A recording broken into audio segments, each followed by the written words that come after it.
I think Terre is probably the 8th wonder of the world. It's a wave that's kind of sacred, it's big, it's scary. There's no wave in the world that's that intense and that perfect for that small amount of time. And it is the most perfect barrels on earth.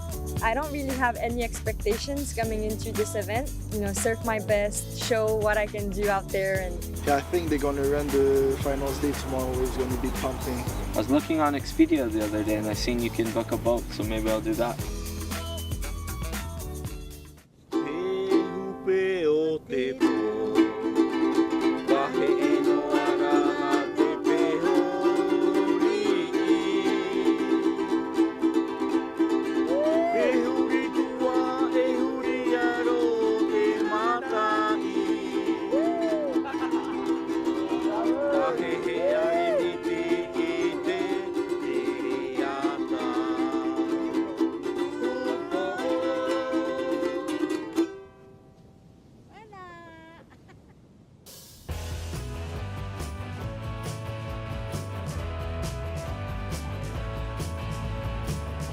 Sounds like the comp's on, so we're gonna head out there and check in with Connor, Jackson, and get some behind the scenes look on what it's like out there. Welcome to the end of the road Tahiti and finals day here at the Outer Known Tahiti Pro. Make that thing. It's coming out. Beautifully done by Kelly Slater. Voila! Can't second guess that guy. To actually be out here on a boat and experience Chopo at its finest, then you have an event in place, you can't go wrong. To be out here, it's probably not even 8 a.m. It's like, this is your coffee, you don't need it. The vibe out here is so alive, and you can ride a wave out here that you'll remember for the rest of your life. Miguel Pupo rolls in and deep on the opening section. He completely disappears over the foam ball. As we look at a deep approach, flying into the channel. Jacko, that's you! Jackson Baker out there right now against Griffin Colapinto. We got Jacko out in the water. Waves are starting to pump, so, oh, here comes some bombs. Hopefully he gets one. Jackson Baker having to eject Griffin Colapinto under the hood and finds an exit. Here we go, Jacko. Baker committing to this one. Pump, pump, pump, pump. Woo! Nice, beautiful wave after the buzzer, but that's going to be a confidence builder for Jackson. Jacko! Griffin Colapinto with some good sportsmanship as well as Jackson Baker, but it will be Griffin Colapinto moving on. 1 to 10 was sick. I was getting peppered before that. Yeah, it's tricky, but well done out there. Yeah, that day at Chopes was definitely a scary experience, and gave it a crack, copped some beatings and got some nice visions. We're in the channel, live action. Waves are absolutely pumping. Boys are out there. Connor's in the jersey right now. Not much more you can ask for. It's absolutely firing. Connor O'Leary against the greatest of all time, Kelly Slater. Connor O'Leary lunging into a round cave over the foam ball. Oh, wow. That was sick. Lake drop, such an intense wave. What a ride for Kelly Slater. 11-time world champ, 5-time champ in Tahiti, a thick cavern, and the spit where he exits. Look at the scores that have been posted, 9.0. So we got the goat versus Connor. The goat's got a nugget. Loved how he pushed over that second section there and just muscled his way through that foam ball. Long barrel there for Connor. Go, go, go. That's better. He's back in the 8. In the barrel, threading through here, and Slater comes out yet again. Connor's got 2 scores, but he's going to need a bit more to beat the goat. Go, Connor! Go! Go, Connor! Here we go. Connor O'Leary pumps into this one, drawing down the reef, and Connor O'Leary answers back. Great answer. Holy, This is going to be a big number here. This is going to match the 9. 8.58 is what is needed here. Now asking the question to the judges. Was it the best wave for Connor O'Leary? I'm saying yes. Yeah. But I'm biased.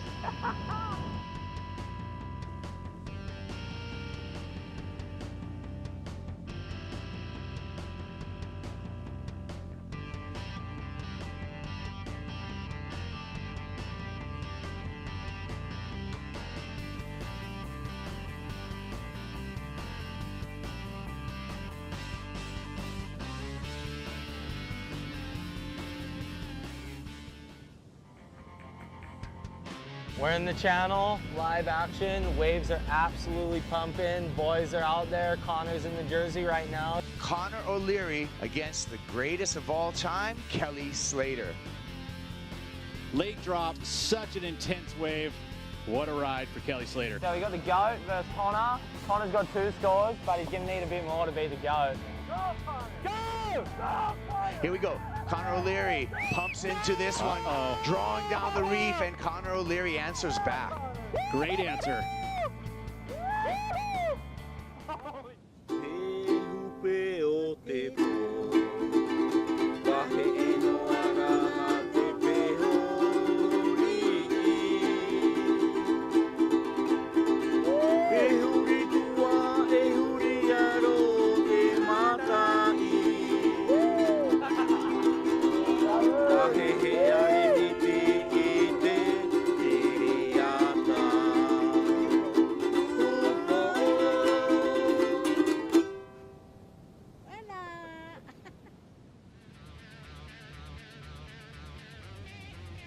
This is going to be a big number here. This is going to match the 9. 8.58 is what is needed here. Now asking the question to the judges. Was it the best wave for Connor O'Leary? I'm saying yes, but I'm biased. 8.4, need an 8.58, not enough for Connor O'Leary. Heartbreak score. Kelly Slater moving on into the quarterfinals. The last wave I got in the heat I had with Kelly was, the biggest wave I've caught in ages, maybe ever. So it's probably the biggest wave I've caught in my life. The opportunity to get like the wave of your life in the jersey, I think those days are so memorable. We'll take it. At least I got some type of scores against the GOAT, you know?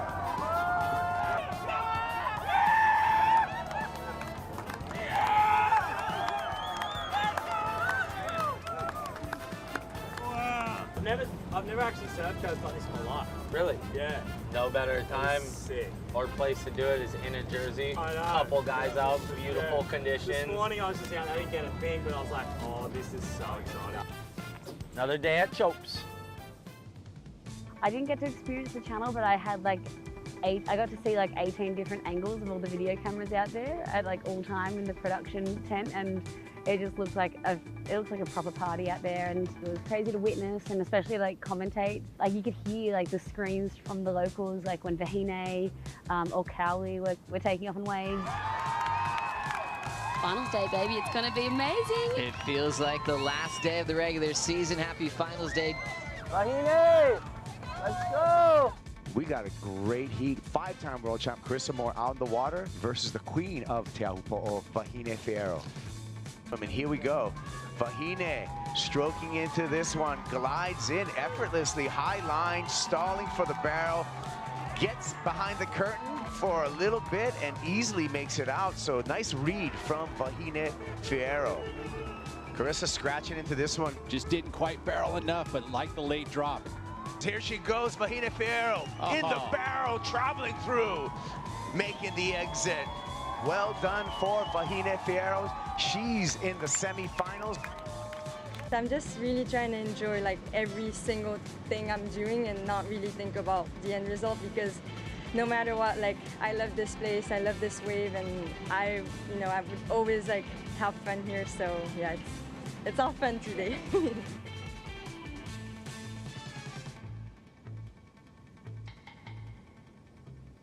Channel cam. Let's go, Jacko. Channel cam. It's time for the men's final. Local boy Kaoli Vast reaches a final for a Tahitian wildcard for the first time since Manoa Drole. Kaoli's got a big draw, Miguel Pupo, who's actually appearing in his first championship tour final of his career. Kaoli Vast on his opener. He completely disappears. There's the spin. The wild card comes out. We got a set on the horizon. Energy's alive. The waves are pumping. Here we go. Go! Miguel on a bomb. Te Ahupo'o comes to life from the channel, but Pupo's on a bigger one. Over the foam ball, Miguel comes out into the channel.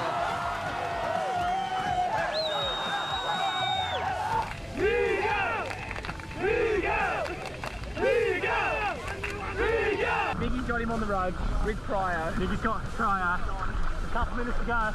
Miguel Pupo rolls in and steps on the gas incredibly deep. Comes out of the barrel like getting shoved out of a cannon.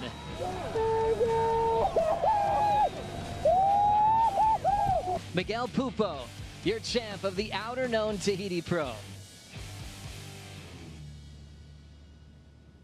Wow, boys, what a day. You guys charged. Connor almost took out Kelly Slater. Nearly got the goat.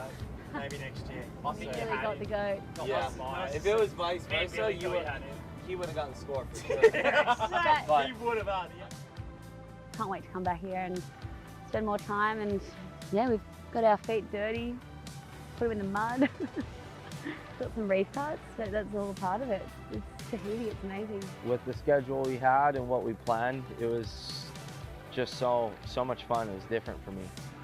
Yeah, to be able to sit back and enjoy the different parts of Tahiti that I've never seen is something that I definitely should do often. And I found if you come here, smile on your face and show a lot of respect and leave the place learning a lot and respecting everything they've done for you, I feel like you feel really good after a trip like that. It's in a lifetime. Last sunset, guys. Cheers to that.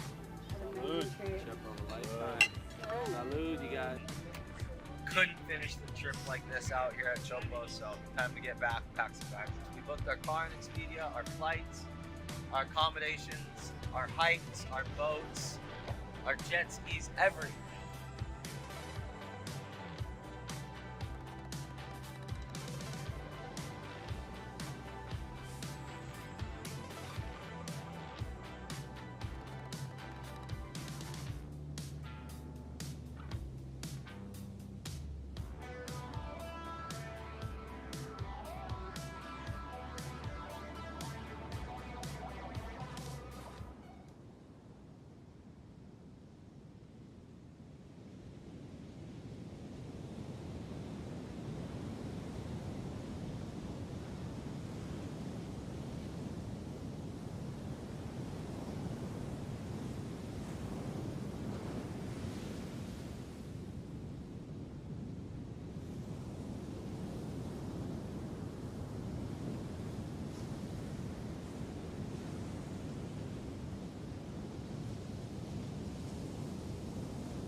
Nothing left to lose now. Everything to prove now. Long as I'm alive, I'ma fight back. My fire never cools down. I'm about to catch fire. Yeah, I'm about to catch fire. Get ready for the new me. Get ready for the new me. Try to hold me down and I go louder. Try to put me out and I go louder. I'm a fighter, a survivor. Stand back while I catch fire.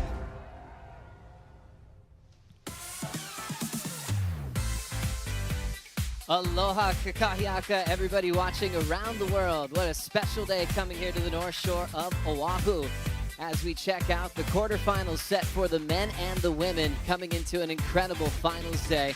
Still qualification on the line for a lot of the world's best challengers looking for a spot on the Dream Tour, and it's all going to go down today. Thanks for being with us. Joe Chappelle with Rosie Hodge. Rosie, so much leading up to this day, Aloha Friday. Waves are still looking buttery out there for the best in the world. It looks amazing. I mean, it's a touch smaller than yesterday, but the clean conditions are just making it look dreamy. I think the surfers are going to have an absolute field day. Let's get more insight on finals day as we say good morning to AJ McCord with Travis Logie. Good morning. We are down here on the beach just watching these sets roll in. Travis, give us the official call. Morning, AJ. Waves are pumping. Easy call. It's finals day. We're going to start off with the men's quarterfinals, go into the women's quarterfinals after that, and then alternate back and forth. And we should have our finals wrapped up and presentation done by 2 p.m. this afternoon, finish off the Challenger Series and pumping waves. Give me the idea of, compared to yesterday, how are these waves going to look for the competitors? Compared to yesterday afternoon, it's come down a little bit, but it's cleaned up, and there's still some really solid sets, a 6 to 8 foot range. It is absolutely pumping, so we're really excited. We are very excited, so we'll send it back to you guys to set the scene for the finals day. Thank you so much, AJ and Travis Logie. Incredible last few days of competition leading up into finals day today at the Haleiwa Challenger at home in the Hawaiian Islands. Thanks to Surfline for the forecast. Seeing that solid west-northwest swell building yesterday and into Friday today. Scoring at the right time, Rosie. We did. I mean, we absolutely did. We got smashed with that swell. It actually peaked overnight, so now we're seeing that kind of come down in the size, like Travis mentioned. But the winds just look incredible today. You know, you look at the period that we have for the swell, it's still going to hold in there, and it's going to drop throughout the day, but it's still going to hold some nice size. The wind's going to stay buttery, and we're in for a huge finals day.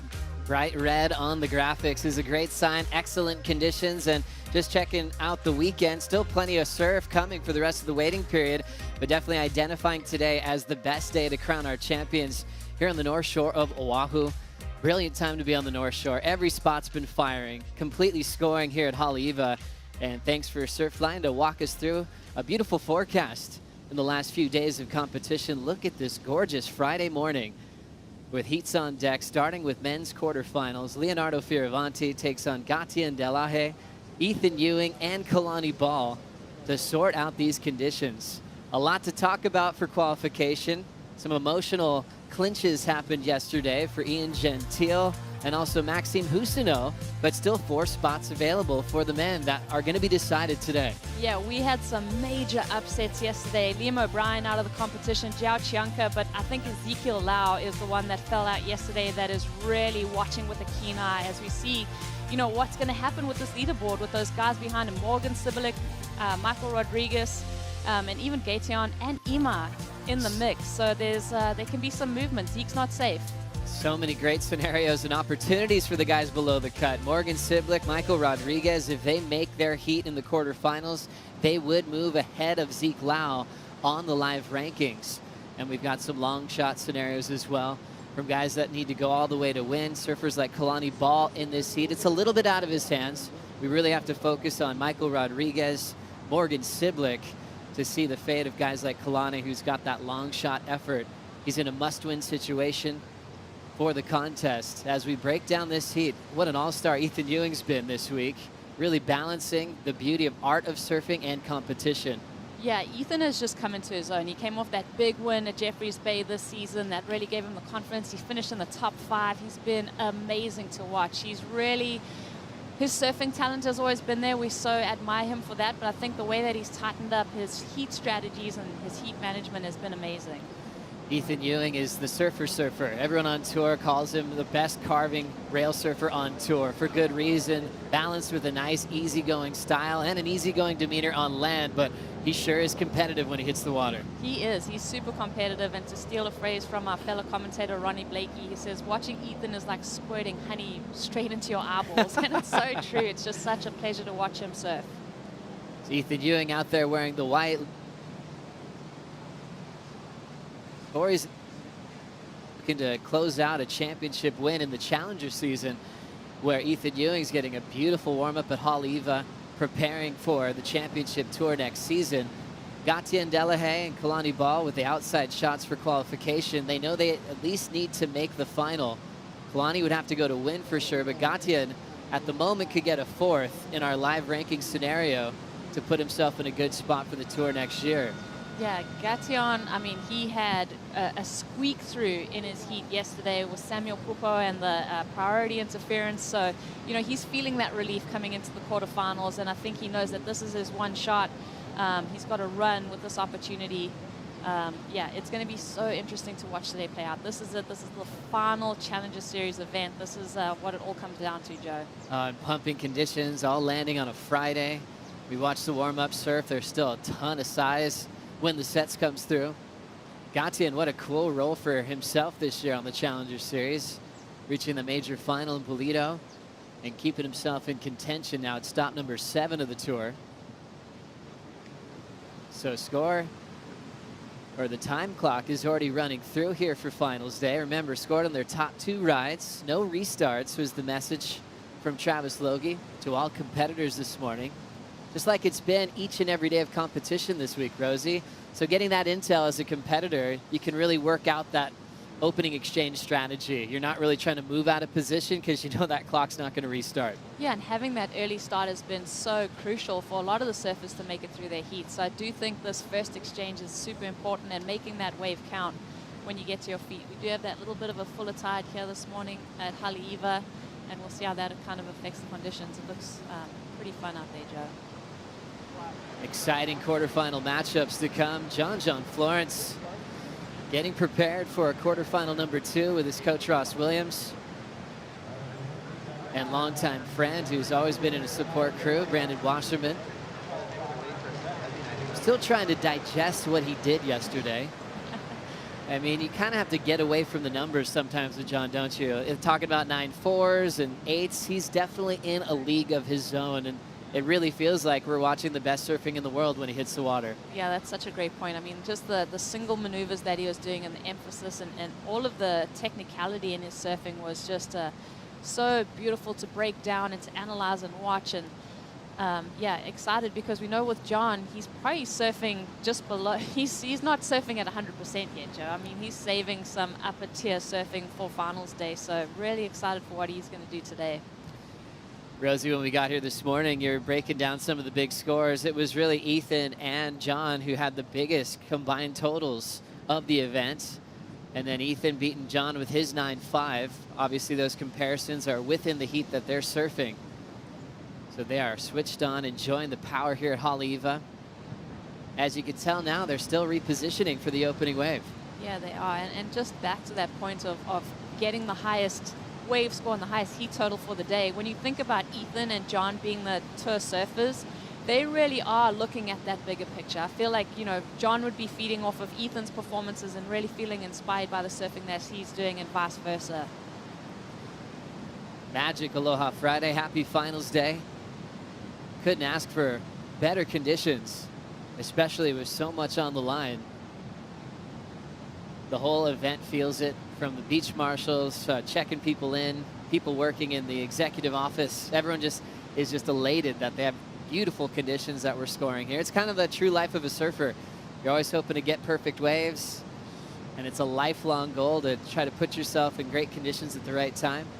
But it's always up to Mother Nature to tell us when we're going to score. I think the number one thing that we heard from the athletes when they came in with their post-heat interviews is just how, you know, besides the points and making the rounds, it was all about surfing in clean conditions with only a handful of people out. Even Betty Lou, I mean, a local here, she's like, hey, I'm just really enjoying having this lineup to myself. So that's been, I think, the number one topic that's come up with the athletes, how stoked they are to have these conditions and be sharing it with so few people in the lineup. And so many great stories with guys that aren't worried about qualification, but definitely mixing things up. Ethan Ewing, when he went ham yesterday, he had a heat with Zeke Lau, Vasco Ribeiro, and also Jesse Mendez. 17.27 combined total, and this 9.5 along the way. Just amazing. I think, you know, we were waiting for Ethan to strike, and this has been so fun. I know that last year, in preparation for the Pipeline event and Sunset event, he came over here, he spent time on the island, he's worked with Shane Dorian, so he's really putting in the effort to improve his surfing here in the Hawaiian Islands. We know that it has some juice. Ethan just looks so comfortable surfing and doing his best surfing in a heat situation. It's so cool to kind of now compare Ethan and John and their performances from yesterday, where you have that unpredictable factor of Florence and that raw kind of style that's unique to himself, and then that real pleasant tempo of Ethan Ewing. Everything's done in the right spot. He flares up when the section opens up, and he is clearly one of the best on rail in the entire world. John is coming up next, who honestly melted his fins in that heat yesterday, and I'm not really exaggerating either.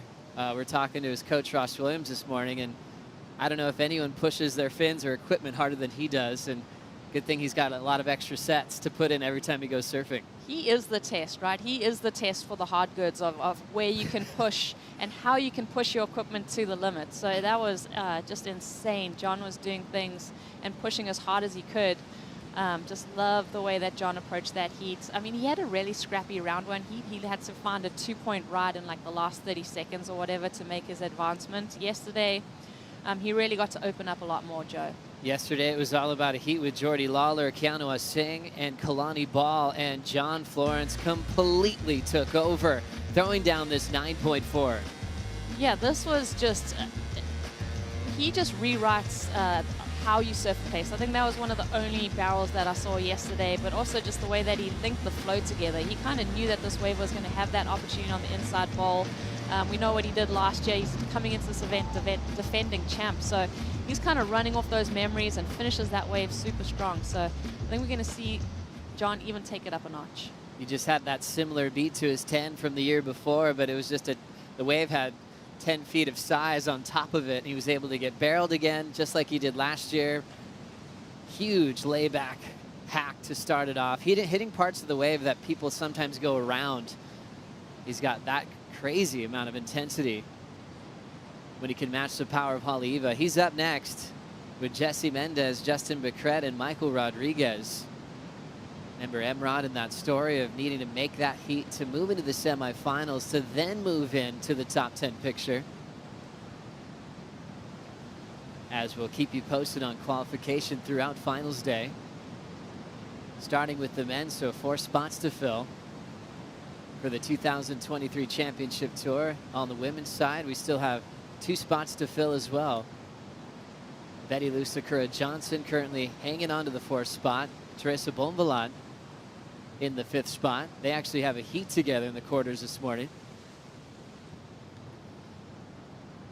So after seeing a firing free surf, just trying to position a start can get very interesting. Leonardo Fioravanti is not one to ever give up his inside at the start of the heat.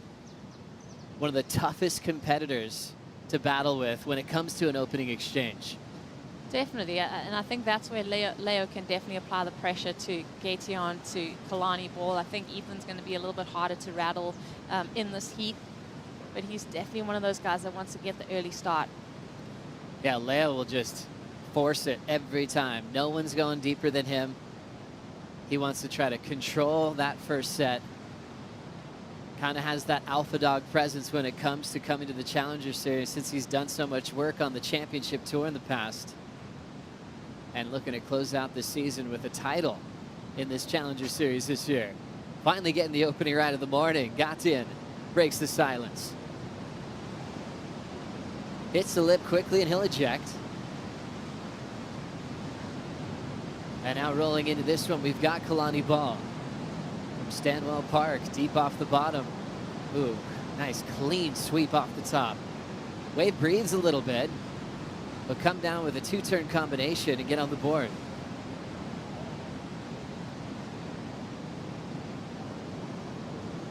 Kalani Ball with that outside long shot chance of potentially qualifying, but a few things have to go his way with the guys ahead of him on the rankings.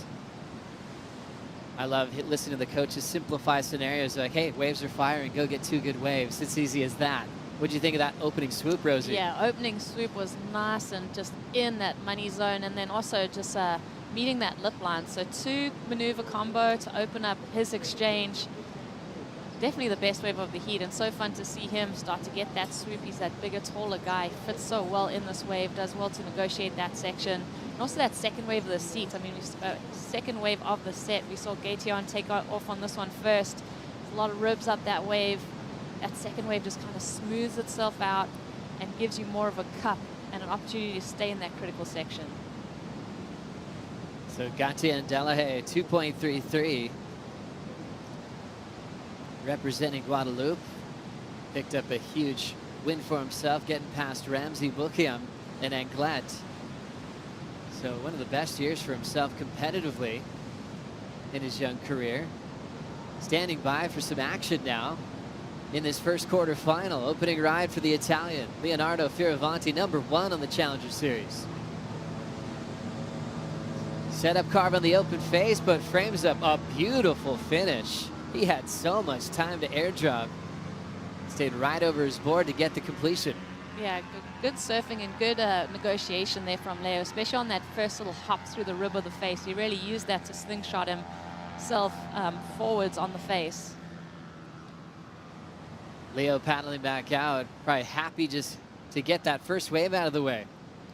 Yeah, that first wave is so important, I feel like, in a heat, just to like feel where your equipment's at, feel the water underneath your board, and get, it kind of just de-stresses you, Joey. When you get to your feet, you feel the wax under you, you complete a ride. It's always just a good feeling. You have a starting point. Just flying out of the sky on that hack on the end section for Leonardo. He's done some incredible things in his career. Talented junior, traveling the world with Stephen Bell, shadowing the greats like Kelly Slater, the greatest ever. So he learned so much. Kelly like an uncle to him or a mentor, and also a rival at times. They've had some classic heats together over the years. It is funny to see that way, the way that relationship has kind of evolved. I mean, as a, you know, the student becomes the master, there's obviously going to be competitive moments, and Leo's learned so much from him, like you said, but Kay's still got a couple of tricks up his sleeve when he's going to come up against the young guys. As we look at Kalani ball score of 5.5, Leo comes just under 4.5. Gatian down to third with his 2.33, leaving Ethan Ewing with priority and a ton of time. Beautiful waves to kick off finals day. Recently, the WSL lost a member of our family, and we'd really like to take this moment for our dear friend and colleague, Camille Herrera. It's with a heavy heart that the WSL mourns the loss of Camille Herrera, an invaluable member of our family who recently passed after a long, hard-fought battle with cancer. She was 42 years young. A member of the WSL broadcast team for the past 6 years, Camille was integral in bringing to life the stories of the world's best surfers through her work as a producer on the live broadcasts, as well as dozens of shows both on and off platform. Her decades-long career in sport proved a showcase of her unique and impactful storytelling abilities, and her brilliance, insight, and compassion left an indelible mark on the sport we love so much. Whether traveling to remote parts of the globe or overnighting from our satellite office in Los Angeles, she was beloved and respected inside and outside the truck. And her perseverance and spirit, even while battling illness, continues to inspire everyone whose lives she touched. While it's unfathomably sad to lose someone so important at such a young age, we know that she is at peace now, and the echoes of her intelligence, humor, passion, and presence will continue to reverberate across our lives in the sport of surfing for decades to come. Thank you, Camille. Safe journeys.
It is finals day here at the Haleiwa Challenger at home in the Hawaiian Islands, the 7th event in this season. You count your top 4 and you're hoping that you are qualifying for the championship tour. So much to think about this year. Great locations, kicking things off with Snapper Rocks and finishing in great waves here on the North Shore of Oahu. During the break, Gatien got a wave to try to back up his 293. Ends up having a couple of falls there, and we've got Ethan Ewing coming off his opener. Yeah, Ethan waiting half the heat for his first encounter with the Haleiwa. Beautiful speed that he carries. 2-turn combo there, sweeps it around. So 3 turns from Ethan, and it barely looks like he's gotten out of second gear, but just such a fluid connection. That quiet upper body is just such a pleasure to see in action. Beautiful swoop. And now watching Kalani Ball as well. Kalani Ball, he's doing really well in this heat. I mean, starting out with that 5.5 that he had for the 2-turn combo, and now it looks like he's going to improve that score even a touch higher. So Kalani's had great wave selection and really a lot of emphasis on all of his turns. So when he finds that section, he's really making it count, Joe. It's so interesting to really realize where pressure can come from. You know, sometimes it's really obvious. There's a big scenario on the line, the heat of their life, must-win situation, and how certain surfers thrive in that arena when they feel the pressure. As we see a man that kind of is built for that in his career, a man named Kanoe Igarashi. Those are the rankings? I think he's looking at all those red names that are knocked out of the event. He is a fan of the sport. Obviously, he's not worried about any qualification scenarios. But he knows how to get his personal space. Hood on, head down. Enjoying the situation unfolding in front of him. Kanoe Igarashi is always on the Challenger Series or the QS. He loves staying match ready, putting the jersey on. So all the red names on screen have been eliminated from the contest. You can see the line that says CT qualification under 10. That's where Dylan Moffitt is. That's what we're really looking at. Morgan Siblick, Michael Rodriguez, the closest shot to mixing things up. A win in this round for Morgan, and Michael put them in the semifinals. That's ahead of Zeke Lau. So that's going to be our focus at the moment. Gatien right behind them in 14th. Right now he's thinking about making a final, 4th place at least. But right now, Morgan and Michael right knocking on the door. Imai Kalani Deval's been impressive. Look at him over at 16th. Every time he stands up on a wave, he turns in an excellent score. It's going to be fun following his route in the quarterfinals today. Yeah, I feel like Morgan, Michael Rodriguez, and Imai, to me, yesterday, their performance and just their headspace right now, they are really going to be very dangerous on finals day. Gatien setting up that first turn, tackling that big whitewater section. Putting him a little bit behind, so just struggling to find a good section to work with. He's stuck in the 2 range. Here's Leonardo. There's that swooping carve and another weightless connection that he just floats down and stomps on a bunch of goose feathers there. He made that look real smooth. That was a big airdrop. As we look at Ethan Ewing, one of the best styles in the game. Lays down that beautiful forehand hook. Has to kind of change gears with that section, but still frames it vertically towards this inside corner. Snap to slide. Awkward transition to right away. So he'll be incomplete on the end section. But it feels like Leonardo's been identifying kind of a cool little 2-turn opportunity. 2 similar waves that he's picked off, where he sets up a big free fall into the flats. This was Ethan's wave. Yeah, this was interesting. I don't know if maybe he was standing on his leash when he took off on this wave. Definitely did the late takeoff into it.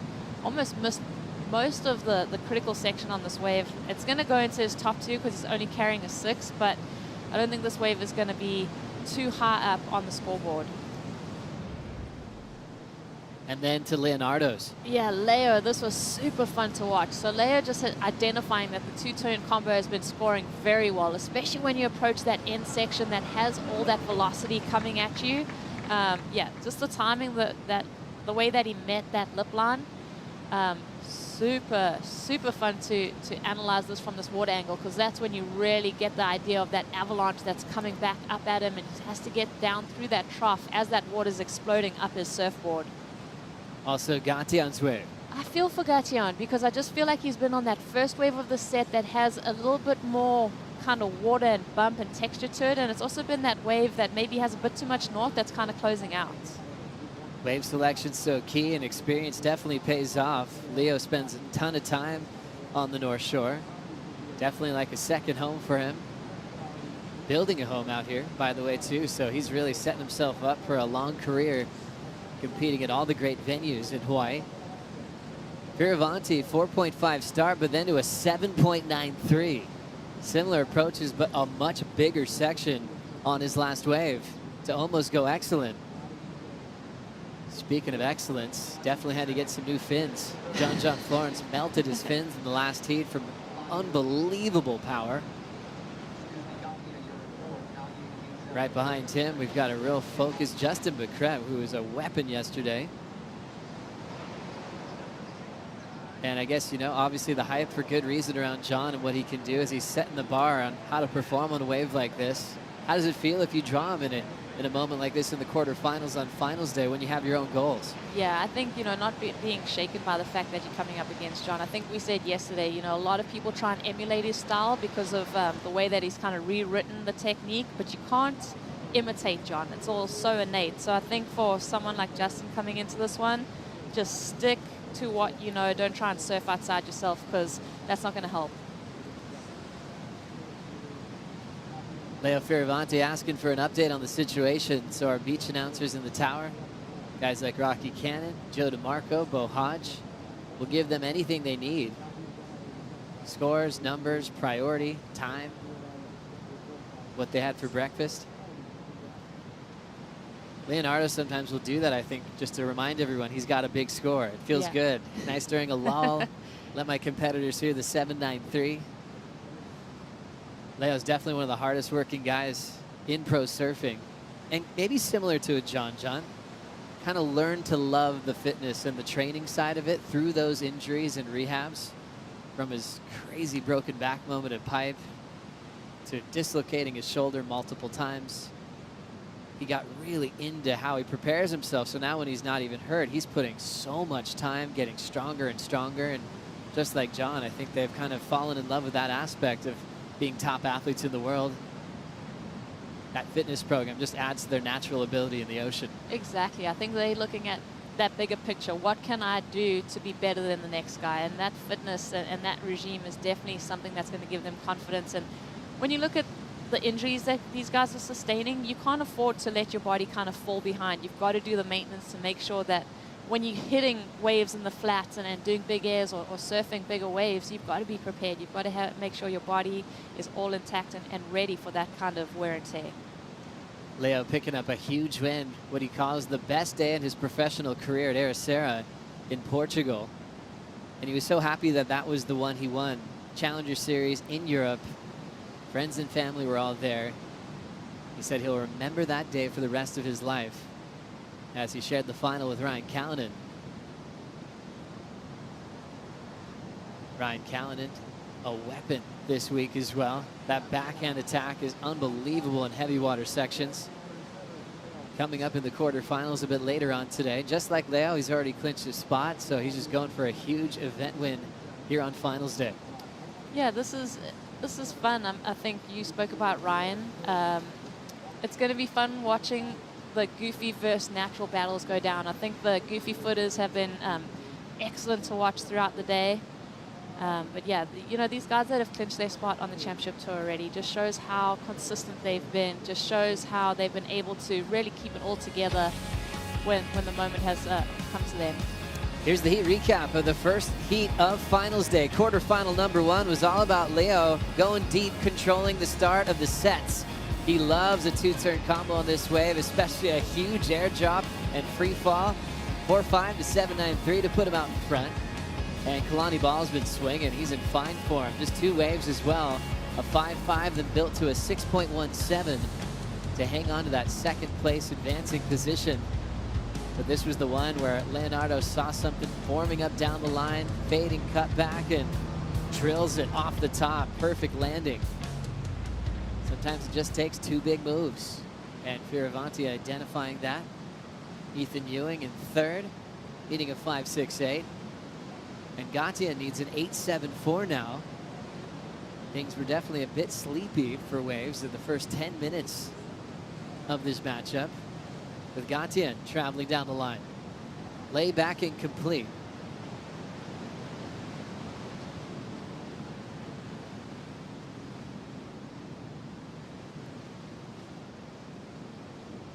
Just can't help but just feel for Gation, because I just feel like he hasn't been in that rhythm. He hasn't put himself in the right place for the sets. He's kind of looking for those, you know, it hasn't worked so far for him. He's got the most waves in this heat so far, and none of them have really been anything of consequence, and it's all been similar looking waves. Maybe it's time to mix up the strategy. As we mentioned at the start of this heat, Gatia and Kalani with an outside shot of qualification. Few guys ahead of them. We got to see what they do first to see if the numbers change on the cut line. But all they can do is focus on their job, knowing that Gatia needs to make the final.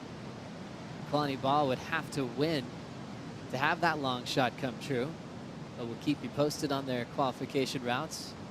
Gatia right now has got to get out of fourth, 8.74. We haven't seen that number yet this morning. Yeah, he enjoyed that final early this year with Rio Waida. That was when Rio went back-to-back and was just taking over the Challenger Series.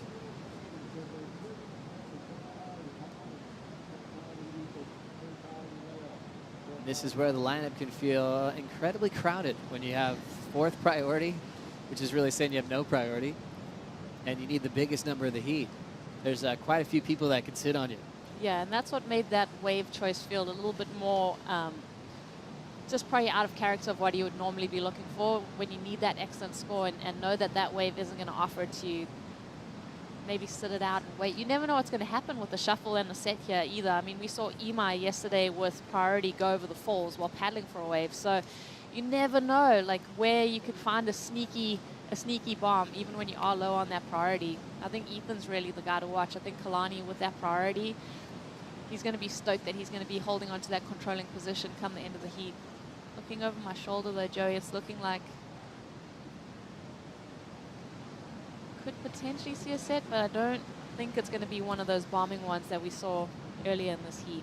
Gosh, and your predictions were spot on yesterday. If you were willing a set to come, you'd probably make it happen, Rosie, just by visualizing it. So many wild scenarios went down yesterday for qualification. Will we see another one happen in 40 seconds? Fioravanti with the lead in third priority. Kalani Ball is probably just going to try to shadow Ethan Ewing if he can. Ethan's in the white. You see green right behind him. That's Kalani. Kalani's well aware of the 9.5 that Ethan threw down yesterday, and also him finishing in the final 5 on the championship tour. So having priority at the right time really pays off, especially when you're hoping for a huge win today to have a shot at qualification. We're going to close out the first quarter final. Leonardo Fioravanti takes a big win, 7.93 and a 4.5, showing that he is #1 in the Challenger Series rankings. And Kalani Ball advances on in second. Quarter 2 comes up next with Michael Rodriguez having a big shot to move into the top 10 picture. We'll be right back.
You're watching Finals Day at the Haleiwa Challenger at home in the Hawaiian Islands. And what a beautiful Finals Day. Just came off the first quarter final. Leo Kalani Ball went 1-2.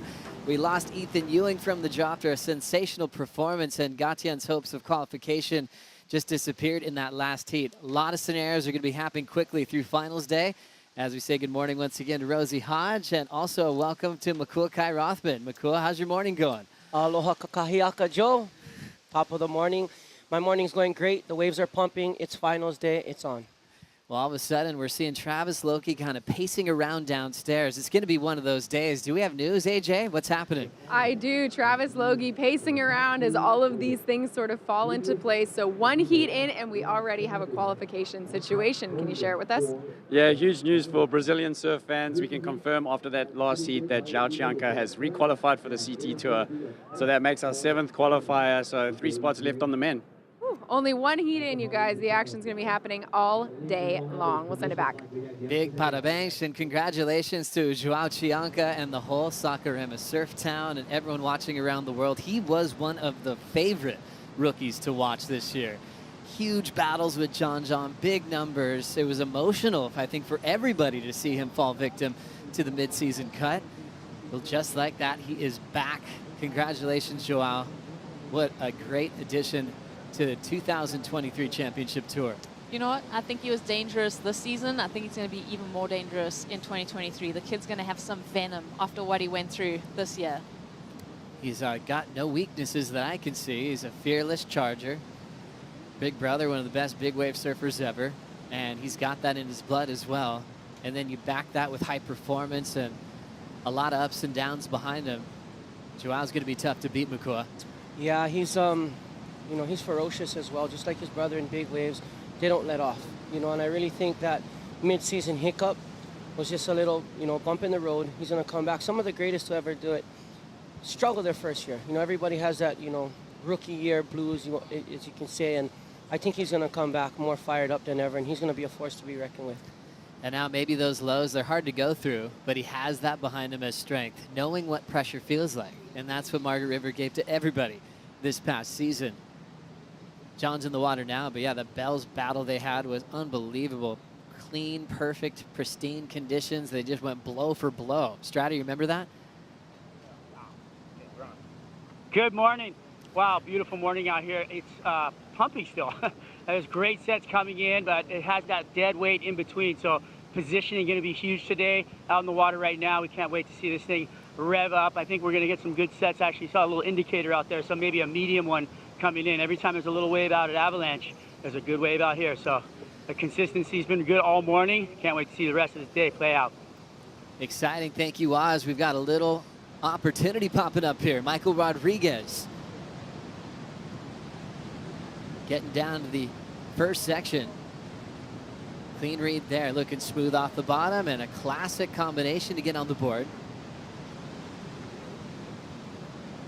Justin Becret from Senyos. Cool snap, 2-turn combination, and he'll shut that one down. That was definitely the recipe for Leo in the last heat, a big 2-turn combination. He had much bigger sections on his waves to get close to the excellent range. But each and every day, the judges set the scale based on conditions.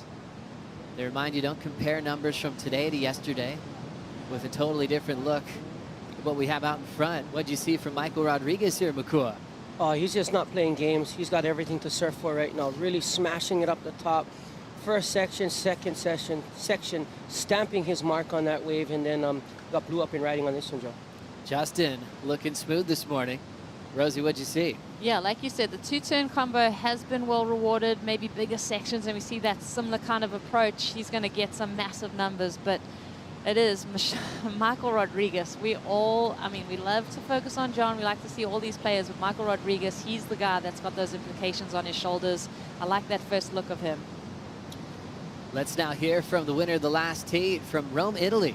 Leonardo Fioravanti's with AJ. Leo surfing free, worry-free. What were the waves doing today that you really liked? For sure. This morning, you know, we showed up and I saw some perfect sets. And then it kind of went a little weird. So I'm like, all right, you know, but there's still good waves, of course. So I just tried to catch some bigger ones and did some big turns. I think that's what paid off, and that's what's gonna pay off today. What is it about these waves that makes those turns the thing that's going to pay off? Well, I mean, Haleiwa, it's all about big turns. You've seen the past winners, big scores yesterday. Their score. If you go big, they're gonna reward you. So there's the waves to do that, because Haleiwa is a very powerful wave. It gives you that big wall. So if you get the chance, if I get the chance, I'll go for it today. First heat, first one in the water. There's a little bit of feeling it out, but now that you have this win under your belt, what are you going to take with you the rest of the day? Yeah, being the first heat sometimes is a little strange, because you never know what to expect, what the ocean's going to do, what the judges want to see. But you just got to stick to, I try to stick to what I know and what's worked good in the past here in Haleiwa. And for this first heat, it paid off. Now reset into the semis, and hopefully the conditions clean up a little bit, consistency stays there, and we have a beautiful day at Haleiwa. Congratulations. Want to say anything to friends and family back home? Yes, ciao a tutti in Italia, non è troppo tardi, quindi grazie per il tifo, per avermi guardato, e sarà una lunga notte. Dai, yeah. Congratulations. Thank you. So great to have Italian representation on the championship tour once again. Leo Fioravanti, a fighter, back again. He's had the whole requalification story happen a few times in his career, but he's better than ever. Looked like he had total control of his heat strategy. And that is kind of a tough gamble sometimes. Even if you looked at the surf all morning, your first heat, it's a lot different when the crowd disappears. Kind of see what kind of consistency you'll have. Makua, any surprises for you wave-wise coming into finals day? Or were you kind of expecting it to look like this morning? I thought it might have been a little bit bigger. Kind of overplayed it a little bit yesterday. But it's nonetheless a beautiful day. The winds are perfect. There's no, that doesn't have that northerly kind of devil wind like it had yesterday. It's beautiful. There's sections. You've seen Leo's waves, big sections to be had. The boys are going to go out there and absolutely, men and women, are going to go out there and absolutely put on a show for us today, Joe. As we saw with John yesterday, he put out the highlight reel, but he also rips this place when it's a lot smaller, like he did last year to his victory. Michael Rodriguez, top turn to start, already going really quickly through that section. How is that controlled? Drift off the lip. He's a heat win away of going ahead of Zeke Lau on the live rankings. Ezekiel at the moment in 9th. Trying to keep that spot for qualification. So Emrod at the moment in that position in the lead through the first 9.5 minutes. No signs of nerves for Michael Rodriguez. You'd think it might have been a sleepless night knowing what kind of day he was going to have here at Haleiwa. Yeah, I mean, Michael was one of the guys even early on in the contest saying that he was struggling to get to sleep with all the thoughts in his mind, and he really had to focus on his family to keep him centered. Jesse Mendez, a Triple Crown champ, moving quickly on the back end. And now we'll just have that midline float towards the end. Back end's been hot the last couple of days. Just talking to Ross Williams about Jesse. He's just always so impressed how smart he is. He spends a lot of time with him these days. And back to Emrod on his last Makua. Yeah, he's, like I said, he's just keeping the flow going. I mean, look at that last finishing turn. That was an unbelievable smash, blowing the tail out, in control, over his board. And you're going to see the people that are, the competitors that do advance today, they're not going to fall. They're going to finish their waves, just like this guy right here up in riding, Joe. A two-time world champ in motion, snaps through the white water. Florence now lights up the open face with that beautiful redirect. Smooth wrapping cut back and lays into the finishing move. Always solid with his variety and smaller waves out here.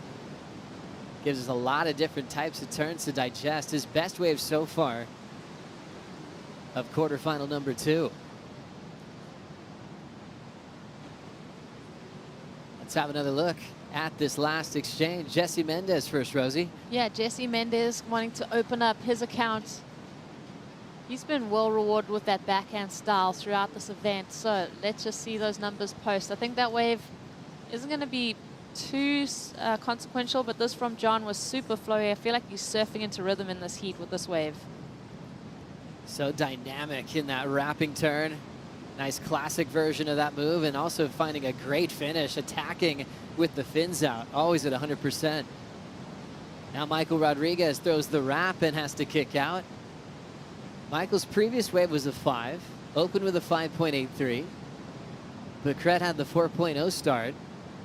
And Mendez starts with a 4.67. So 4s and 5s at the moment, and then waiting for Florence's first with 18:10 on the clock. We always say this word in pro surfing, adapting to conditions, adjusting your game plan, definitely according to size and how many waves are coming through in the lineup. And surfers are so impressive. The best can do it on the fly. Identify that maybe the heat before them had a flurry, and they'll adjust to the scenario when they paddle out in the water, Makua. That's what you talk about, consistency. You have to be consistent no matter the conditions. You have to be able to adapt on the fly. That all has to do with, you know, time in the water, time in the jersey, time competing.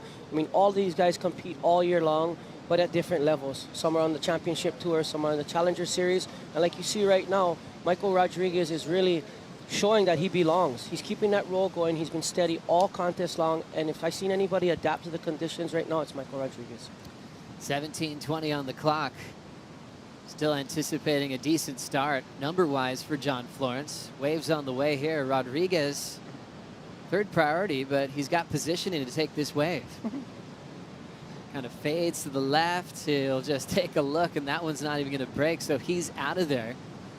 John now in the second position, getting a 5.77.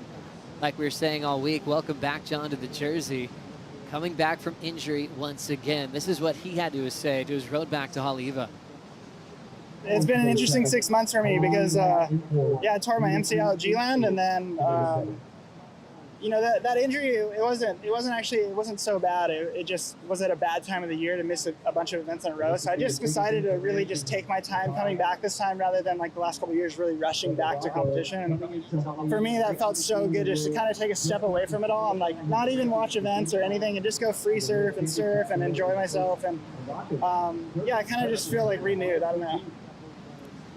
It's going to be a lot of enjoyment watching a healthy John Florence throughout finals day today, and also starting December 8th through the 20th. The waiting period opens for the Vans Pipe Masters.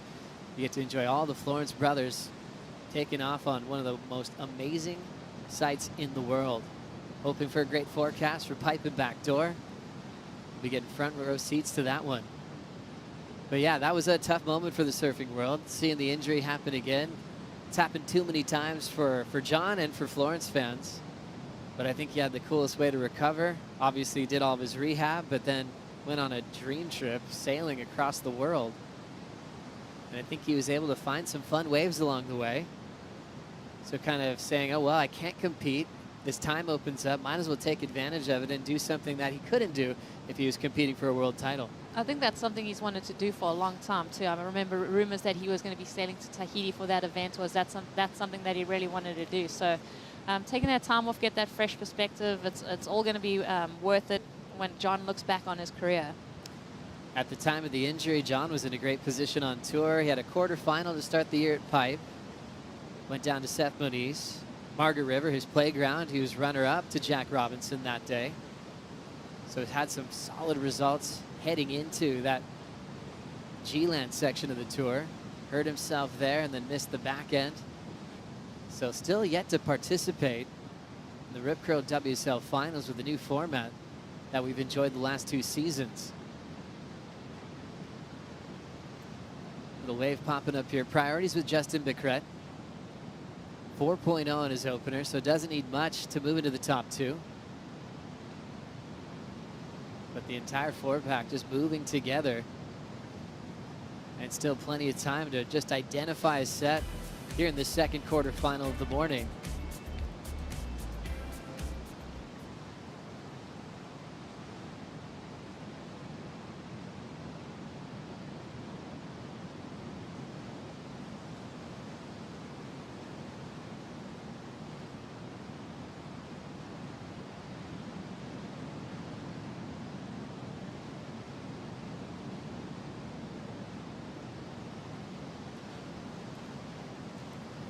Michael Rodriguez in a big part of his career, trying to make another heat to move inside the top 10. Jesse Mendez has a long shot chance, and he's a Triple Crown champion. 2 big speedy turns for Mendez and shuts it down. What a great sequence of maneuvers. Speed was solid throughout that wave, and now John wants to back up the 5.77. Florence anticipating something big down the line. Now setting it up. Classic little power gouge. Whipping that nose all the way around to the pocket. So just setting up one major move, a creative turn for John. And you can see Jesse Mendez working his way back out into position. Such a talented athlete that spent some time on the championship tour. And now changing his flag to Italy. And he actually talked to Leo Fioravanti before making that official move, and Leo was so happy that he'd be joining his region. Then you think about Olympics with that kind of change, and you also know that Adriano de Souza, world champ, has come on as the Italian coach. A lot of great things happening for Italy. Yeah, that's really interesting, just making those adjustments. I didn't realize Jesse had Italian in his bloodline. I mean, these guys are such citizens of the world. It's interesting to see, you know, where their family reach is. Michael Rodriguez trying to protect his lead. Nice section to play with there. There's the snap. Whitewater's going to keep him honest. Finally getting out in front. Quick check there. Forced to wrap it on the end section and sneaks in a little top turn, but he's feeling it. I really would like to see Michael make this heat, Joe. This is an exciting one. That was also a good move from him because Justin Becret actually had priority. He took off on that little wave a little bit too deep, handed over that priority to Michael, and that's maybe one of the bigger waves that we've seen Michael on. So I'm keen to see that score. I feel like Jesse is going to drop a good... Has Jesse dropped that number yet, Joe, for his previous wave? We're still waiting on it. Scores are still coming in for Jesse, John, and Michael Rodriguez. So big situation still unfold. Judges taking a look at the replays.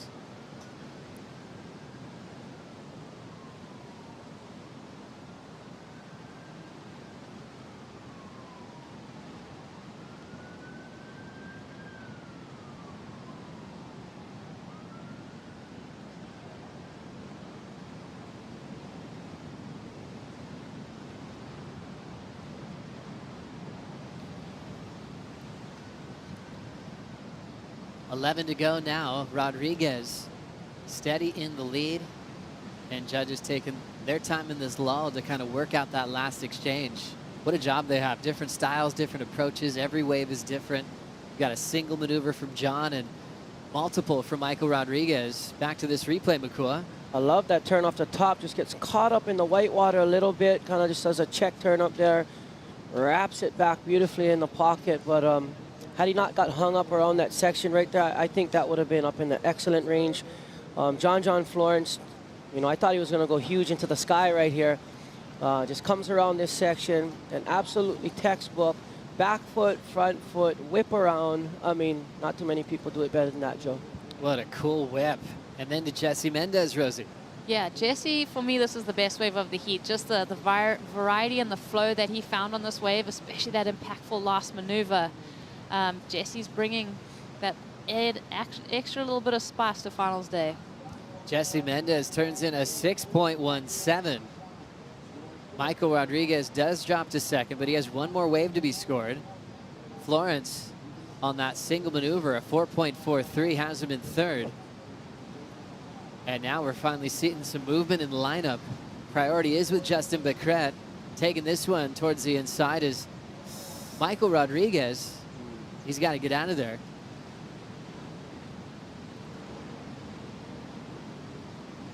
Michael Rodriguez, known for his speed, his amplitude above the lip, his intensity, and heats Jesse up and down. And he's still in an advancing position at the moment. Becret trying to reposition as well, and John's found some space.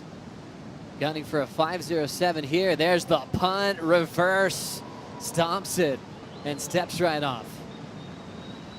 John Peisel loved it. He's now just doesn't know what to do with his hands. He's just pointing to things. Just, look at that Eva bird that just flew by. He's just so excited.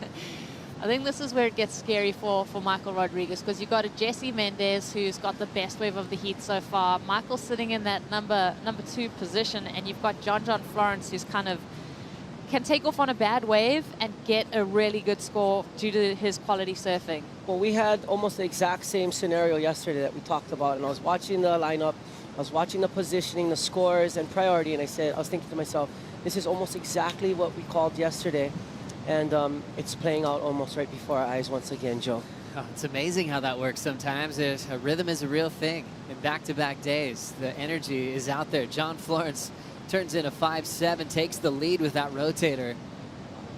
When you have moves like that, you can pull it out on demand. And a lot of patience for this wave. And it's just a one maneuver top turn for Justin Becred. Always tough when you're just locked into priority and you're trying to use it at the right time. And it's a pretty short wave. Wow. Look at what we got outside, Joe. Look at this. Biggest set. Taking everybody by surprise. You can see the whole crew scratching to get into position. Spinning, though, thinking about it, was Michael Rodriguez. He'll hold back. I'm glad he did. You know, at this stage in the heat, if you're going to take off on a wave, make sure you're taking off on the peak and maximizing the scoring potential. Taking off on the inside, obviously he's going to get that closeout maneuver, but right now he's got to play the game of getting a quality wave to try and improve his chances. Michael Rodriguez has dropped to third. Needs a 5.02. John Florence in first, Mendez to second. Michael Rodriguez needs to get through this heat, then to pass Zeke Lau on the live rankings. And he has come such a long way to get to this point in the final event of the Challenger Series. Still 6:45 to go in quarterfinal number 2 as John's still going to the sky.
Happy Finals Day. 5 minutes to go in the second quarter final of the day. If you're just joining us, Leonardo Fioravanti and Kalani Ball got through the first heat, so we lost Ethan Ewing and Gatien Delahaye.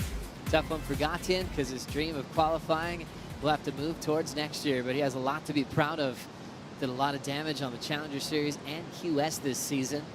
So just the second heat of the morning, John Florence out front, but it's a different story comparing the numbers from yesterday, where he was throwing stuff into the nines. This is what he did during the break. An amazing reverse there, Rosie. Yeah, John just making something out of nothing here. Just loving the fact that he's able to pull out these maneuvers and put himself into the lead, which really is disastrous for Michael Rodriguez. Luckily for Michael right now, he's got priority. There's under 5 minutes remaining. Let's see if he can hold his composure. He only needs the 5.02. Obviously, Michael's the guy looking for qualification. Here he goes, using that priority. Rodriguez needs the 5.02. Little down carve. There's a little bounce to start. Frames up the snap well and punches out the whitewater in front of him. They're trying to send him some good vibes in the water, and the Emerald support crew. They've been in that same corner the last few days. So the rotator we saw from John, that was the one we saw during the break. So that was the 5.7. Back to Michael Rodriguez, Makua.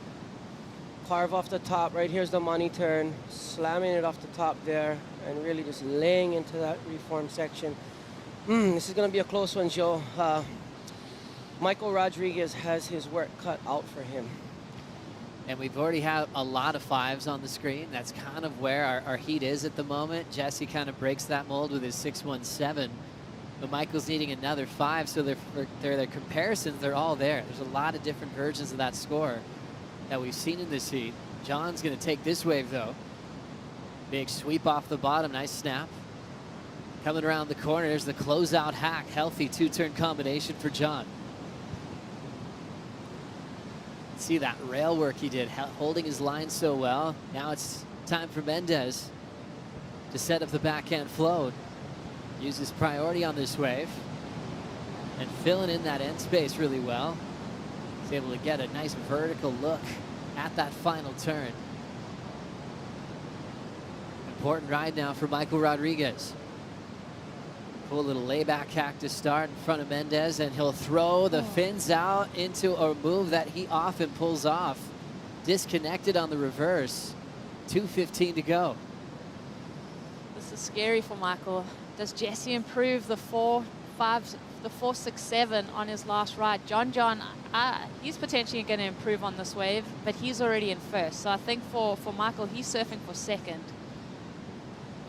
Yeah, I'm with you on that. I feel like he betters his lead there. Then to Jesse's wave, Bakua. Little whitewater tap off the top. I don't think this is going to be one of his 2 top waves. I mean, you had John K. Aloha Friday putting it down for the home team. Michael Rodriguez trying to pull something out right here. Just uncharacteristically comes off. But like I said, it's Aloha Friday. It's John. He got big scores. Big scores, 90 seconds. A big moment for Michael Rodriguez in his season, in his career. Remember, he needs to make it through this heat into the semifinals, then to go ahead of Zeke Lau on the live rankings. So he really is in a must-win situation. 12th in the world coming to this event, right behind Morgan Siblick. Zeke Lau, Dylan Moffitt out relatively early, so their points are done. It's all about Michael Rodriguez, Morgan Siblick, if they're going to jump ahead of Zeke, if they make it into the semifinals. We started the morning with 4 spots available. Now we're down to 3. With Joao just clinching his spot in the previous heat. Down to 45 seconds. Numbers have yet to drift in. It's such an important exchange.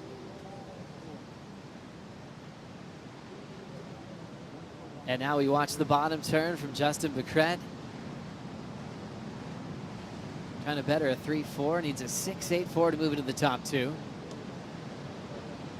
Nice easy pace for this air reverse, but not too easy of a landing to work with. Did a speed bump and went down. Now getting into this one might be Michael's last attempt to make the semifinals here. Going for one big ramp, a big full rotation from Michael Rodriguez, and he'll celebrate that landing. So Rodriguez will ride it out with the countdown. And now we have quite a few important numbers to lock in before we make this heat official. Waves from John, Jesse, who are in the top 2, and a couple of rides from Rodriguez, who's looking for a spot in the semifinals. Sure, this is going to be extremely tight. I think we're also thinking, does Jesse improve his situation? Does that push the requirement for Michael? I think we're all thinking about that second to last wave of Michael's where he got the 3 turns in. That's the score that we're really waiting on. 2 scores to drop, Rosie, and it's going to be tight. Just feel the air leaving the room, leaving the beach in such a pressure situation like this one. Wow. Numbers locking in for Rodriguez. Remember, he had a few previous numbers to lock in. Had a 5.07 that did get him to second. So then on Jesse's wave here, he ended up needing a 4.73 to go back into the top 2 on that effort. Numbers in for Jesse Mendez on this one. It falls short. Wow. 3.9, not enough. As now we see Justin Becret on his last. He needed a 6.9 at this stage. And now waiting for another number to come through. John ends up getting a 7.17. And now with Mendez numbers in and also Becret's, Michael Rodriguez is about to get the message that he has moved into second into the semifinals. And he's just moved ahead of Zeke Lau on the live rankings. he's still waiting on the news. I've got goosebumps right now because it feels like we know and he's the last to know and he's the guy that needs to know. So this is going to be so fun watching his reaction. What an effort. Surf that heat from start to finish. He didn't need that air we saw at the end. That didn't even factor in.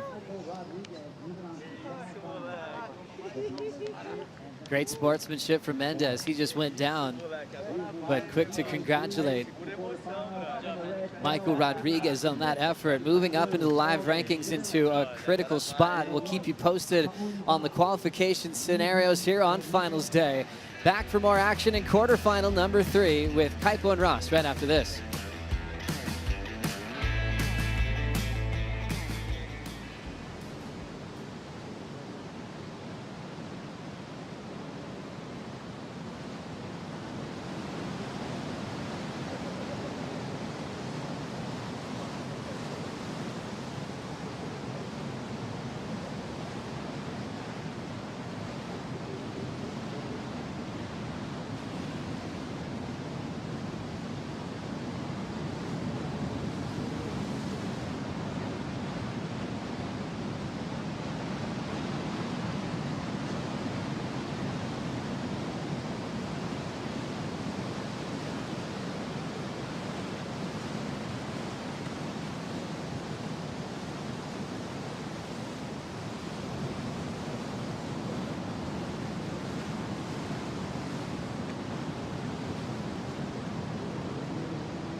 The Haleiwa Challenger at home in the Hawaiian Islands. Final stop of the Challenger Series. Final day of competition. It's finals day and qualification scenarios continue to play out. Hi, I'm Kaipo along with former CT surfer Ross Williams. Hectic day. Yeah, it's going to be really fun. Just a touchdown from yesterday, but as a result, we're starting to see some errors flung out there in the lineup, so pretty cool. Yeah, pretty cool. And hey, some of the usual suspects are still in the competition. John Florence, last year's champ, on to the semifinals. He's with AJ. One of the errors we saw already this morning, the one that you put down in that last heat, what did you see on that wave and why did you decide to throw that? Well, I took off on the wave and it was a really bad wave. So I just had to make something of it, I felt like, and I tried to do an error. Yeah, and I was stoked I made it. It helped me, I think. It certainly did. Now, talking to your camp before, the strategy on a day like today at Haleiwa, the mindset is get out there, drop anchor, wait for the best wave. What happened when you got in the water that you changed that strategy? Yeah, I talked about it with Ross before, and I was like, hey, I'm going to go on the good waves, and then I kind of did the complete opposite and went on all the bad waves. And it made it much harder for myself, but now I know what to definitely change for the next heat.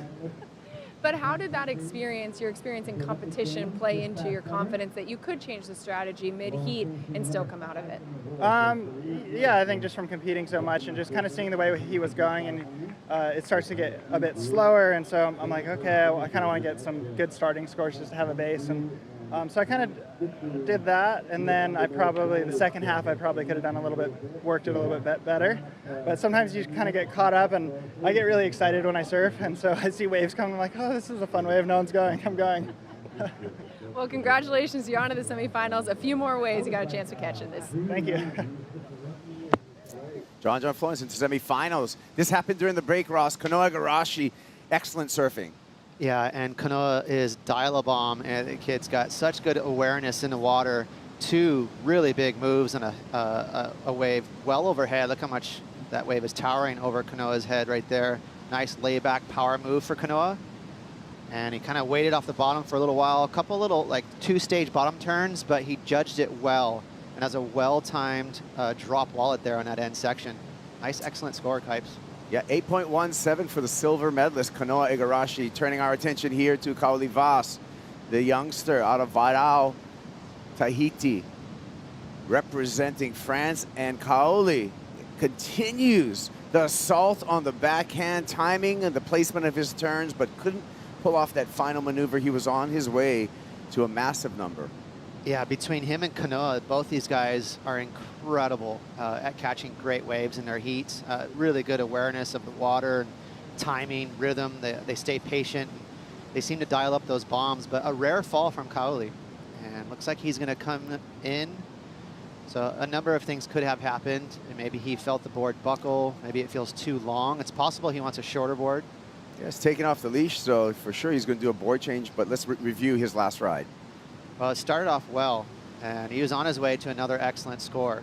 And what a way to start the heat. So a couple nice moves right there. Already in onto a mid-ranger, but watch the bottom right here. It dropped out from underneath him. Also a pretty medium high tide right now that makes these waves breathe up and down. And that wave really lifted underneath Kaoli's feet unexpectedly. And so he couldn't quite hold on. Yeah, pit crew on the beach and a board change. A new JS Industries stick underneath his feet as he paddles back out. He's going to hear he opened up with a 4.5 Kaoli Vas. You could see the buckle on his board in the sunshine right there when he switched it out. So no doubt when he sort of fell into that trough and reconnected his board, it snapped under his feet. And that's because these high-level surfers, they like light surfboards. Their glass is pretty light, and as a result, they'll snap pretty easy. Yeah, fiberglass coming in different weights, 6 ounce, 8 ounce, 4 ounce is the lightest, and most of these boards are glassed with 4 ounce fiberglass. This is the second wave for Kanoa Igarashi on this replay. Oh man, great. Classic Kanoa Igarashi tail slide right there at 2. So, wow, he's got a pair of 8s right now. Insane. Yeah. Here we go, replay, just enjoy it. Incredible surfing from Kanoa Igarashi. Just a lot of confidence in his maneuvers and high-risk maneuvers and the completion. That was pretty cool. It was almost like a skate move, kind of a coping grind across the half pipe there. But the judges like big sections, and he had 2 of them again. Frederico Moraes, the pride of Cascais, Portugal, on his opening ride. Rail grab, gets a little drift there for the finish. And Moraes will be awaiting his opening number. Morgan Siblick, second wave for Siblick. First wave was just a fractional score, and Morgan catches a rail, goes down. A lot of focus on Morgan. You know, he's got all the implications here in this heat for qualification. Being right there at the gate, wants in, Kaipo. Yeah, let's check out this replay of Kikas. Little tribute to AI right here. It's kind of a classic old school Andy Irons tail slide. Right there, grabs the rail, and that's for control, Kaipo. You know, he's not known for really busting airs all the time. He really goes to that reliable carve that he's so good at. So again, this is a sign the wave's dropping a little bit, and the boys are trying to mix it up. Yeah, they sure are, and some of the equipment gets mixed up too. AJ, what do you got? Yeah, I'm standing here. As you can see, the board just snapped a little bit right along here on that last wave. His sister had to help him out with a quick board change, so he's back in the water. Strider, did you see him break this board on that wave? You know, I was watching the entire ride, and then as he came off the lip line for that last maneuver, you could hear the board buckle as he compacted into the bottom with that reverberation of water. So you could, like, literally, you could hear the click, and it was like, oh, you know, I kind of felt it, and he came up and he just confirmed it by the paddle straight in.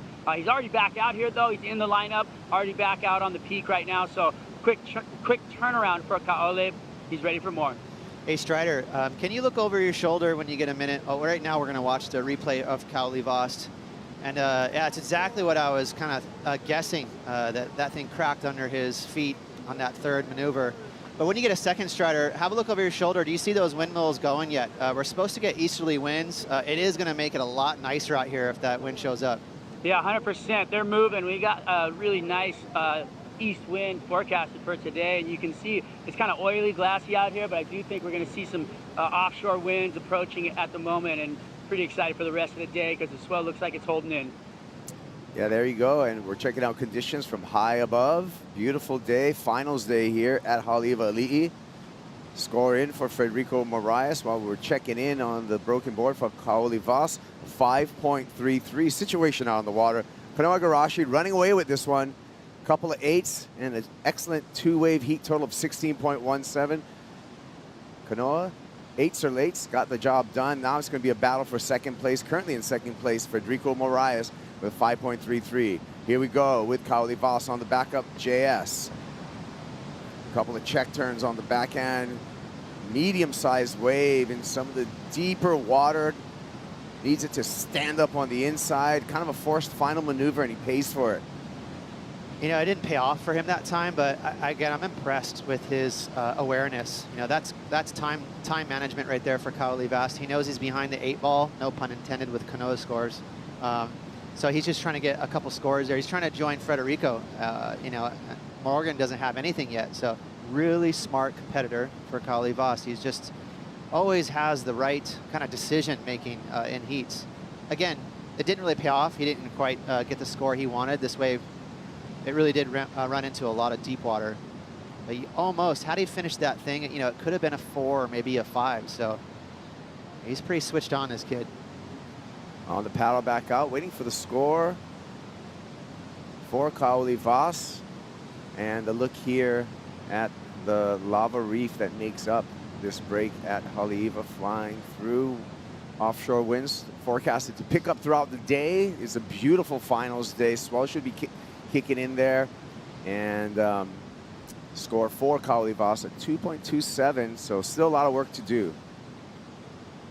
And I was curious if the windmills are moving because it'll hit up there first and the Ko'olau Mountains, and if that wind reaches here like it's forecasted to, because it is battling a bit of a heat bubble. You know, sometimes Haleiwa stays sheltered from the wind, but I'm curious because east wind out here is perfection. Can Kaoli come back? Who's it going to be in second place? We'll find out. Conclusion of the heat right after this break.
The Haleiwa Challenger at home in the Hawaiian Islands is brought to you by the Hawaiian Islands. Take a trip that gives back. By 805, proud partner of Connor Coffin. And by Alaska Airlines, the official airline of the Haleiwa Challenger at home in the Hawaiian Islands. Quarterfinal number 3 out in the water here at Haleiwa Ali'i Beach Park. Haleiwa Challenger at home in the Hawaiian Islands. Kanoa Igarashi already running away with it. It's going to be a battle for second and advancing position into the semifinals. Kaipa with Ross talking you through here as we return to action. 14 minutes and 55 seconds on the clock. You know, there's there's always kind of this funny standing record, like how quick you get into first place and maybe how quickly you could just leave the water. Wouldn't that be funny? Like, I think Kanoa Igarashi, it was about 25 minutes to go in his heat, and he already had these 8s. I think he could have drove all the way to Wahiawa by now. He could be out of here, just chilling. He is chilling. Hey, big scenarios playing out today again. A big scenario for the surfer in blue, Morgan Siblick. After a brilliant rookie year, was a victim of the mid-year cut. You can see Morgan, as we look at our live leaderboard, number 12, he's below that qualification line, Ross. Needs to come out of this heat. And you got Zeke Lau right there, just a nervous spectator all day watching Morgan. He's still got Imai Kalani Duvall too. See, his name is still lit there. He has the potential, if he wins this event, he could go way up the leaderboard too. So a nervous day for Zeke. Yep. Ezekiel Lau watching from the sidelines. Morgan Siblick yet to break the 1-point score in this heat, and we're over halfway. So Morgs has had a tough start. He's got second priority right now, so that's the good news for the surfer out of Meriwether, but he's going to have to perform. But one thing we've learned, Ross, is about Morgan Siblick in 2 years on the championship tour. He performs under pressure. Yeah, he really does. I think he likes it, and that's one of his major qualities, being a tour surfer. And a big set here, Kaipo. Big set looming. Priority with Kanoa Igarashi, a guy that doesn't need priority right now because he's running away with this heat. Little corner perhaps for Kikas. Federico Moraes decides not to go. We'll see wave number 2 of the set and if there's any takers. This is a big wave right there. Kind of caught everyone off guard. One of the bigger sets of this morning. And this one just kind of closing out. So just coming from, what do you think, Ross? Bad angle? That one had a touch of north in it, and it just kind of clipped the toilet bowl at the same time as the peak. But the name of the game today is just even one big move. So I don't think you need to string together the perfect wave at Haleiwa with 4 moves. That's what I love about Haleiwa. You can show up and just do like a big air like John did, or a big maneuver. So I don't know, you can't be too picky today. You just got to look for a big section. Crowd on the beach, making their way here, filling up. It is a beautiful day. Aloha Friday to everyone watching, and all those watching it here locally on the Spectrum Surf channel, channel 20 and 1020. Thanks for tuning in. Strider is on the line. What do you got, Strider? Just checking in on Morgan Siblick. So the beginning of this heat, we saw that really big set come in, and he got wiped across the entire reef. I mean, every wave he was duck diving, just getting pounded all the way through. He tried to get the inside position, which means the deepest on the peak, and it went against him. So rhythm and flow kind of, obviously going Kanoa's way, and he was just, on the best waves of the heat really quickly. 2 big turns on each wave, coming away with a couple of 8s, and Morgan on the opposite end of that flow. So hopefully he can regain composure, try and find a way to get himself back into this heat. Ross, give us an insight on what he needs to do. Yeah, that's a tough one. Rhythm, it means a lot of things, but it really can play with your psyche. So you have to stay in the pocket, meaning stay confident and know that Haleiwa, it can provide for you, even in 5 minutes, Kaipo. So you don't need, 30 minutes to win a heat. Sometimes you get a couple waves near the channel, and that's the beauty of Haleiwa. You got that rip, you got that current. You can get 2 scores, but he has to stay calm. It's easier said than done. What about the role of Kanoa Igarashi as the Challenger Series spoiler? He's taking points he doesn't need. He did the same thing last year. Kanoa Igarashi in 2021 actually won the Challenger Series, in which he was already qualified for the championship tour, and he bumped down that qualification scenario, but he's just the spoiler when it comes to the Challenger Series, Kanoa. He said something in an interview that I heard I thought was pretty cool, and that's that he likes to compete, just plain and simple. He's like, I'm going to either just chill at home or I can be on the road and compete with the boys. And he really loves to put on a jersey, so you got to hand it to him. Yeah, and you know what? He's proud of his home in Huntington Beach, but today's a little bit better than an average day on the south side of the pier as well. No doubt. Morgan Siblick drops into this one, skips off the bottom, looking down the line. A little bump on this wave for him to contend with. Hook off the top, is able to keep the board under his foot. One more, and a float at the end, but he goes down. He had to really wrestle with that wave. Speeding down the line, Federico Moraes right behind Morgs. Kikas with that big open shoulder carve that he's known for. Make it 2 for Frederico. Looking for the finish, and he gets it. Wow, that is a classic Frederico wave right there if I've ever seen one. Big old roundhouse carve, snap to a finish. He's as smooth as you like. And like you said, Kaipo, you called it perfectly. That was a really tough wave for Morgan. He was definitely holding on with his toenails. That was a really bumpy wave. But number 2, look how smooth it is. Again, not a critical section, and that's not great for your score line, but a very smooth wrap. He did tag the inside bowl cleanly for Frederico, so you know it's going to be at least minimum a mid-range score. And I think second priority was the culprit here for Morgan. He needed to go in this wave, thinking, hey, this is just a 2-wave set. Can't be too picky here. He's got to get on the board, but it was a tough wave. Yeah. Frederico Moraes, I mean, he's just proven out here at Haleiwa. He won this event in 2019. He was a runner-up in 2016. Way back in 2013, he was a Triple Crown Rookie of the Year. And it looks like Fred's having another run here at Haleiwa. However, with Michael Rodriguez making it into semifinals, Frederico Moraes has 0 chance, even if he wins the event, of getting above that qualification line. Also, bad news for Narrabeen. Dylan Moffitt is below the qualification line now with Michael Rodriguez moving into that semifinal, Ross. It's pretty incredible, isn't it? You know, it's all the results are starting to trickle in, and they are very final now with the last event, quarterfinal, semis, so it's all materializing. Yeah, let's take a look at the Challenger Series rankings, the leaderboard right now. You can see Dylan falling below that cut line. Michael Rodriguez still in competition, has moved up to number 9 there. Now the man on the fence, Ezekiel Lau, nervously waiting. Morgan Siblick's got a chance, but he's got to get out of this heat right now. No doubt Zeke is watching. I'd imagine he's watching his heat, maybe biting his nails a little bit. Yeah. Morgan's a fighter too. He's got a 4.5. He could crawl back in this heat. He only needs a 5.36, Kaipo. Yeah, 5.36 is the requirement for Morgan Siblick at this moment.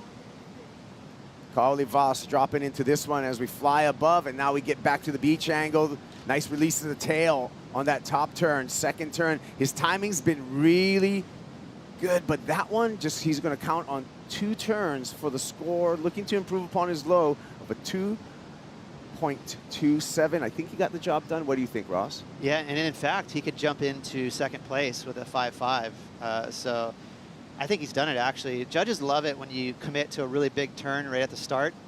And right there, spray to the sky. Beautiful execution there. Like we talked about Kaoli's fundamentals. He's really steady off the bottom. He's got the beautiful bottom turn. Has good timing. He's in complete control. He always just seems to be cutting through the water. So if I had to take a guess, he'll get a 5.5 or better. And he might just slide into second here. I love the water angles. Yeah, Kaoli Voss, I mean, opening round, dropped a 9-point ride. Round 2, 8.17, another excellent score. Coming off of his round of 32 yesterday, a 9.1. So every heat that he's served so far at Haleiwa, he's been able to get at least 1 excellent score. Insane. Yeah, he's just been, and well-deserved too. The guy just been picking the eyes out of the lineup, and that's the name of the game here at Haleiwa. Score drops for Kaoli, a 6-point ride, and that's enough for him to go into second place and advancing position, bumping Kika's Frederico Moraes down to third. Frederico needing a 5.18. Morgan Siblick, nervous heat again for the Australian. He needs basically a 6-point ride at this moment. More waves on the way. Siblick with second priority. And Kaoli Voss, again, we talked about how smart of a competitor he is, and he would know, Kaipo, that he's holding on to a 4.5. So he's really going to try to get rid of that thing to up the ante here. So currently, Morgan only needs a 6, just under a 6 to advance, but you know, if you're Kaoli Voss, you're going to try and make that a little tougher. Yeah, Kaoli with that 4.5 in his scoreline, we know he can do better than that. He's been doing that the entire competition. Just a young man at 20 years old, but already has been kind of a giant slayer when you look at his run. You know, here we go, Kanoa Igarashi. Here's our heat leader. Didn't need that. That was a priority error, but it's not going to matter for Kanoa Igarashi. He's just got such a strong two-wave total right now with that 16.17. But that's good news for Morgan Siblick getting first priority. Yeah, 100%. And there's quite a bit of time left. He doesn't need a massive wave. You know, he can get a big score in a medium wave today. A little bit out of position during that set. That first wave, while we were looking at that drone shot, was a really good wave. And all 4 of these competitors were pretty far up the reef. So, you know, that was a nice wave potentially there for someone. Kauli interested. He's got third priority. Maybe he's going to do a little bit of baiting to Morgan Siblick with first priority. We got a couple of waves in this set coming through. Kanoa way deep on the inside, surfing under priority. Just takes a look at that one. That's a no-go. Let's see wave number 2. Looking good from above. Siblick with priority. Nice line on this one. And no takers. And again, that's a good wave if you're further over. That thing had a huge section. You know, you could have produced maybe even an 8-point ride on that. So the boys are just a little too far up the reef currently. That was wild. They paddled themselves exactly to your point, Ross. They paddled themselves way too deep and not paying attention to land markers. They were paying attention to each other, I feel. Right. And in their defense, it has changed quite a bit from yesterday. Yesterday, they were surfing super far up the reef. Today, it's a little more traditional Haleiwa in terms of the lineup. It's a little straightforward, more in the middle of the peak. 3 minutes on the countdown here. Priority with Morgan Siblick. He needs a 6-point ride at this moment to get into second place and advance into the semifinals and give himself a chance at requalification. Heavy clock right now, Ross. Yeah, and he'd probably be pretty frustrated because a couple big opportunities slid by him towards the channel. So he needs a lot of luck. But looking over my shoulder right now, there is some lumps out of Avalanche, so it's not over yet. Well, we've seen buzzer beaters, clutch performances throughout the entire previous 3 days of competition here. Will that happen again? Indicator out there, you can see on the top of your screen, the outer reef of Avalanche. Waves will hit that reef first, giving the surfers an indication of an incoming set. It's really interesting, and not to forget about Federico Moraes too. We've had a lot of focus on Morgan being a guy trying to bust into the top 10, but both these guys are really dangerous, so you never know. They could, but either one of these guys are capable of bumping Kauli Vast out of this advancing spot here. Kono Igarashi is going to be happy to surf under priority right now, and this is just for fun for Igarashi. He's going to make his way into the semifinals. Sharp Eye Surfboard just looking so switched on under his feet. He's just glued to this board. Finish. The guy to bet on for finals day. Here we go, Morgan Siblick. Nice snap to open up. Bottom to top 2 turns is what he's going to lean on for that 6-point ride. Ross, your initial reaction? I would have rather, you know, if I'm in his corner, I would have rather have seen him go for a little more of a crazy layback power move for that finishing turn. Here we go, up and riding. Hold on, here comes Kauli Vast. Kauli with a nice carve to begin with. Stabs it through for the finish. Looking to increase his point total if he scores better than 4.5. So we got some math to do and some decisions from the judges right now. Under a minute remaining. Surprised Federico didn't hook up with one of those waves. So again, he was probably just caught in that current. It's something we haven't talked about too much. The current, a little more fresh today. It's strong. And it'll suck you up the reef quicker than you anticipate. Kauli Vast, I feel, has improved on his 4.5. We'll have to see what the judges think. So that's going to calculate as well. Yeah, well, if Kauli Vast betters that 4.5, he will increase the requirement for Morgan Siblick. So that's really the scenario that's playing out right now here with 15 seconds remaining. We'll see if Kikas can get to his feet for one more ride. There he is. Federico Moraes has to get through that first section. Hacking off the top. Federico. Easy carve to the inside. Looking for the final maneuver and sticks it. So a really interesting finish and a lot for the judges to digest. Interesting. To me, that kind of feels like a 6, you know, something like that. So a lot of picking apart right now. The judges, they're going to be watching replays. They're going to try and really dial in these waves. That's 2 nice moves there, pretty clean. Nothing wrong with that finishing maneuver. That section was a little tricky. It kind of laid back, so that made it hard for Morgan to really throw down on that turn.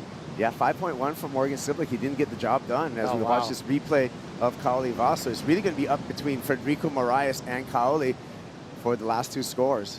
They dropped it 5-1. Okay, so Morgan is out, and it's going to be all about this maneuver on the inside. A couple clean moves, but this is the good one right there. Finishing closeout turn. Again, it's up to the judges, but I wouldn't be surprised if they throw him right around a 6. Federico needs a 5.71 right now because Kaoli Vaz's last number just dropped in at 5.03. 5.71 for the Portuguese surfer. He's walking up on the beach. No indication as of yet from the judges. Again, it came down to the wire. Is this deja vu? Didn't he do this earlier in this event where he's on the beach waiting for a score? Yes, he did. He did, right? And I swear, it really does feel like right around a 6, and that's what he needs. So judges are going to be really careful with this score. Obviously, it means a lot.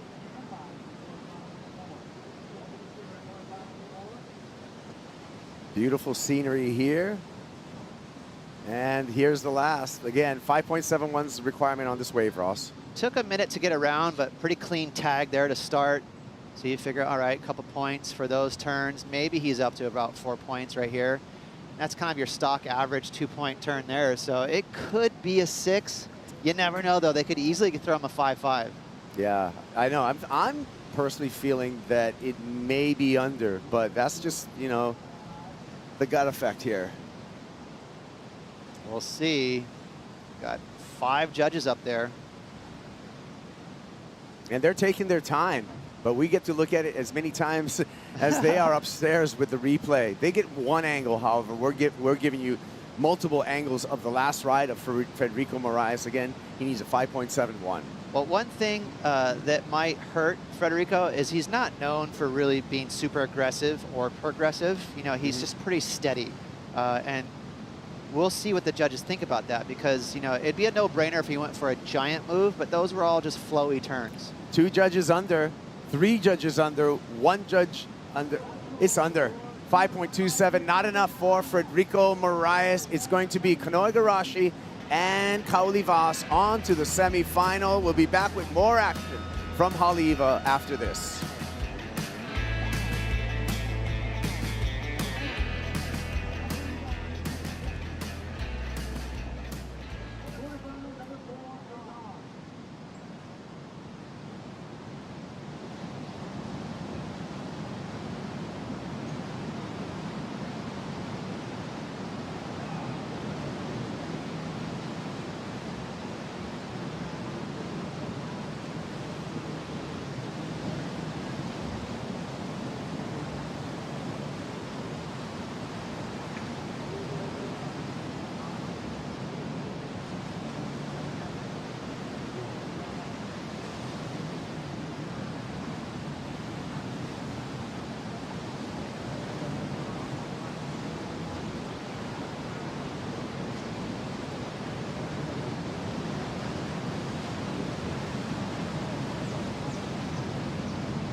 Haleiwa Challenger at home in the Hawaiian Islands, and what a beautiful place Oahu is. This is the bird's eye view of Oahu's North Shore with the Waianae mountain range out in the background there. It's a beautiful day, beautiful waves.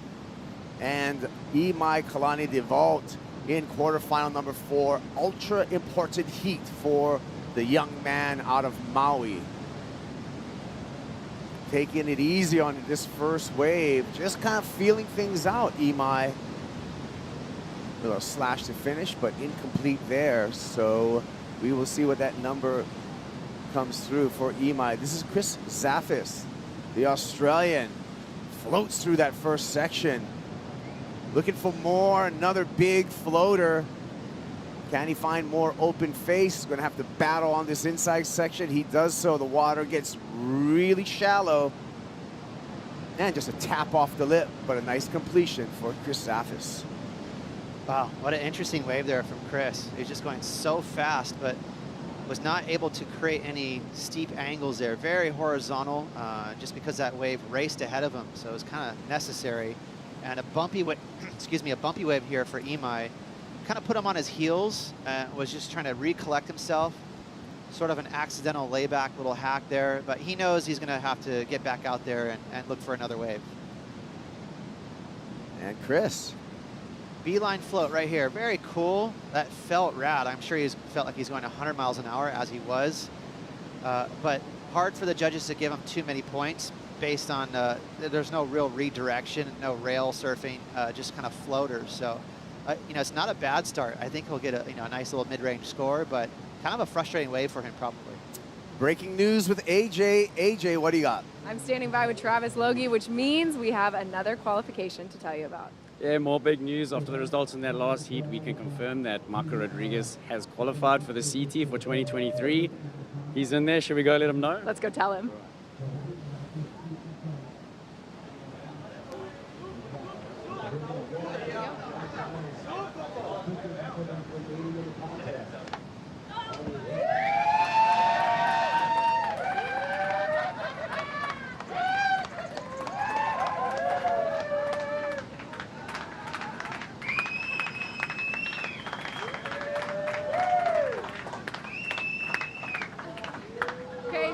Talk me through, what are you feeling right now? I don't know. Kind of had to explain. I have been put a lot of work this year. I have a lot of people to say thank you so much. So right now I just can't say nothing. I'm just over the moon. Thanks so much, everybody. I love you guys so much. Thank God for everything. And so happy to be back. So happy. You already had to work so hard just this morning to get to this point. How did you know? How did you put that out of your mind and just surf this morning to put you in this position? I don't know. I have been trying to think about my daughter. She gave me all the motivation that I have. So that's what I've been doing. You want to say anything to her right now? Just thank God for everything. Thanks my family, all my sponsors. Thank Matt Biolos, John Benin, all guys from the Lost of Boards. I love you guys so much. I'm just so happy. Congratulations. We'll see you on the championship tour.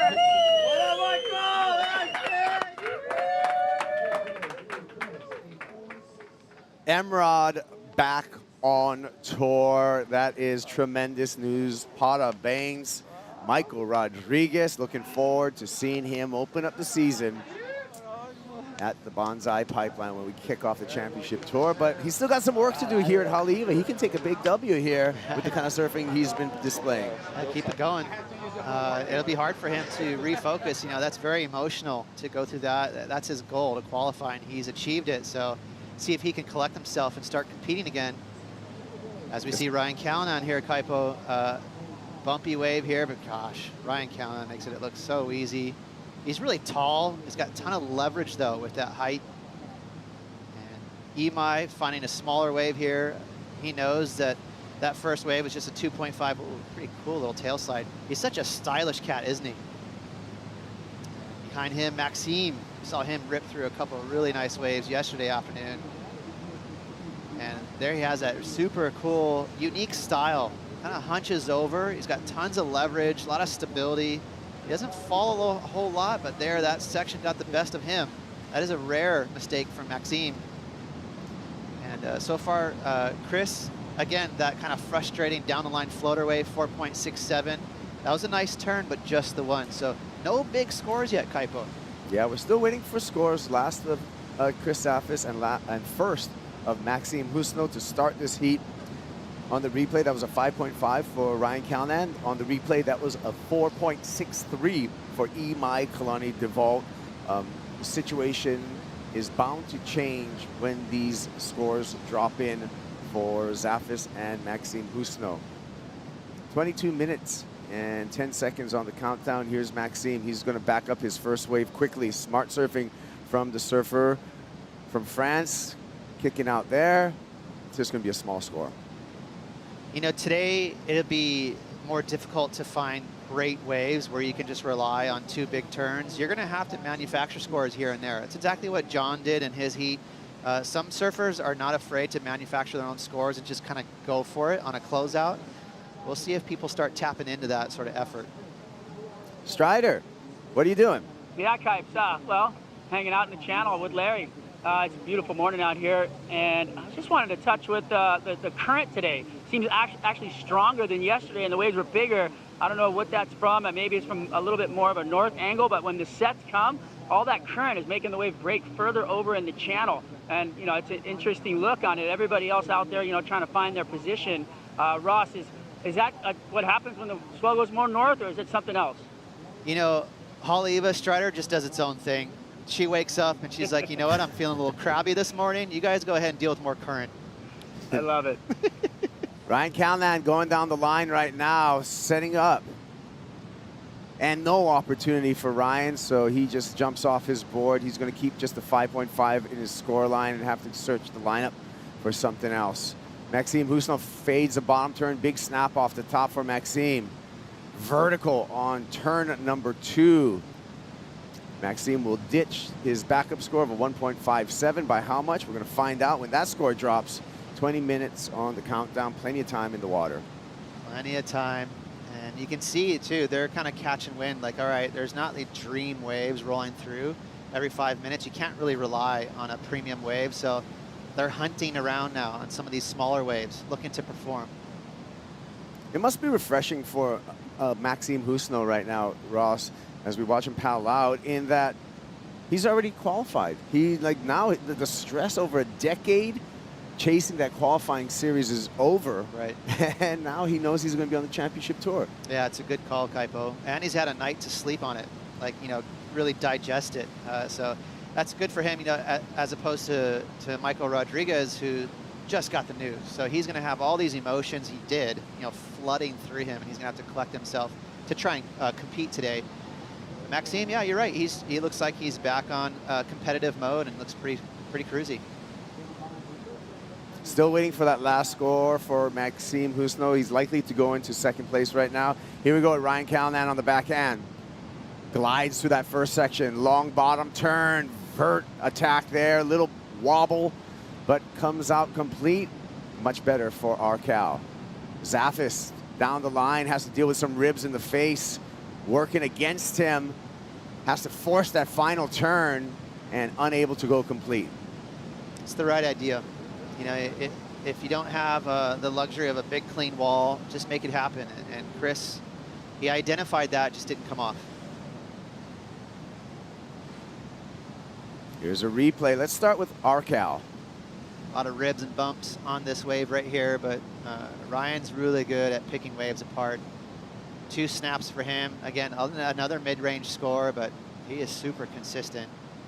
And also pretty difficult wave here. You can see how fast it is. Has some ribs in it as well for Chris. And so he said, I don't have a score under my belt right now. I'm going to just try and kick an air out, but it just didn't come off. That was a really tough section. Chris, certainly the dark horse in this heat. Ryan Calnan coming through with a 4.7. He goes to first. Maxime with a 4.83. Maxime jumps to second and pushing Chris Zafis down to the third and elimination position. Priority with the Hawaiian in the white jersey, Imai Kalani DeVault. Imai currently with a 4.63 in his scoreline as the only meaningful number. He needs a 5.4 at this moment, Ross, to move into second in advancing position. Well, one thing, you know, even though this feels like a sketchy heat for Imai, one thing that might feel okay is there's no big numbers out there. No one really has a huge score, so he'll feel like that's pretty comforting. You know, I'm right in the mix here. There's no time to get too panicked, and he just needs to wait for that wave. He's got priority. Pick the right wave that's a little more clean today. Set rolling through here. Imai with priority. Time for the Maui boy to make a decision. Looking at this one, and he's on. Imai Kalani DeVault dropping into big wave. Takes his time off the bottom and hacks a big top turn. Has to survive the explosion. Does so. He's going to lean on that one turn for his score, but that was a big turn, Ross. Yeah, he pushed hard on that tail block. I like that he created that angle too. He came up at that lip line at 12 o'clock and then went for a layback snap. So that was a great choice, super aggressive for Imai. Like you said, Kaipo, just the one turn, but it could be the best score so far in this heat. Let's take a look at this. How tall this wave is, a bomb. Again, vertical and then lays back. So pretty aggressive turn, and for sure the judges will appreciate that. And today, one maneuver waves will be okay. You know, there's a lot of closeouts out there. And again, watch his angle, watch the nose of his board. He's gonna point it right up top, right about there. Usually when you do a layback snap, you're kind of coming against a section coming at you. But Imai found that lip way at the top. So kind of a unique layback snap. Waiting for the number. A 5.4 will put him in second. 16 minutes on the countdown. No indication as far from the judges, so let's catch up. You know what? The way you want to surf a heat at Haleiwa is the way Kanoa Igarashi surfed the heat. Let's hear from Kanoa. Kanoa Igarashi making it look way too easy out there in your first heat of the day. What had you so in sync with the ocean? I guess it's just the love for Haleiwa. I mean, on a day like this, I think we'd all come here and surf anyways. So, yeah, I mean, it's just a really fun day. The direction's really nice, and it's just a really kind of rippable size. So, I guess that's kind of just like I naturally got in sync because of that. Makes sense. It looks very good. You're on to the semifinals. Anything you want to say to friends and family back home? Yeah, it's finals day. A lot of stuff going on. I just want to say hi to everybody watching. I know my parents are watching at home. Yeah, well, I guess hopefully I have 2 more heats before pipeline. And, you know, just warming up and getting started, and feels like I feel really good, so can't wait to keep going. Congratulations. Yeah, thanks, guys. Bye. Score came in for Imai, a 6.07, Ross. Imai Kalani vaults his way into the lead with that one turn. Imai Kalani vaults his way. That was pretty clever, Kaipo. I think he did that on purpose. Here we go. Imai, little quick snap down the line, looking for a backup, looking to increase his 2-wave total. He would need to do better than 4.63. He did not do that there. But surfing under priority, no harm, no foul for Imai Kalani Vault. Now it's about time management and priority rotation for Imai, Ross. Looking at the clock, 9:56 a.m. and a lot of times Haleiwa lights up right around lunchtime with the trade wind. So there's still a little bit of morning sickness in the water. It's kind of slack wind, but as soon as that wind touches it, it's going to be beautiful. Busno is in third. Needs a 5.01. Forced finish, but makes it complete. So we'll see what the judges thought of that. Just needs a mid-range score to bump Arcal out of that advancing seat. And you get those weird sections from the deep peak there. That's where that's where Maxime caught that last wave. And it was that kind of a funky little mushy left came at him, and he redirected. Judges quickly throwing a throwaway score down there. Inconsequential on that last attempt from Maxime Husno. 4-point ride's not going to count in his top 2. Imai Kalani DeVault in the lead. Can he hang on to that lead? We'll find out when we return to the Haleiwa Challenger.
My job is professional surfer. My goal is to win titles. That's what I'm here for. The world's best surfers in the world's best waves. We've had a shark attack. Whoa. It's the most intense surfing scenario you can imagine. I have to step up my game now and not make any mistakes. Oh my God! This is a war. You have to find a way to win it and do it at all costs. Make or Break, a 7-part series on Apple Plus TV. Check it out.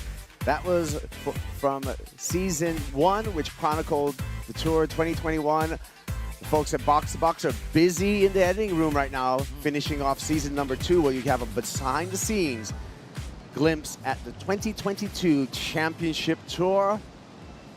Imai Kalani DeVault was part of that tour, fell off tour, wants to get back on tour. How is he going to do that? It all starts with getting through this heat, Ross. Needs to get through. So far, so good for Imai. I remember he had a pretty rad heat with Kelly Slater at Bells, too, where he got the better of the GOAT.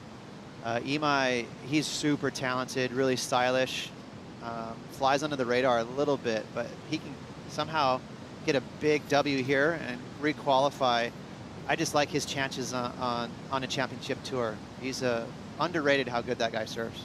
Well, that's what really it would take. It'll take a finals appearance and I think a minimum of a second place finish for Imai to get above that cut line. Here he goes. Big day for the Maui boy. Air drops off of that float and cannot hang on to the finish there. Imai Kalani DeVault, Ryan Callanan right behind him. Gets past the rib. Little glide, hung up for a moment, and he's going to settle on just one turn for his score. Big set, but closed out, unfortunately, for Ryan. And looking over, there's a few more waves coming in. Let's see if, where's Chris? Chris should be in the lineup there. Might have a good shot here, Kaipo. Here he goes, Chris Zaffis, the Australian, eyeing up this wave, positioning himself, rolls into it. Zaffis, double pump bottom turn and punches out too deep on the peak. Yeah, that one, again, Haleiwa a little grumpy right now. That wave kind of closed out. He was a little bit deep on the peak, but it really is about one big turns right now. There's pretty fast waves out there. So a little bit of an adjustment from the last few days. We've had these long rolling waves up the reef, and now it's kind of your typical day at Haleiwa. You know, it has all these different sort of characters throughout the day, and right now it's about one big turn. And we've talked about it before, Ross, and I'll talk about it again. As these swells mature in the islands, they naturally turn more north, and I feel like it's getting more north out there. For sure. It has gotten a little straighter, but you can nip some really good waves on the corner, you know, in that traditional peak where you see all the groms all day, just kind of catching all those waves right near the toilet bowl. And it gets really fun over there. Nice backhand snap for Ryan. I heard reports up at Pipeline too that the swell did straighten out quite a bit. It's even showing that it's pretty north up there. So this swell has evolved a bit. Again, these northwest swells originating up in the Aleutian Islands, dropping those lows through the Pacific unimpeded until they hit the reefs here in Hawaii. Chris Zaffis is going to get another chance now. Eases through a cuddy. And another roundhouse for the Australian. Glassy wall on the inside. Tags the lip once, tags the lip twice, and goes complete for the finish. He's going to improve upon his scoreline with that wave. Maxime Husno, aggressive turn to start, foamy face, foam on the face, and fins get a little disengaged, but he pulls it. Whoa! Shooting the three-pointer. Hey, he just did a pump fake. That was sick. Nice, Maxime. Obviously an NBA fan right there. That was pretty cool. I just want a replay of the claim on that wave. That was awesome. Yeah, and just quietly, Chris just rolled Yahtzee. I mean, that wave was a dream. Arcal, long bottom turn, lip hook on the backhand. One more time for Ryan Callanan. Nice timing for the finish and goes complete easily. So flurry of waves ridden and a flurry of scores required from our judges to set the situation at the 6.5 minute mark. That's Haleiwa in a nutshell. You know, it'll take away from you, and then you stay patient, it'll giveth. And the last 5 minutes, there's been some nice waves. Everyone's trying to, you just have to be there and be ready for Haleiwa to cooperate and capitalize. Ryan, 2 turns on this wave. Great vertical approach on that first one, and then more of a wrap on that second one. But both those sections were pretty beefy, so that'll help his score. Round carve. Again, there's this really cool, unique bottom turn from Maxime. His fins gave out on him, but he recovered nicely. Oh, pump fake, bang. Nice, Maxime. I see you. A little one-on-one later. There you go. His score comes in for Zafis, a 5.93. He moves to second. Still waiting for scores for Ryan Callanan and Maxime Husno. And right now, Imai Kalani-Devault with that priority. However, with these scores dropping in, Imai may be vulnerable to drop down the situation and out of advancing position. We'll see what the numbers come through here. We're at the 5 minute mark. This is an important decision by our judges on those last 2 rides. Absolutely. He's just out of rotation there. He's watching all 3 other competitors get scores. But a lot of time, Kaipo. 5 minutes. You don't need much time out here at Haleiwa. Imai drops to second with a 6.17, dropping in for Maxime Husno. Still, Ryan Callanan is owed a score from the judges. That could continue to change the situation out in the water. A 5.21 will bump Imai Kalani-Devault out of that second place, and it happens. A 7.23 for Ryan Callanan. Callanan in first, Husno in second. Imai drops to third and is in danger of elimination. He has priority and 4 minutes and 20 seconds. Wow. That's a pretty beefy score there from Ryan. I didn't really anticipate that score going that high, so he will take it. Again, they really like tall, big sections, and Ryan surfed cleanly and got a pretty big score there. So there we go, Imai. 5.3 though, Kaipo. 4 minutes, it's got priority. Again, just storybook here. Yeah, there is Imai, and he's well capable of getting that mid-range score. He just has to avoid an unforced error at this moment, Ross, because he's got the time, he's got the priority. This should be just a simple exercise for Imai Kalani-Devault, but the difficult part of it is the mental exercise. Yeah, this is one of those drills, like you know, that you do. You practice all year long in your own mind when you're free surfing. Run it down. Hey, I need a score. 3 minutes left. I got priority. So he also needs to choose a wave that's not super bumpy. Ideally, he get a clean wall here. AJ, you got more news for me? We do have more news for you, Kaipo. I'm standing by with Travis Logie, and someone else has punched their ticket to the championship tour. Yeah, more and more good news. Official Liam O'Brien has requalified for the 2023 CT Tour after those last couple of results, so great news for Liam. And Liam is one of those stories that, as commissioner, how cool is it to deliver this news knowing everything he went through in the last year to get back to this point? Yeah, I think for everyone that was such a heartbreaking story, so it's just awesome to see him gather everything together and get back on tour. It just validates everything about the tour and his spirit. So it's a crazy, awesome story, and we're so happy for him. Now, we've had a flurry of qualifications already this morning. We're not even to the women's, but for the men's, where do we stand right now in terms of qualification? Well, that leaves pretty much just the one spot up for grabs, and it's looking like it's going to come down between Imai and Zeke. And Imai, I think, needs to make the final and get first or second. So a battle of the two Hawaiians to see who gets on tour.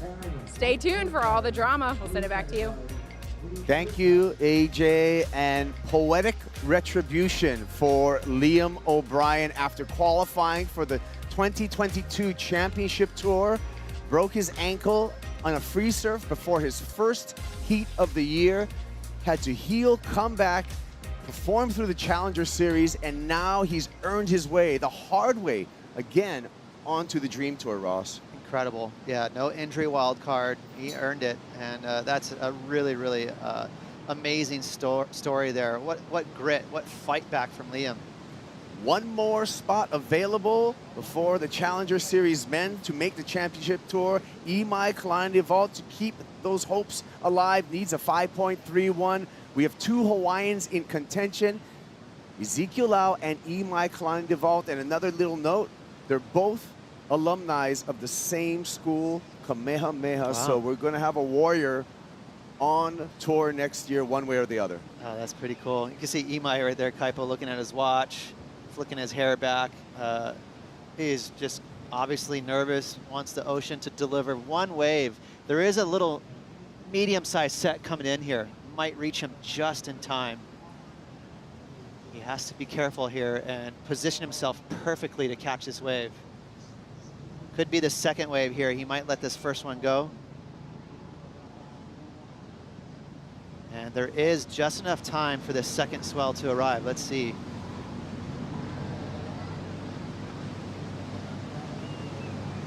Maxime Husno looking for an air, throws it away. Here we go. Where's Imai? Imai Kalani Vault skips that first turn. He's going to really have to force it. Medium-sized wave here. Needs a 5.31. Needs the finish. Wow. Gets the finish. Gives himself a hand. Wow. Was that enough, Ross? I want to see another angle. It's tough to see the size of the wave. We were kind of high and wide there, and it really makes the wave disappear. So I'd love to see if we can get another angle from the judge's view to see how tall that wave is. It's going to make a difference. It'll show you how critical the section is. Okay, it's overhead. That's not too bad for Imai. Shaky start there, gets a little slide. Then he starts feeling the rhythm here. A little snap, even a better snap right there, and by far the best turn, kicking the tail out the back. 5.3. I'll hang myself out there. I think he's going to get it, but it's really close. Nothing too critical, just a lot of really kind of skatey moves, but he's not holding back either, especially that last turn. If he gets the score, it's going to probably really be based on that last closeout turn. Yeah, and a reminder, even if he makes this heat, he's still not guaranteed. He needs to get to the final. He needs a first or second place to get that qualification. He's on the beach signing autographs, but on his mind right now is what's the score? Is Coach Pedro there on the water's edge? No indication as of yet from the judges. The clock's off and we're waiting for their decision. Good sportsmanship there from Maxime, who's currently in second place. It's an interesting wave because it was longer. There's a lot of maneuvers, but no real big critical sections. If it was a big wave, it would have been a no-brainer. But it was a little bit smaller, and he had to put it together. Again, the last turn was the best turn, and that's going to be where the points sit.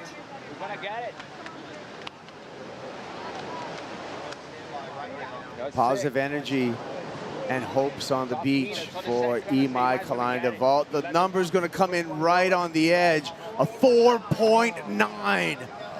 Not enough. Imai Kalani Vault eliminated from competition, Ross. Heartbreak. Yeah, that was really close. Again, Ryan Callanan's 7.723 for me was really judged on the wave and how tall it was. It was a smaller wave for Imai, and I think that's the culprit. Good news for Ezekiel Lau. He's watching. We're taking a break. Take a breather. When we get back, women's quarters out in the water.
What a morning. Ryan Callanan getting a shot with a local Grom after another big victory here at Haleiwa. 12.73 combined total to move on to the semifinals today with freshly qualified Maxime Husino.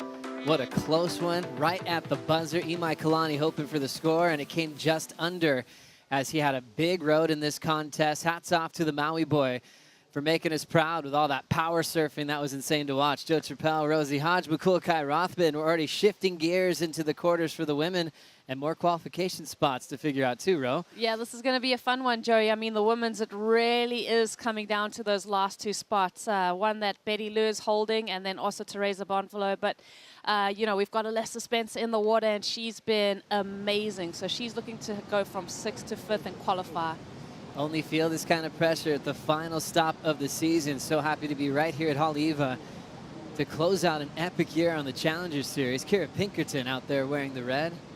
Hard-charging surfer who had one wave clip in Indonesia that everyone just kept rewinding over and over again. It'd be a lifetime wave for a lot of people, but Kira's just getting started out there in the red jersey. Zali Kelly's in blue, representing Australia, along with Molly Picklum in green. Picklum already qualified, so all eyes on Alessa Spencer, representing North County, San Diego, fresh off a win in Saquarema. And right out here, probably going to try to focus on her backhand attack to keep this dream run alive. Top two spots move on to the semifinals, and waves are approaching. Beautiful sunlight on the ocean surface, and hopefully they'll get a lot of opportunity in this one, Makua. Yeah, I mean, there's waves on offer. The girls were definitely, as you can see, out of position there. But, you know, they really got to pay attention right now, especially because they're still swelling the water, not trying to chase those inside waves. Really make sure they're on the bombs. There are, you know, waves on offer. And Harry, go out the back, so I think we have a rider. Now setting it up, first section opening up. Zali Kelly has a real cool, comfortable style, has a bright future in the sport of surfing. Enjoys pushing her surfing to the limit with progression as well. If she gets the chance, here comes Alessa Spencer. First look at her surfing on finals day. Backhand wrap now. Setting up a second move. Nice patience there from Spencer, and she'll redirect there. So a two-turn combination. Goofy footers have been really loving Haleiwa this week. Big performances on the men's side from Kaoli Voss, fresh off the Ryan Callanan victory for the backsider, as Alessa Spencer's trying to do the same thing as we focus in on the Challenger Series rankings into finals day. Last day of the season. See Alessa's name, number 6 in the world, right behind Teresa Bonvalad. Teresa in the 5th spot, Betty Lou, Sakura Johnson in 4th. Still yet to put that green Q next to their name, which means qualification. Betty Lou and Teresa Bonvalad have drawn each other in the quarterfinals. So 2 spots left to make the top 5 move from the Challenger Series to the Championship Tour to be back in pipeline. All the names in white are still in the quarterfinals. So a lot making a big impact. Sophie McCullough coming up next, who's right behind Alessa on the rankings. But Alessa's been there before. Even though she's young, she had a chance to qualify last year here at Haleiwa. This time the waves are dramatically better than last season. And she loves a big open face wall. She's been ripping all week, Rosie. She's been ripping, and I think something to take note of, as you mentioned, coming so close and being able to replicate that season and come back and wash off that disappointment. Alessa's done that so well. She's matured a lot.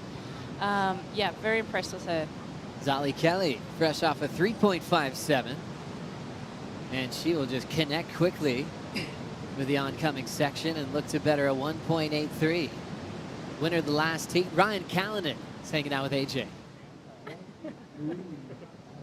All right, I'm standing by with Ryan Callanan. Another day, another time on the glass. What did you change between yesterday and today? I went down in board sizes to a 6.2.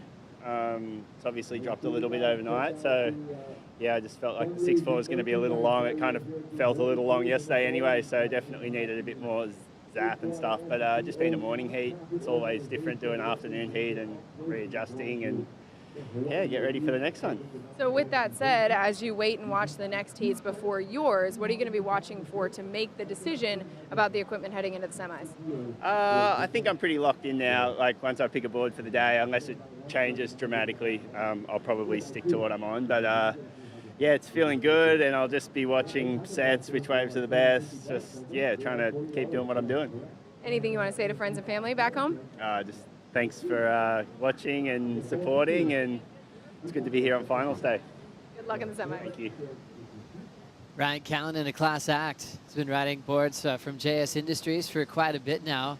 Remember when he was going through qualification, sometimes these athletes are trying to find the right formula as far as equipment's concerned, and he started buying a bunch of boards through the QS, qualified the first time, and JS was like, hey, you know what? You're on the team. You know, you don't have to buy those anymore. We'll get a nice program going, and it's been a great relationship ever since. But it's actually not that rare of a story for a lot of great surfers to actually reach out, try to find different shapers who might have the hot hand, who might have a great relationship with their surfing, to try to figure out what's going to work at a high level, Rosie. Yeah, I mean, I think about someone like Sally Fitzgibbons, who's gone through a number of shapers in her career, trying to figure out that right formula and trying to figure out, as her surfing evolves, which kind of equipment is really going to suit her the best. Now looking at 21:15 on the clock. Quick update from Strider in the channel. Yeah, I just wanted to touch on Alessa Spencer. You know, she has a knee injury, and she's been in Hawaii for like 3 weeks, didn't surf for about 2.5 weeks, and then came out here for her heats just to test it out, really, and, you know, pushed through the pain a little bit, but said it feels good. But she didn't surf for almost 3 weeks, just watching waves out here. Well, a little bit of a torture, she said, but now she's looking good. Thank you, Waz. And just to add to the drama at the season finale, when you're one spot out of qualification and you're trying to deal with an injury, but there's been a lot of crazy, successful injury stories in the world of pro surfing and all of sport. Someone like Morgan Siblick, when he was limping down to the beach, beat John when his foot was hurt the day before. Tyler Wright in Portugal, where she hurt her knee and came back to win the world title. Blown eardrums for Sally Fitzgibbons all the way to the win in Fiji. You never know what's going to happen. As we see Kara Pinkerton. Clean wrapping carve, looking steady off the bottom, just picking her point. Nice fan of spray off the top. A big windup for the finish, but she's disconnected. And now Alessa Spencer. We'll see how that knee's looking. Times the lip well. One maneuver opportunity for Alessa. Had the 4.17 start. So doing a great job managing the pain right now, Makua.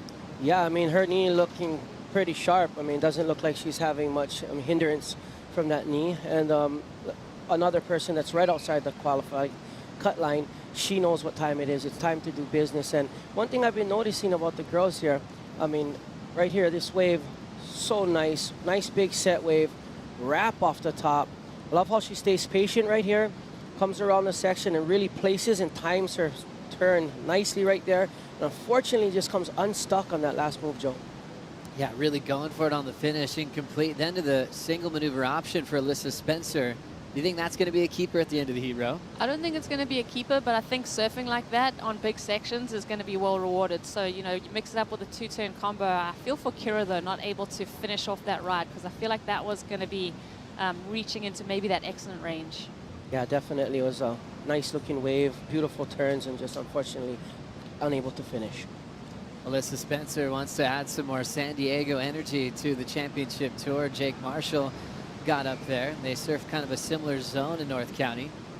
Seaside Reef, which will have a bit more attention on it too, coming soon in 2023 with World Junior Championships. But Alessa, fairly close to where Katie Simmers is from. Katie from Oceanside, just above that zone in Carlsbad. So a lot of options to surf there, and obviously not too far of a drive from Lower Trestles with South Swell season. You can see a lot of the best surfers in the world just gathering at that famous A-frame peak, which has been the finale of the Rip Curl WSL Finals the last 2 seasons, crowning a world champs. Alessa Spencer, 4.13 on her last wave, has taken the lead. I used to surf with her uncle at Salt Creek all the time in Southern California. Tim Young always did huge airs. It was great in the barrel at Gravels. And he hit me up. He said, hey, my niece is kind of, getting better and better, and she might, qualify one day. He said he probably saw that she was going to be a pro surfer around 14 and 15. And he said her competitive nature would be about 110%. She just always had the headspace to compete as well, along with her surfing ability. So her family's kind of always known this was going to be her role in her life. Pretty cool that it's she's in this position now, on the knocking on the door of qualification. Yeah, well, I mean, you know, physical fitness and all that stuff is great. The mental aspect of the game is huge. And, you know, this young woman is really showing the tenacity right now. Her head's in the game. She's getting beautiful scores and really just keeping on a roll. I really think she has a good chance of breaking through that qualification. And then fresh off that huge win in Brazil, massive motivation for Alyssa Spencer. Even probably giving her confidence through the injury. And right now, Rosie, just looks like they're all trying to stay in position. Yeah, they're on that little bit of a treadmill. We've seen a little bit of texture come through the face and the lineup here as the starts to settle in for the day. But this is so fun. You look at all of these women's quarterfinals, they're all super stacked. And thinking about the point spread between Alessa and Teresa, I mean, it's 115 points that separate these two women on the rankings. So it just shows how consistent both of those women have been. Paddling for this one, Kira Pinkerton. Getting herself out in front, set up work. And coming down with the end section, she'll pull that finishing move. Even though she fell on the last turn of her start, it still came in at a 6.0. So wonderful start for Kira. Her father, an amazing surfer, a lot of competitive success throughout his days in the Jersey. Giving her some good backing on the road. What'd you see here, Rosie? Yeah, Kira, this is that smaller type of wave that she gets this easy run through and starts to blast that turn off the top, and does well to carry on through that whitewater blast that came at her. So that's what you got to do in this heat. You got to attack those bigger sections when they present themselves. It's been so well rewarded throughout the day.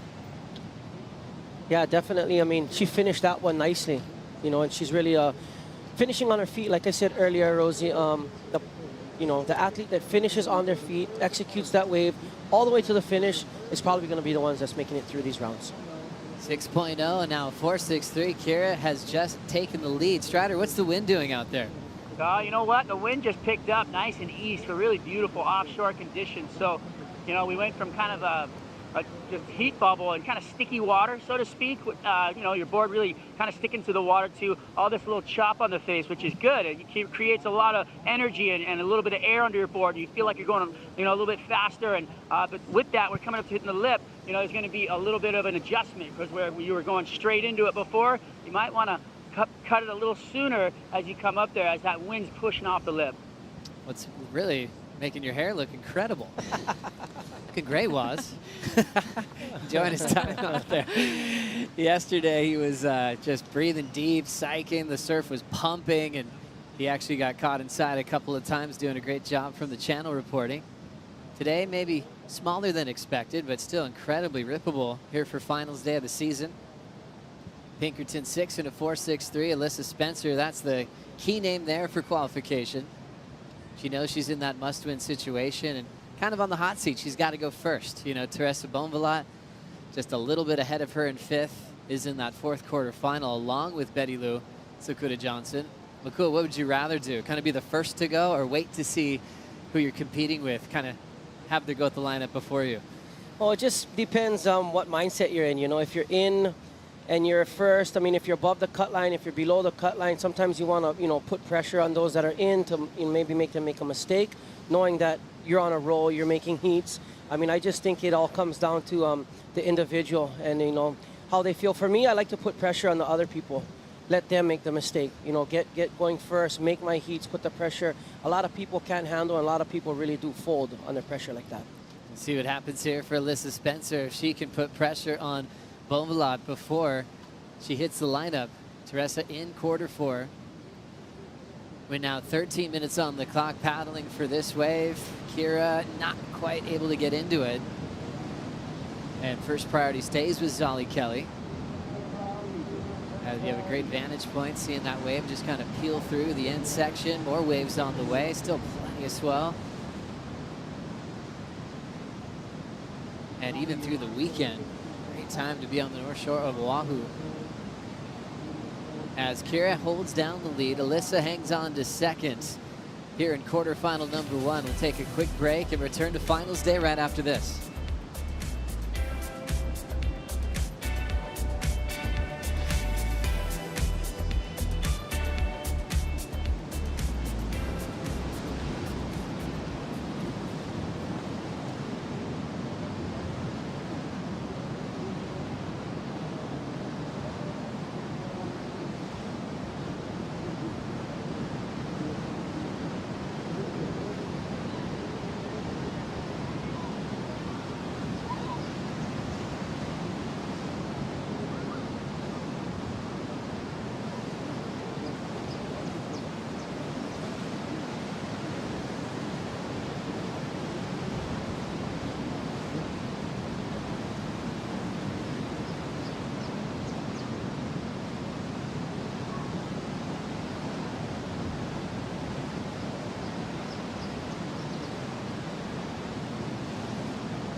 Welcome back to the Haleiwa Challenger at home in the Hawaiian Islands. We've been qualifying surfers on the men's side all morning long, and now the final spot is clinched. Ezekiel Lau is making his return to the championship tour in 2023. I just spoke with Travis Logie, who's been trying to get a hold of Zeke to give him the news, but of course he was eliminated from competition earlier this week, and so his camp telling us that he's actually out surfing right now to take his mind off the pressures of the day. You guys watching from the sidelines to figure out what your fate is going to be. Very, very stressful. No better place for a surfer to wait for that news than in the water. Thank you so much, AJ, and big congratulations to Ezekiel Lau taking that last spot to move back to the tour once again. This man's been through it all, and he always puts his head down and is in for a fight, but that must have been stressful. It makes sense. Surf all day. Don't even worry about it. It's out of your hands. If anyone sees Zeke in the water right now, go give him the message that he's on tour once again in 2023. Yeah, that was, I mean, super stressful for Zeke because Imai Kalani DeVault was right there, kind of looking for a big result, obviously, to shake Zeke. Morgan Siblick fell out of the mix earlier this morning in the quarterfinals, so Zeke is, you know, he had to save his spot right there. Big moment for Zeke Lau. He's learned so much, and we're hoping to see his best at the start of the season. That's what I'm talking about, Joe. You know, he had himself above that qualifying line. The pressure was on everybody below the line to perform. Unfortunately, you know, 3 of the 4, you know, people fell out, and Zeke actually made the cut. So right there, you know, he got eliminated early, but still putting the pressure on the other athletes to perform. And here we go, we have up and riding. During the break, Alyssa Spencer got this one, Rosie. Yeah, so Alyssa Spencer, before we went to that break, there was actually a shuffle in priority where she lost out on being one of the surfers to claim a wave. So this is so good for her to get this wave underneath priority and start to work on those 2 scores in her lineup because there's room for improvement there. She's second right now. She's on the hot seat. So now congratulations once again to all our men qualifiers. We've sealed the deal on the top 10 finishers in 7 incredible events on the Challenger Series. Now all focused on the women, focusing on Alyssa Spencer in this heat to see if she can make it through to the semifinals. Pinkerton holding down the lead, looking really sharp. Zali Kelly doesn't need much. A 4.9 gets her in the top 2. And Molly Picklum with priority needs a 6.27. Molly went through the emotional side of not making the tour last year and then got the call up once Katie Simmers passed on her qualification. As you see, a woman that has a bronze medal at home. An Olympian, Amuro Suzuki, getting in her happy place before she's competing against Eve Wong, Sarah Baum, and Sophie McCulloch. Great experience from our surfer from Japan, and I think things just happen in the right time in your life. The Olympics were held on the wave she learned to surf on. And it was like, hey, wait, the first medals in surfing history on her beach, and she turned in a bronze medal that day. Wow, that's amazing. I mean, to compete in your backyard, as comfortable as it is, you know, and for it to be the Olympics, the world's biggest stage, I mean, doesn't get better than that. She's been unbelievably ripping. I mean, her bottom turns, her top turns, there's so much power, so much flow. And I think she might even turn in, you know, looks to be maybe a bronze or better finish here at Haleiwa is what she's looking for. She's been on a roll. Muro Suzuki got a quarterfinal finish at Wanjamup or Rottnest Island as an injury replacement wild card for Lakey Peterson in the condensed season. So she knows what it's like to take on the best in the world. She'll be out there in about 6:45 from now as things are pacing themselves out in this lineup in this first quarterfinal. Molly Picklum is the danger factor in this one. She's loose, she's radical, she's already back on tour. She's ready to make a statement when she gets to her feet. And now we're starting to see a couple of lines on the horizon, Rosie. Yeah, this positioning is going to come in key. All the women recognizing that this set is going to be one of the biggest of the heat so far. They might need to be a little bit further out, Miko, when they recognize what's on the horizon. Yeah, I mean, I'm pretty shocked to see that when that avalanche breaks, a lot of them aren't paddling very hard. But they're going to see the wave pop up nonetheless. And these conditions right here, Joe, are going to turn out to be pristine for the rest of this final days. And we got up and riding off the back. It's going to be Zali Kelly taking this wave from her position of third priority and not finding too much on that opportunity. So a nice leave, as we would say, for Molly, who had first choice. Wasn't too concerned with that one. She wanted the second wave of the set here. She's out in front. There's that cool down carve to kick off the wave. She's got to hustle quickly to nail the two-turn combo, and she'll get it there. It's almost like coming off that first turn, you're thinking, how much more will she have? And that thing starts shutting down quickly. Nice reaction for Molly to get the finish. Picklum had a little birthday party. I don't know if she was aware of it, but her coach, Glenn Micro Hall, started texting everybody, saying, hey, bring the rugby ball, bring a basketball, bring your tennis rackets. And next thing you know, everyone starts showing up. And she's such an athlete. She participated in just about everything. Cool thing to do on a late end, lead up to big competition. Passing the 5-minute warning. We'll see if any of these waves we're seeing from the sky come through to make a change in the outcome of this heat. Another big one setting up out the back. Yeah, definitely. I mean, look at the ribs going through these waves. I don't know if it's the tide or what's going on because the wind turned absolutely perfect, but you're still seeing these big ribs come through the wave. And I don't know what the tide is doing right now, but it really looks like the lineup's going through a change. The wind has changed. I think the tide and the current starting to do its thing right now. And I think, if I'm not mistaken, by this evening, the finals, this should be immaculate Haleiwa. Perfect size, the wind's perfect. I mean, you can't ask for more, Tim. Oh, we're scoring. Feeling blessed here at Haleiwa for the final stop. Numbers in for Molly Picklum, that two-turn combination on a set wave. 6.4 from fourth to second. Now priority with Kira Pinkerton in the lead. And Alyssa Spencer, our focus on qualification, is number 6 in the world, has dropped to third. Alyssa with second priority. She's in the white, so this is Kira. Pinkerton likes to throw some water to start, kind of feeling her way through that S-turn. Wall stretching out beautifully, controls the arc on the open face and throws it up off the top for the finish. Unfortunately, she goes down.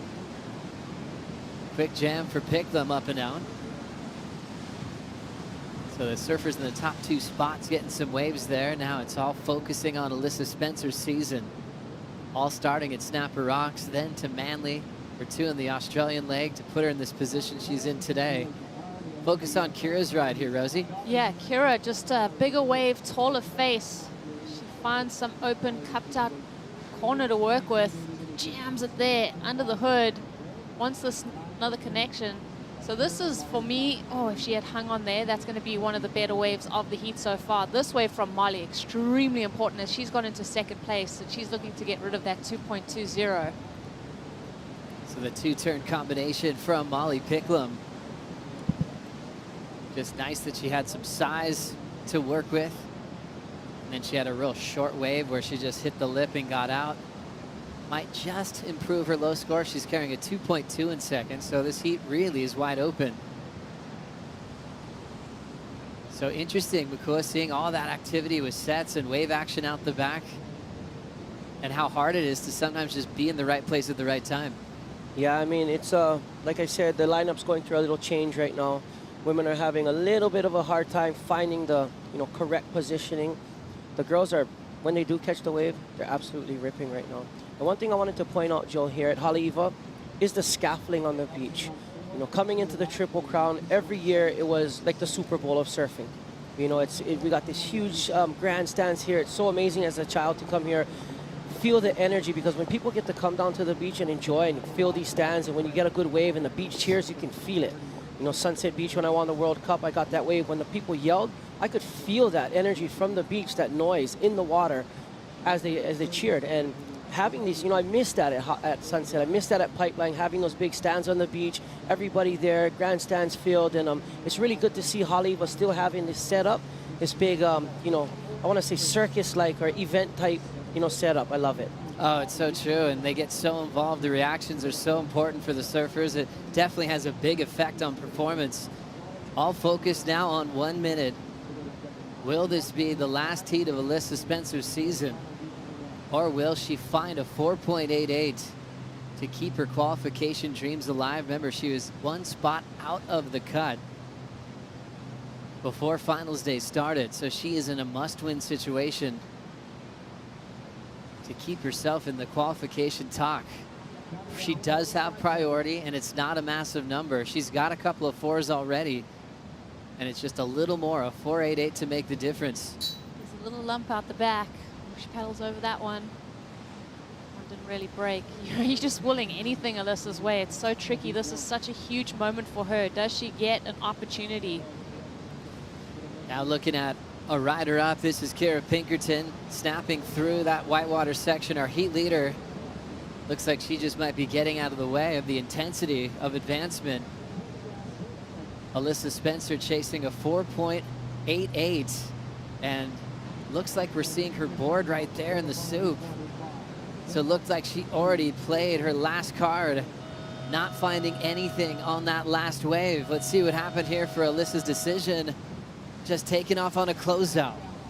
Yeah, that is just, the heartbreak of surfing, right? I mean, it's not anything to do with your talent, but sometimes that wave just doesn't offer up that number that you need. This is devastating for Alyssa. We'll see how the rest of the day plays out, but you see the disappointment in her body language. Back-to-back seasons, she has been incredibly close to qualification, and it doesn't get much closer than that. Coming into this event, just one spot out, as we'll give you big updates on the qualification story. The final stop of the season, the Haleiwa Challenger at home in the Hawaiian Islands.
She timed it perfectly and just was like, what's up? You know what I mean? That's a CT snap right there.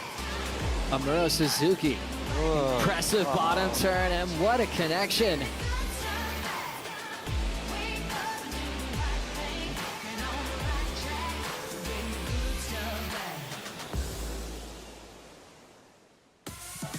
You're watching finals day of the Haleiwa Challenger at home in the Hawaiian Islands, and also the last day of the Challenger Series. What a year it's been. Thanks for being with us. It's quarterfinal number 2 now for the women. 4 surfers in the lineup, and top 2 move on to the semifinals. Crowning our champions today, Joe Turpel alongside one of my favorite surfers of all time for the momentum generation, local hero, Ross Williams. Ross. My favorite commentator. Oh my I'm feeling a little nervous right now. I'm just going to put it out there. Ross, so exciting that you're sharing your local lineup with us on a perfect day on finals day. But I can't believe the emotional roller coaster we've been through with qualification, and I'm still really feeling for Alyssa Spencer in that last heat going down. Yeah, it's you know, there's so much drama right now. We've literally been seeing tears and joy. So this is what it's all about. The last day of the CS Tour, this stuff happens. It's pretty crazy. Winner of the last heat, Kira Pinkerton, hanging out on the glass with AJ. Kira, starting out the heat very, very strong. What was working so well in the water for you? Yeah, it's pretty hard out there. I was just mostly waiting for the waves that would line up and give me a few turns. A lot of them are closing out, and so when I got my first wave and it opened up, I ended up falling on the last turn, but it still ended up being a good score. And I was just trying to back it up at that point, and it's definitely really hard out there. But you made it through. You're on to the semis. Congratulations. Thank you so much. Kira Pinkerton moving on to the semifinals. She just gets better and better, and there's always those sessions in surfing history or in time. Sometimes they can be free surfs that you always reference, and Kira, part of that movement for the women, heading to the Mentawais and Indo when the world was changing gears, and got one of the craziest barrels of her life, and it's always going to be a part of her story of stepping up in some heavy water waves, and now we're just anticipating her debut one day on tour. Yeah, Kira is really fun to watch, and that's kind of her forte, isn't it, Joe, where she's not afraid of big waves. And I really like the fact that she has a heavy foot on her, too. She can throw down some power moves. It's very refreshing to watch. As we break down quarter number 2, Sophie McCulloch representing the Sunshine Coast. Very talented athlete, has a couple of degrees already to her name. A marketing degree, she's gone to school, and also applying herself as a top athlete on the tour. Fun to watch her surf. She likes other sports as well, total competitor, and she's really enjoying the power that Haleiwa has the last couple of days. Like her chances in this matchup. Yeah, she's, like you said, she's switched on. It makes her a really good competitor, pretty brainy, you know, but on top of that, of course, she has talent. I also like the little tail slide she has on her. She's got that little knock-knee thing where she can bust the fins out. Watch for that today from Sophie as the waves have dropped a little bit. That could come into play. Right now, just a 1 for Sophie. Sarah Baum's out there in the red jersey. Sarah's been collecting some great results recently, representing South Africa.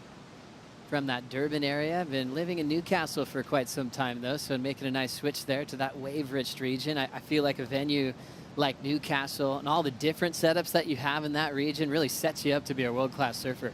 100%, you know, and it means a lot, too. You need to have a lot of reps when you're at home. You know, it is nice to detox once you get home and you know, revisit with the family and friends, but if you got good waves in your backyard, that's everything. Amuro Suzuki, bronze medalist. And also some reps on the CT as a replacement in the 2021 season. Paddling now, Eve Wong. Serious commitment to this, and unfortunately, that's a tough move when you have priority. Looked like the wind got in her face, and Sophie will capitalize on priority now with Eve missing that wave. I think you nailed it, Joe. That's a good segue into what we have right now in the lineup with some trade winds. Classic, actually even a little better than your typical day of trade winds. It's got more east in it, and it really is a good thing. Haleiwa loves lunch hour. It usually just gets way better here, and the tide's dropping out, so the waves should improve all afternoon. Time for some updates. We'll send it to AJ with Travis. We have another update for the qualifications with Travis Logie. We are getting ready to qualify our first woman of the day. Yeah, AJ, coming into this event, we had 2 spots left on the women's side, and it's official. Betty Lou has just secured that second last spot, so we can go let her know. She's in the athlete zone. Let's go check it out.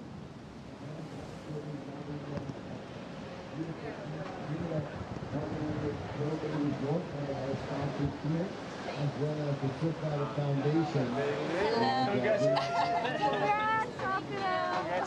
amazing.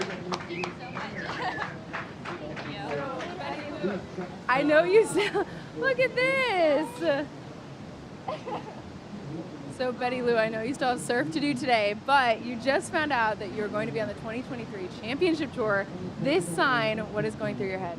I'm just super excited. This whole year has been like learning and just hard work, and yeah, I have so much people to thank, and I'm super grateful for all these opportunities that I've been able to get this year, and yeah, I'm super thankful, and I'm just really trying to focus and for my heat, and but yeah, this is great news. Thank you. Congratulations. Let you focus on the next one and enjoy this one when it's done. Thank you so much. Thanks, guys. Congratulations, Betty Lou Sakura Johnson, back on tour. The first 5 seasons of her rookie, or the first 5 events of her rookie year went by so quickly. It was one of those rookies you just want to see more and more of, and we're going to get that shot at the end of January when Pipeline begins. Betty Lou is back. And you had a kind of a closer view of the roller coaster she did go through, Ross. Sort of leading into bells, the energy was shifting, and, you know, for the surfers, they hadn't gone through it before. There was that new format that they were running head into, and there were some kind of gloomy days in the lead up. So happy to see the sunshine now at the other end. Yeah, absolutely. The good news for Sakura is she's young, and you do need to get your reps on tour to learn how difficult it is. I mean, everyone is a really tough competitor. So it is easy to lose unless you keep clean heats, and that's exactly what she's been trying to learn. Sophie McCulloch benefiting from Eve missing the wave, so right into first priority, frontside swoop to kick this one off. Anticipating a finishing move, hits it hard, well done. Stays on her feet and will continue on with action. Amuro Suzuki up and out. Again, just really excited to see this trade wind kick up. It's going to make for cleaner faces, bigger turns. Nice timing for McCulloch, representing the Sunshine Coast. Nice, cool, faded, sweeping turn, and great timing on sometimes what can be an awkward end section. It can surprise you at times. Let's have another look. Yeah, she caught this wave really deep up the reef, sort of what we've been seeing the last few days, but these waves are disappearing. It's going to hit the deep water and then hit the reef right about now. And she timed it well. I mean, that's what you just call a clean tag right there. Really square off the top from Sophie. Only the one move, but judges are banking one move scores today, Joe, because there is a lot of waves that are pretty straight and fast. So, you know, typically on a long wave, they're not going to give you too much credit for one turn, but not on a day like today. If it's a juicy section, they'll reward you. It's been interesting looking at all the days of competition. Kind of not really comparable. We've had a little different story each and every day, and I think there's even this anticipation of still a ton of size, and Haleiwa kind of keeping everybody on their toes as far as what to ride today. I mean, this is it. This is welcome to Haleiwa. You have to wake up and take a look at it. You never know what you're going to get, but still a lot of waves. And again, I think it's really going to clean up through the whole afternoon. We're going to finish strong. Let's now catch up with another fresh face on tour. Liam O'Brien's with AJ. Yeah, speaking of finishing strong, Liam, you found out you're officially on the 2023 Championship Tour. Where were you when you found out? We're just at Brekkie getting a burrito. And what was the first thing you thought when the news came in? I was pretty stoked, but it was a weird situation because it was between myself and Morgan at the time, so it's kind of a bummer. He's a really good friend of mine, and he deserves to be on the tour as well. So yeah, it was a weird one, but yeah, stoked to get back on. A bit of a rough start to the year, so nice to get hopefully another go at it. When you think about all it took to get back to this point for you from last year at this moment, what do you want? What's the emotion sort of that comes out at all you've been through to get to this moment? Yeah, it's cool to get back because I've never had a major injury before, so there's just a lot of doubt that goes with that. So I didn't even know if I was going to surf that well again, like issues with my ankle through the year, and yeah, it's like that whole battle with the doubt and trying to just to surf the way I used to as well. So I mean, if I didn't make it, I was still happy with the year, and yeah, it's just like a bit of a cherry on top to get back on the tour. How are you feeling heading into the tour now? I haven't even really thought about it too much. Yeah, it's a whole nother level, so got a bit of work to do, but yeah, it's pretty keen to have a crack at it. There you go. You'll have a crack at it in January. Congratulations. Thank you. Plenty of time for his sponsors to get creative with his hats to fit all that hair underneath for those post-heat interviews that are coming up. Do they make elastic hats? That's a big dome right there. He's got a lot of brains up there too, isn't he? He's a pretty smart dude. Oh, super sharp. So happy Liam's getting a fresh shot at the tour as we check out the car from Sophie. Nice wave here on the end bowl here for Sophie, so good pickup for her. Look how clean that face was before it hits the toilet bowl section. And we had a couple good waves kind of rifle through the lineup here. And you can see Eve right here trying to open up her account. And she is a loose surfer, super stylish. Just the one turn for Eve, but Joe, she's not afraid to push it a little bit more than your typical tour surfer. She'll kick the fins out. What a cool wild card, Eve Wong. Now looking at the backhand of Sarah Baum. Fading cut back, end section already coming down. And she'll just hit over the top of that white water and get her best score so far. Top two moving on to the semis. Now a bit of a flurry. Amuro Suzuki, Olympic bronze medalist, punches out the oncoming section. She can get so incredibly low to that surfboard on a bottom turn. So sweet to watch. Eve is going to pick this one up. How fun does that section look? Just hits it off the lip quickly. Late to the end section. Just couldn't help herself there. And that's her one nemesis. That's the one thing that Eve needs to work on as she becomes, you know, more familiar with getting in these big events, is staying sturdy and on her feet. You know, she is a little bit on the loose side, but that's also what makes her exciting and capable of throwing down big scores. But at the beginning of the heat, you'd think, you know, you need to bring these maneuvers down and stay a little more consistent. Eve Wong getting the wild card call up to surf in a Challenger Series type event. Just crucial experience. You can try to plan it all in mind surfing and practice, but actually getting to feel the jersey and compete with the surfers that are either already qualified or about to qualify is extra special. And Eve, a really cool human being. Hawaiian is her first language, which is really impressive. Really proud of her culture. And she's always reminding us to malama, or take care of this beautiful place around us. From the ocean to the land, you can check out gohawaii.com/malama to see how you can participate and actually win some really cool prizes like hotel stays at all of our participating spots. You can join their volunteer programs to get involved in taking care of native Hawaiian fish ponds in the land as well. Sophie McCulloch out front of this one. Eve Wong, the wild card, moving into second. Amuro Suzuki's in third, and Sarah Baum just chasing a 3.57. We'll be right back.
We know that the ocean here needs help. The coral, a lot of it's gone compared to where it had been, you know, previously. And we brought our partner here, Kuleana Coral, to help us plant new coral for the fish and ocean environment. WSL Pure this year was gracious enough to give us a grant. All that support just helps us to get stronger, expand our programming, impact more children.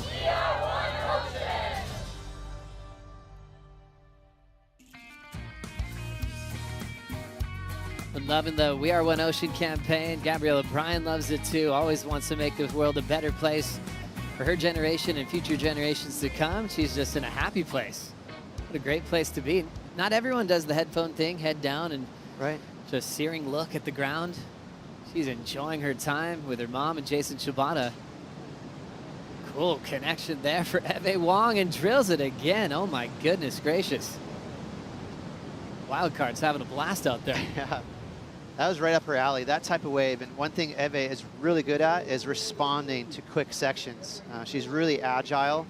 And those were 2 tricky sections, and she tagged them really clean. It's easy to get off balance when you project on those big, gnarly sections on the inside bowl at Haleiwa. And Eve did great. You never know how it's going to go. With a Grom with a ton of talent, with a big opportunity, it doesn't always go this smooth, where you just get to do your type of surfing. She looks so free, relaxed, and incredibly confident. She does. I mean, she just shot a look to the beach like, yeah, what's up? Where am I at? What's the score?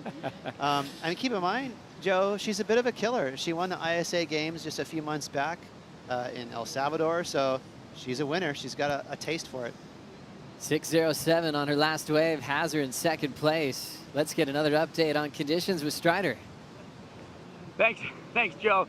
You know what? The conditions definitely changing. Obviously, that offshore wind making it clean out here. The riptide is really mellowed out. I think it's with the actual tide dropping. But also, Eve on that end bowl, that big score she just got was not even halfway back out into the lineup. So a lot of the waves move into this inside corner, and there's a lot of scoring potential down the inside. So we could see some strategy changing up for the next couple heats.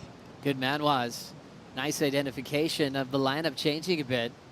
You can see all 4 athletes on the move. Yeah, and he's right. You know, with that tide dropping, things really iron out at Haleiwa. It likes a lower tide, and you know, we keep harping on it, but that wind, now that it's touched the lineup here, it's going to do a lot of great things in terms of these waves being clean. Like a clean canvas means you can get your rail in the water and keep it there. So less bouncing around and more gouging out here this afternoon. Gosh, can't imagine a more magical day than we have today on Aloha Friday. Ross, who are some of your favorite characters that you run into in the parking lot when you go for a surf here?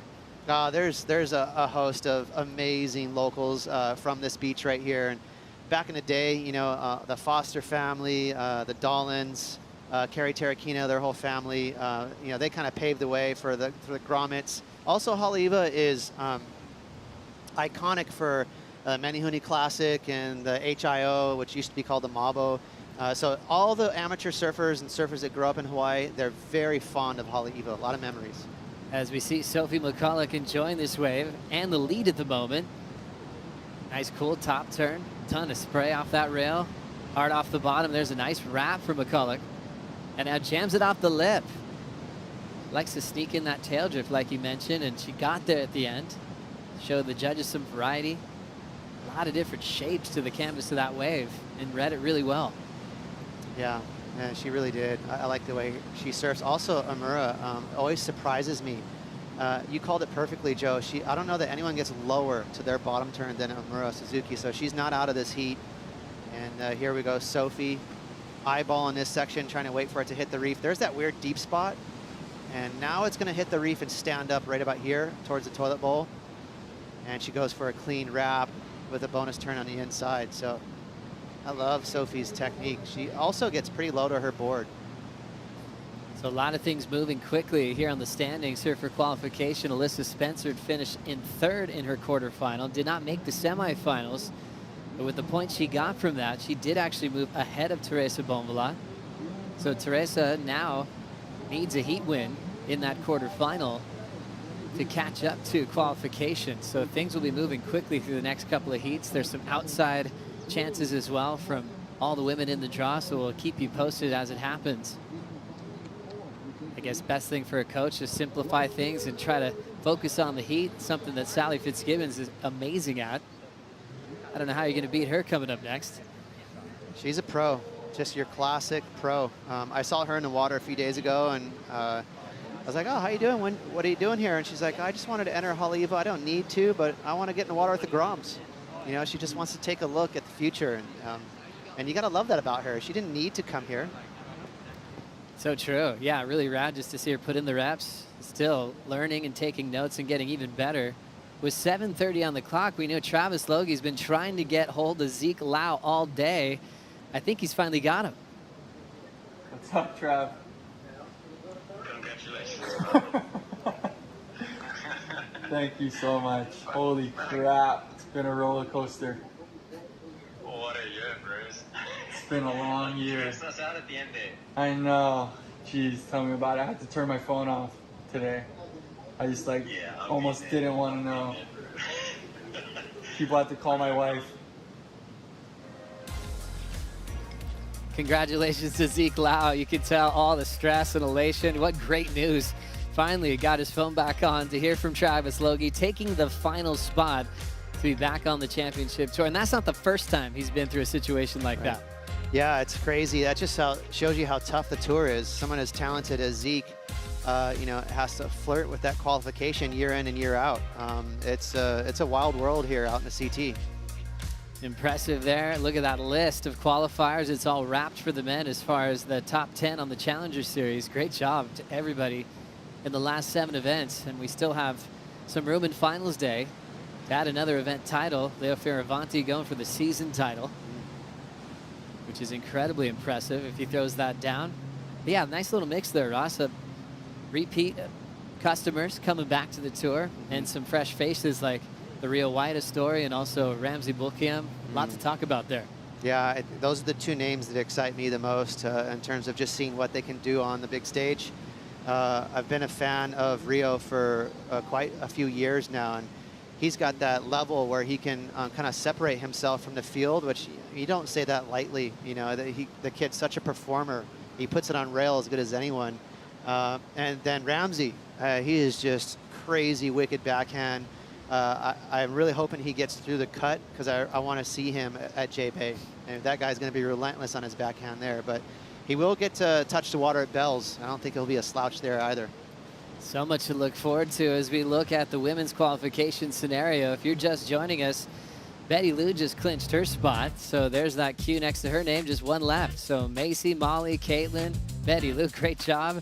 Alyssa Spencer with that 3rd place, got enough points to move just ahead of Teresa Bonvillatte. So Teresa will be on the hot seat in quarter 4. And that heat's insane. Betty Lou's a part of it, and she just kind of got to relax a bit more. Even though I think she was already confident she'd seal the deal, she still now will feel the pressure in quarter 4 to catch up to Alyssa Spencer. Sophie McCulloch, you look at her at number 9 with the points she has. She's in the lead of quarterfinal number 2 at the moment. And all the white names still in the event. All the red names have been eliminated. So some standout performers in that top 15 picture, Ross. Absolutely. So work not done yet here in the live rankings for Alyssa Spencer. But she's been competing. Well, Alyssa just bowed out, didn't she? Yeah, it was a tough one with her knee injury and just knowing that she was a spot behind, but then collecting her 3rd place points. We saw the switch on the live rankings. Right. And so we will keep you posted. It's really been heat by heat with news from Travis Logie this morning. Now 4 on the clock. Opportunities on the way. Sarah Baum's the one with priority. She needs a 6.34. She's wearing the red jersey there, the goofy foot from Durban. We're now residing in Newcastle. Gliding in on a different part of the peak. Last in line for priority, Sophie McCulloch. Good for a big first turn. Some nice size on that wave too. Yeah, that was a big one, but 1 turn and a couple of lines coming through the lineup right now. It looks like all the surfers right now are pretty far up the reef, so see if they can find an open corner. See right now they're kind of looking out there, trying to adjust themselves just a little bit. Sarah's got priority, Joe. See if she's going to use it. Looks like she does want this wave. Whitewater roll in for Sarah Baum. Throwing down a nice clean backhand wrap. Swinging to the top of the end section, challenging one to ride out of, and she controls it. Felt good for Sarah. That looks like her best wave so far. Couple turns right there, not bad at all. Again, a little bit deep on the lineup, so that she didn't make it to the end section, but not before she got some good work done for that closed out. So she's going to be feeling pretty good. And no huge scores have dropped in this heat here, and there's only a couple minutes left. Guess that's just the constant battle, trying to keep yourself in position without going too deep. Right. It's not easy, especially if you've had 3 days in a row of staring at that peak way up the point. It's a little bit of an adjustment today. Now rolling into this one with plenty open face. Eve Wong setting up a huge first turn. Great way to attack that first section. Clean off the top, really high off the lip there. There's the vertical oncoming section. She sits on top of it. Bit of a misread there, but she's still trying to fight for a finishing move. She'll lose credit for that last effort, but a job well done. Still attacking Eve Wong. That should seal the deal for her. It's not over, obviously, but she's getting rid of a 3.5. You would like to have seen her, if you're in her camp, really finish that last maneuver out just to get an extra point or so. But she committed a pretty solid series of turns here. And again, she's loose. Loves to skip out on those turns right there. So a little bit of a layback hammer. That was actually kind of a power turn. And projecting down the line, dealing with the backwash, boom, right there. I mean, she is so agile. Didn't quite finish this wave off, but 3 nice turns for her. That 3.5 is gone. Well, red wave for the first 3 points for Eve, and then to Sarah Baum here. Pretty standard, just open swoop, waiting for the wave to hit the reef again. And that's a critical section, and the judges love those big sections, so she'll get some good points for that. Solid job there. Sarah Baum, 6.03. Sophie McCulloch, 4.67, didn't change anything on that one maneuver option. So with the 6.03 for Sarah Baum, she stays in third. Needs a 3.55 to move in the top 2, and we still need a wave scored for Eve Wong. More pressure on Sarah and Amuro, 39 seconds to go. Here comes Sarah. She heard the news that she needs more. Backhand wrap, needs a 3.55. She'll slip. She's actually going to need more than that 3.55 as we still wait for the last of Wong. Now a 5.63. So Eve Wong turns in a 5.63 and a 6.07. Sarah Baum down to 10 seconds left, chasing a 5.68, and Amuro chasing a 7.8 as we're into the buzzer. Wow, solid wave there for Eve, and that should have her clean into the semis for the young Hawaiian. Pretty smooth heat for Sophie as well, Joe.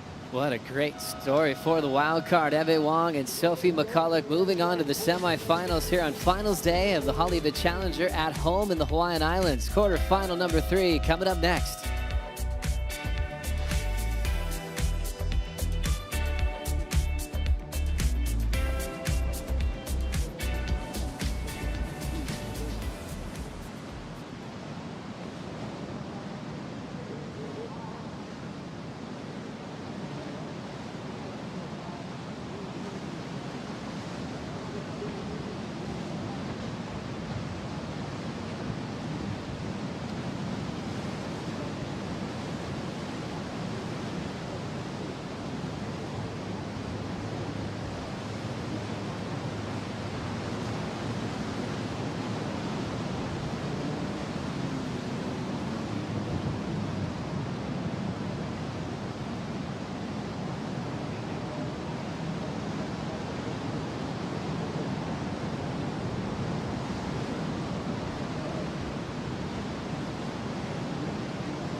Final event of the Challenger Series, the Haleiwa Challenger at home in the Hawaiian Islands.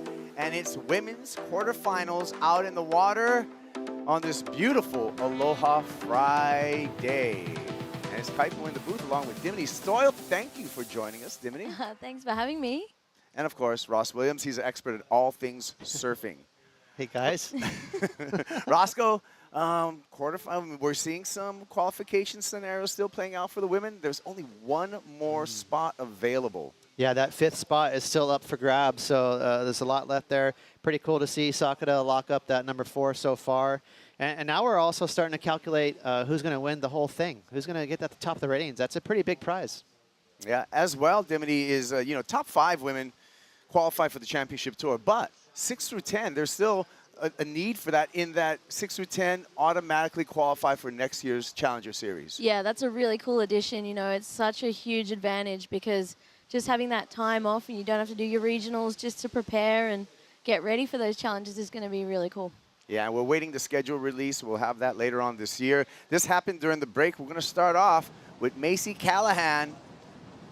Macy already qualifying. She's at the top of the leaderboard right now. Just a quick up and out for Macy at 1.43. Gabriella Bryant, Ross, got a wave.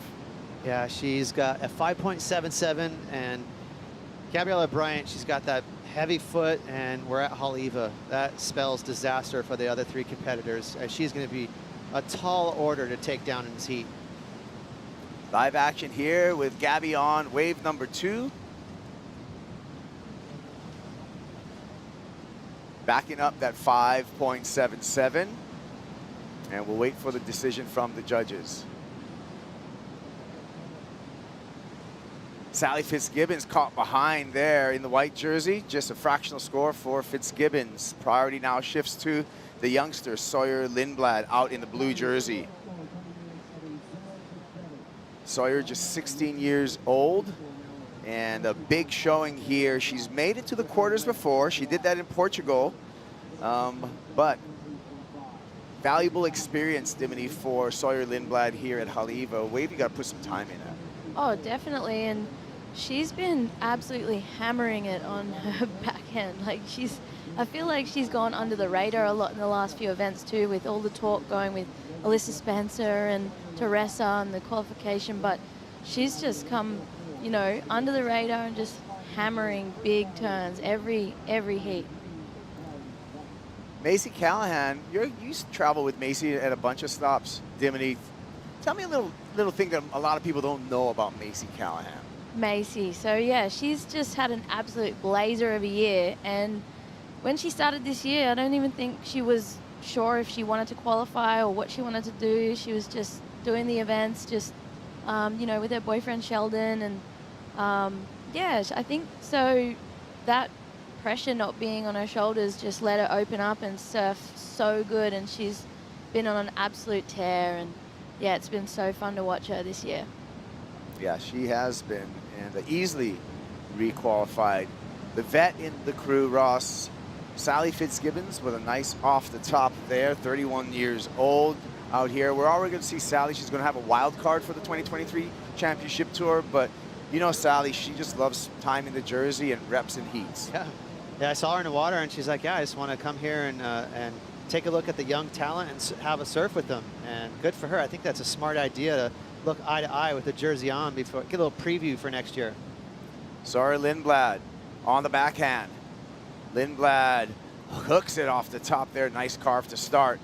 One more time off the bottom. Another vicious hook on the backhand for Sawyer, and she eases for the kick out. Goes complete. 2 big turns. Your assessment of that last wave, Dimity? Oh, that was really sick. That last turn was really cool, and she's got so much power and such a sturdy bottom turn, and just is able to release so much spray at the top. Like this here, even just the speed through that top carve, and then another one, bang. Look at that. She's solid. I love watching her surf. What do you think, Ross? Best wave of the heat so far? Absolutely. Really clean, too. I mean, she picked off a winner there. Callahan looking down the line. Nice check carve there, eyeing up the end section, and has to jump off.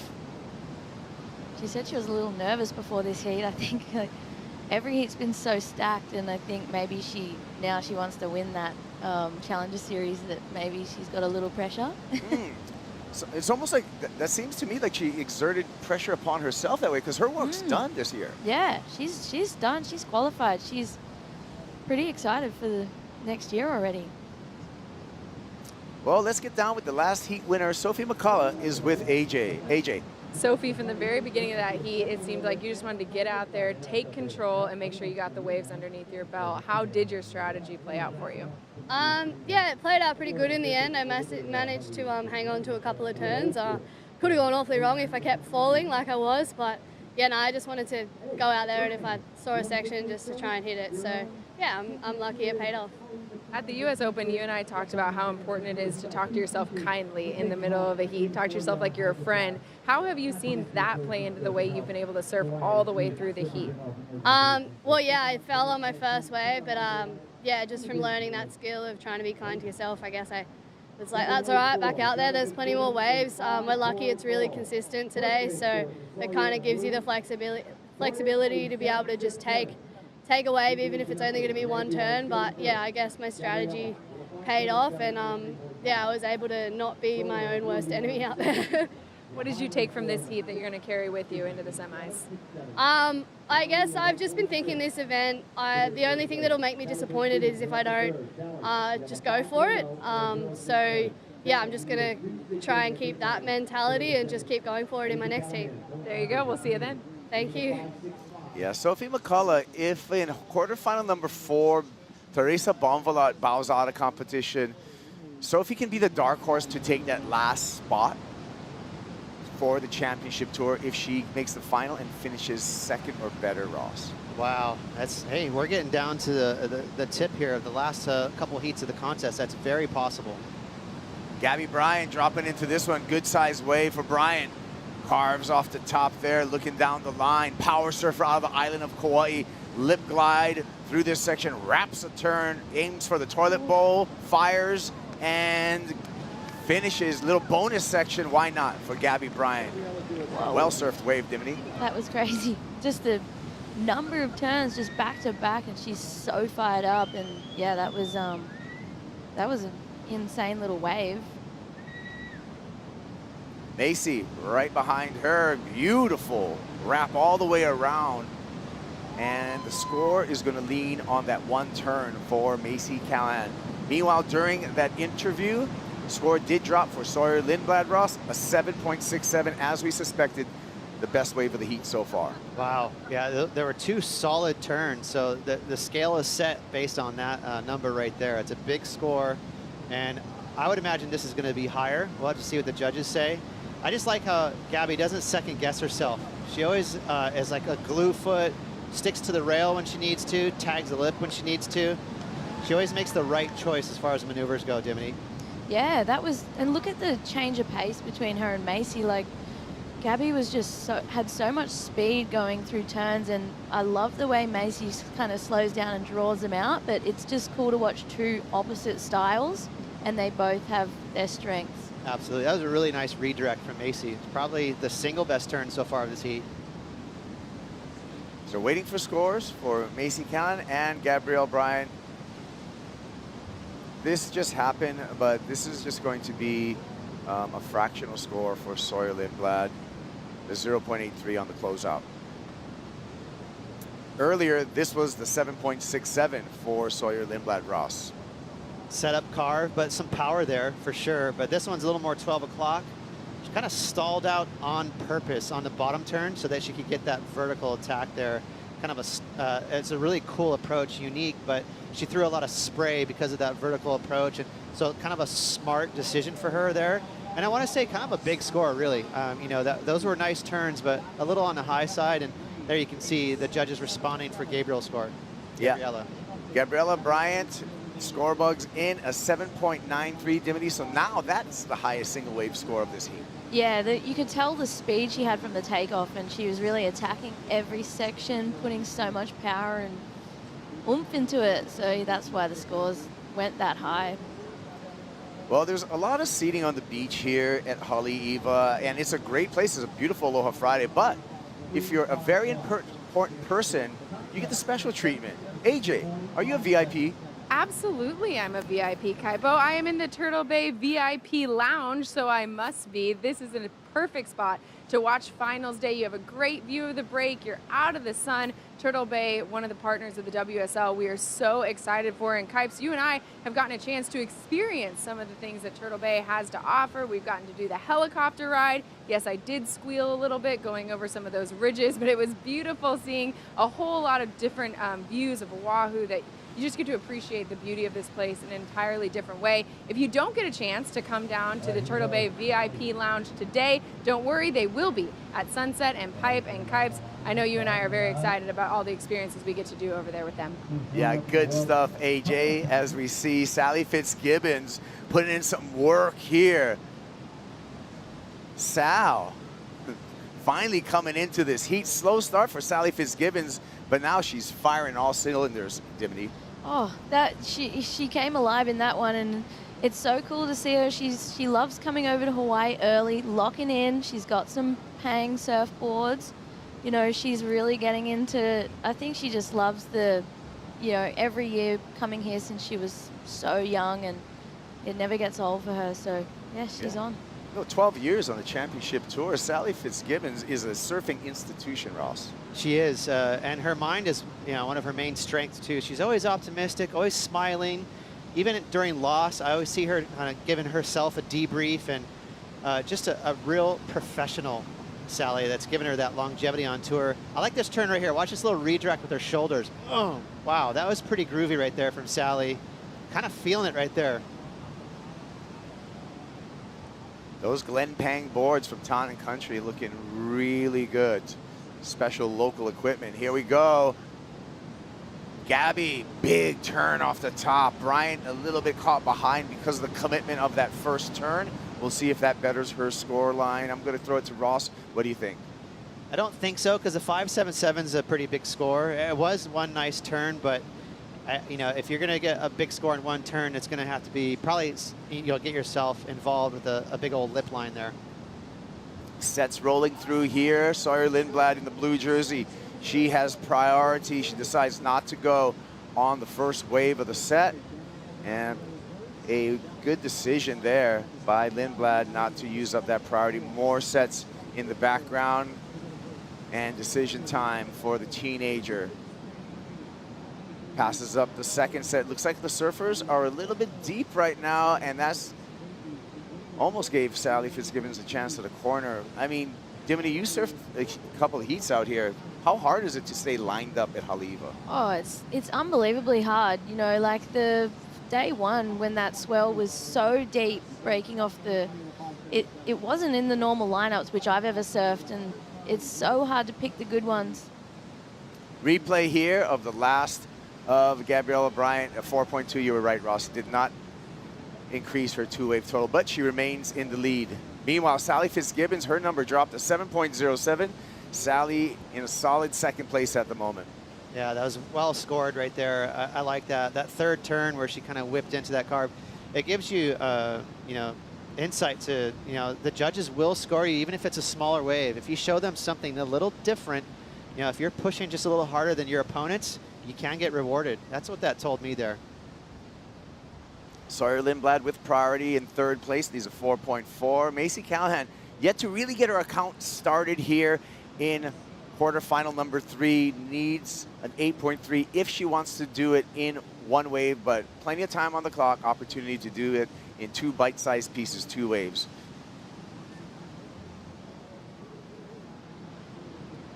What do you think about the positioning, Ross, out there? Yeah, they're a little deep right now. I think Gabriella is loving it because, you know, she's in 4th priority, so purposely she's sitting a little wide, but for position, I think she's best off right now. There's a lot of waves that are pretty straight today, and you can get big scores there down towards the channel.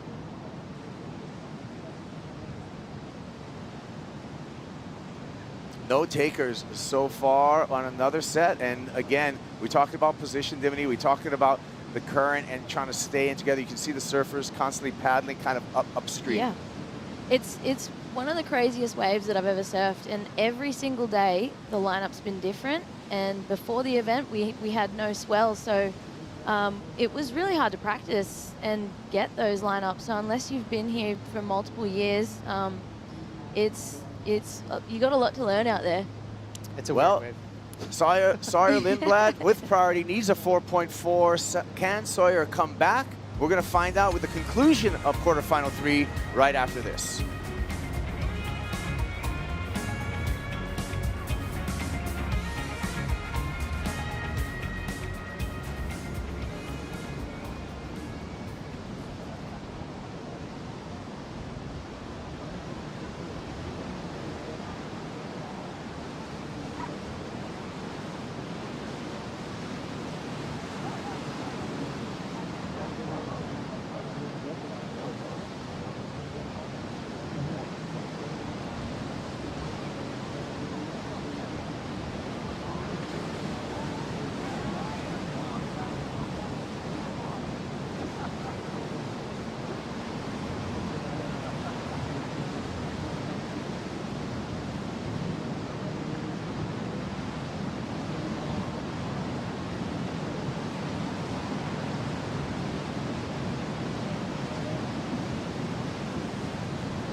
Welcome back to the Haleiwa Challenger at home in the Hawaiian Islands, and it's holiday shopping season. You can do your shopping on the beach here at Ali'i or go to WSLStore.com. We got great discounts on official jerseys, event merchandise, posters, and more.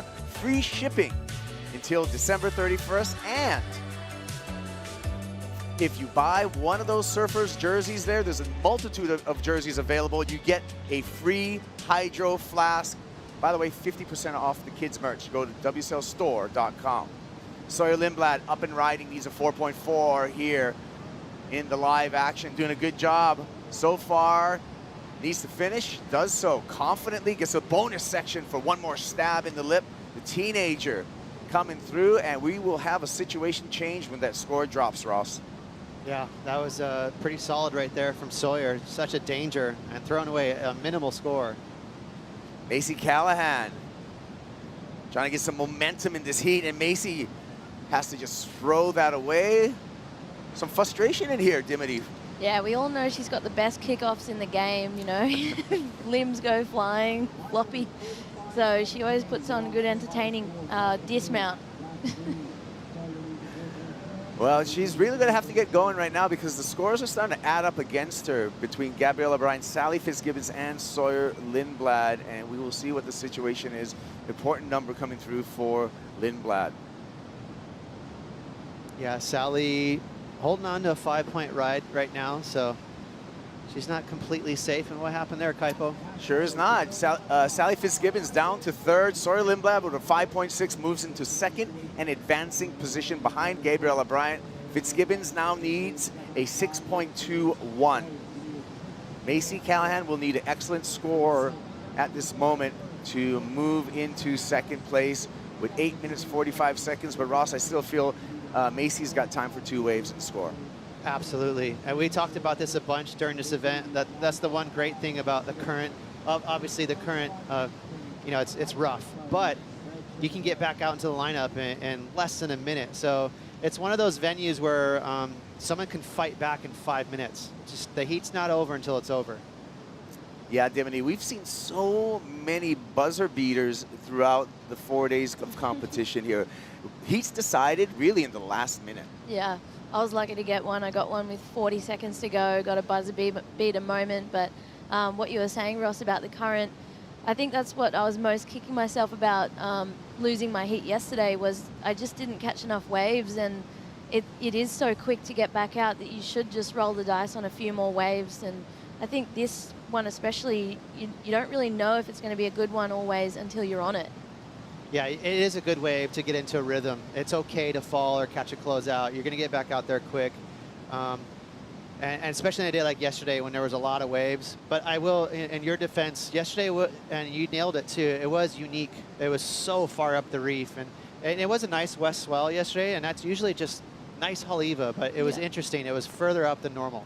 Yeah, it was. And I did have priority for a long time, and I think I just, definitely parked up too long and should have just got surfing under my belt and then just made some scores. But yeah, you'll know that after the fact. Especially at a wave like Haleiwa, because it's powerful, it's wonky. You probably will fall every single heat, and you just got to get 2 waves where you connect.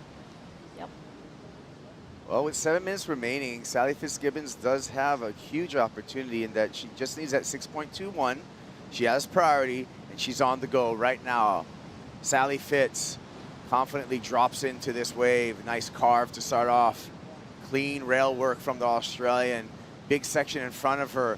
And the wave's going to let her down. So just 1 turn.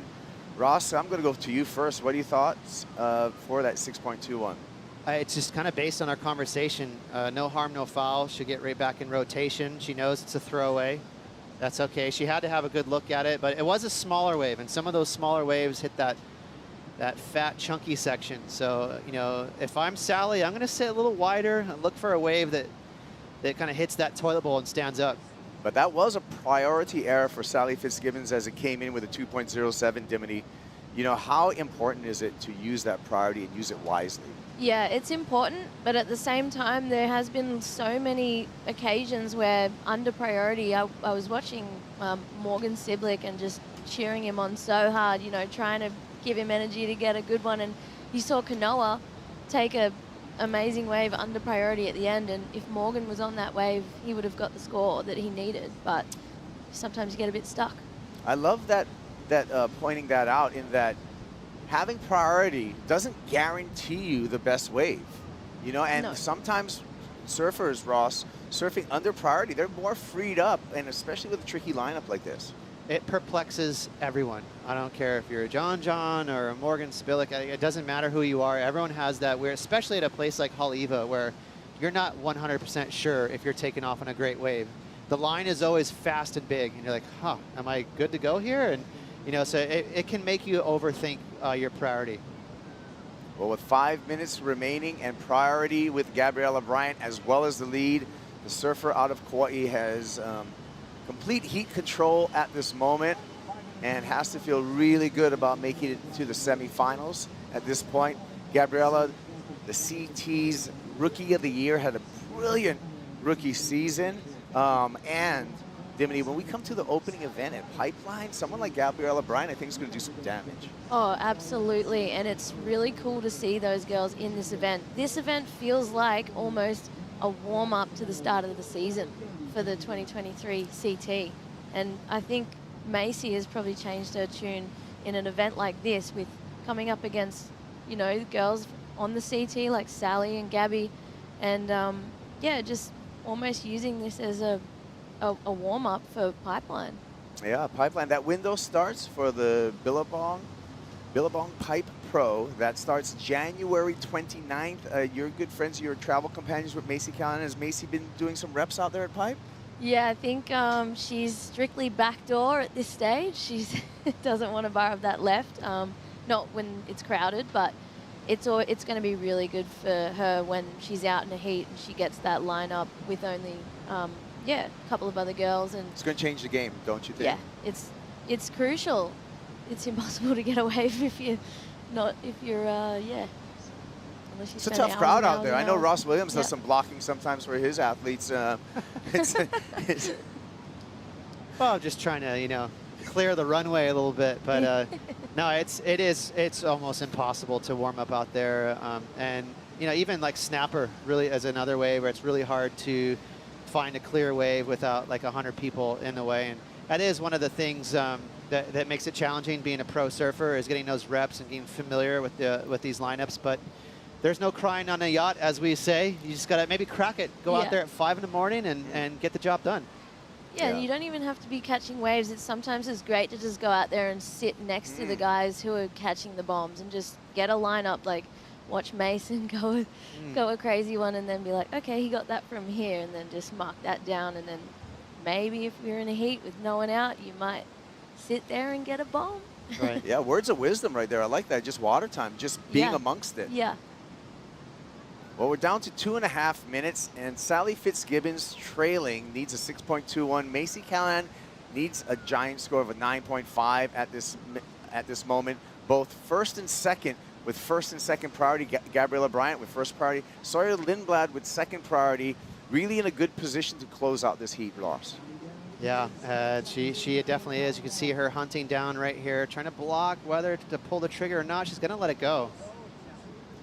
Giving it to Sally, and there's a chance here for Fitz. Nice snap. Coming all the way around, longer wall in front of her. Roundhouse cutback, double up on the inside section here, attacks the lip. And does it. Loves it. The body English indicates to me, Ross, that felt good for Sally Fitzgibbons. I'm going to ask you, is that a 6.2? Let's watch the replay first, but I will say the judges, they have some good examples if they want to go back at the heat and see where their scale's set. Namely, Gabriella has a 5.77. That's a pretty similar score to what they're looking at in terms of what she needs. So, you know, obviously this is a small wave up at peaks, so it's in that deep water right here, but she has clean carves on it. First snap was nice, another little cut back there, but some rail in the water, and one meaningful turn. And it was a throaty little section, and she pinned it nice, so it's going to be close. Sets coming through here in the final minute. 5.03 for Sally Fitzgibbons checks in. Not enough, so maybe the size of the wave came into that play with that score coming under the requirement. Gabriella Bryant's going to drop into a big wave here. Our heat leader uses priority, and she's just going to use priority for a ride into the beach and prepare for the semifinals. 40 seconds on the clock. Priority now with Sawyer Lindblad. Sawyer, as well as Macy Callahan, having to duck dive over that wave number 2 of the set. Let's see what wave 3 presents. And Sawyer waving to the beach for an update at the 20-second mark. Wants to know what's going on. And it seems like to me the story is from the judges, they want to see you on some critical sections. No soft waves. Yeah. It's going to be tough to score on a soft wave. Well, let's make it official in 5, 4, 3, 2, 1, and it will be Gabriella Bryant and Sawyer Lindblad on to the semifinals. Thank you, Dimity Stoya, for joining us. Thanks so much. I'm excited to watch the finals. We'll be back. Quarterfinal 4 in the water when we return.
The Haleiwa Challenger at home in the Hawaiian Islands is brought to you by the Hawaiian Islands. Take a trip that gives back.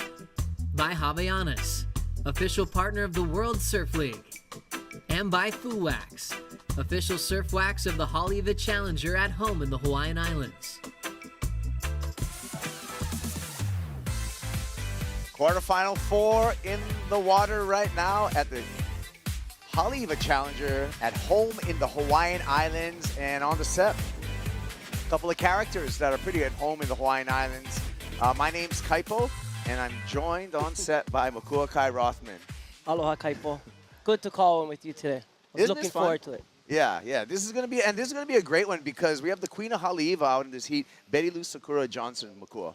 Oh my gosh, she's just been on a tear. I mean, what can't you say about her surfing? She's just explosive, she's smooth, she's competitive savvy, she's got it all right now, Kaipo. Yeah, and she's gotten great news previous to paddling out to this quarterfinal 4. Betty Lou Sakura Johnson will be on the championship tour, and we start off at Pipeline in 2023, so great news for the Haleiwa local. Right now, everything from now on, she already had the main dish. Everything from now on, Makua, is just going to be dessert for Betty Lou Sakura Johnson. She's up against Zoe McDougall, India Robinson, and Teresa Bonvala. Like I said, it's Aloha Friday. She's tapping into the poo-poos already. Well, let's go with the clock ticking down here and the view up to Puena Point, where, you know, as Makua, you can speak to this, as this swell kind of matures and crosses over the Pacific, more northerly angle showing up and hitting there outside of Puena Point. Yeah, it really likes to hit that point out there, you know, and Puena is one of the best waves nobody really knows about. They know about it, but it's kind of hard to see. It's not the easiest place to get out to, but I'll tell you what, that wave barrels, Kaipo, and we got some action out here out the back. Zoe McDougall tries with all her might to get into that. The offshore trade winds holding her up, however, and the surfer out of Sunset Beach unable to get in there. So that was unfortunate. That was a beautiful wave that rolled by. While we're waiting for the next exchange, let's check in with the last heat winner, semifinalist, Gabriella Bryans with AJ. So Gabriella, today the plan went according to plan. Once you got out in the water, what was your strategy? How'd it play out? I just went out there I just wanted to get the ball rolling and surf. I wanted to be patient for at least a decent wave, but just get my feet in the wax. I feel like I do best when I surf my way into scores. So I did that, and then I improved, and I was waiting for a wave at the end to get an even better score, but it never came. But yeah. How much did that play into your confidence throughout the rest of the heat to get that first wave and just get things going?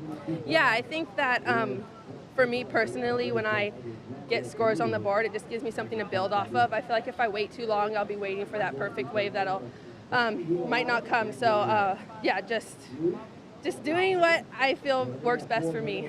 And it worked best for you. You're on to the semifinals. Anything you want to say to friends and family back home? Yes, hi to my dad and Gavin and Serena and Phoenix and Auntie Shelby. Thank you so much for watching, and miss you guys. Very nice. Congratulations. We'll see you in the summit. Thank you. All right, a cheerful Gabriella Bryant as we go to live action here. Dropping in, Zoe McDougall. Zoe, nice carve off the top there. Little caught behind, but the score is going to lean on that first turn, Makua. Yeah, she finally got a wave. She was paddling a bunch for those sets, missed those sets, and we got green up and riding.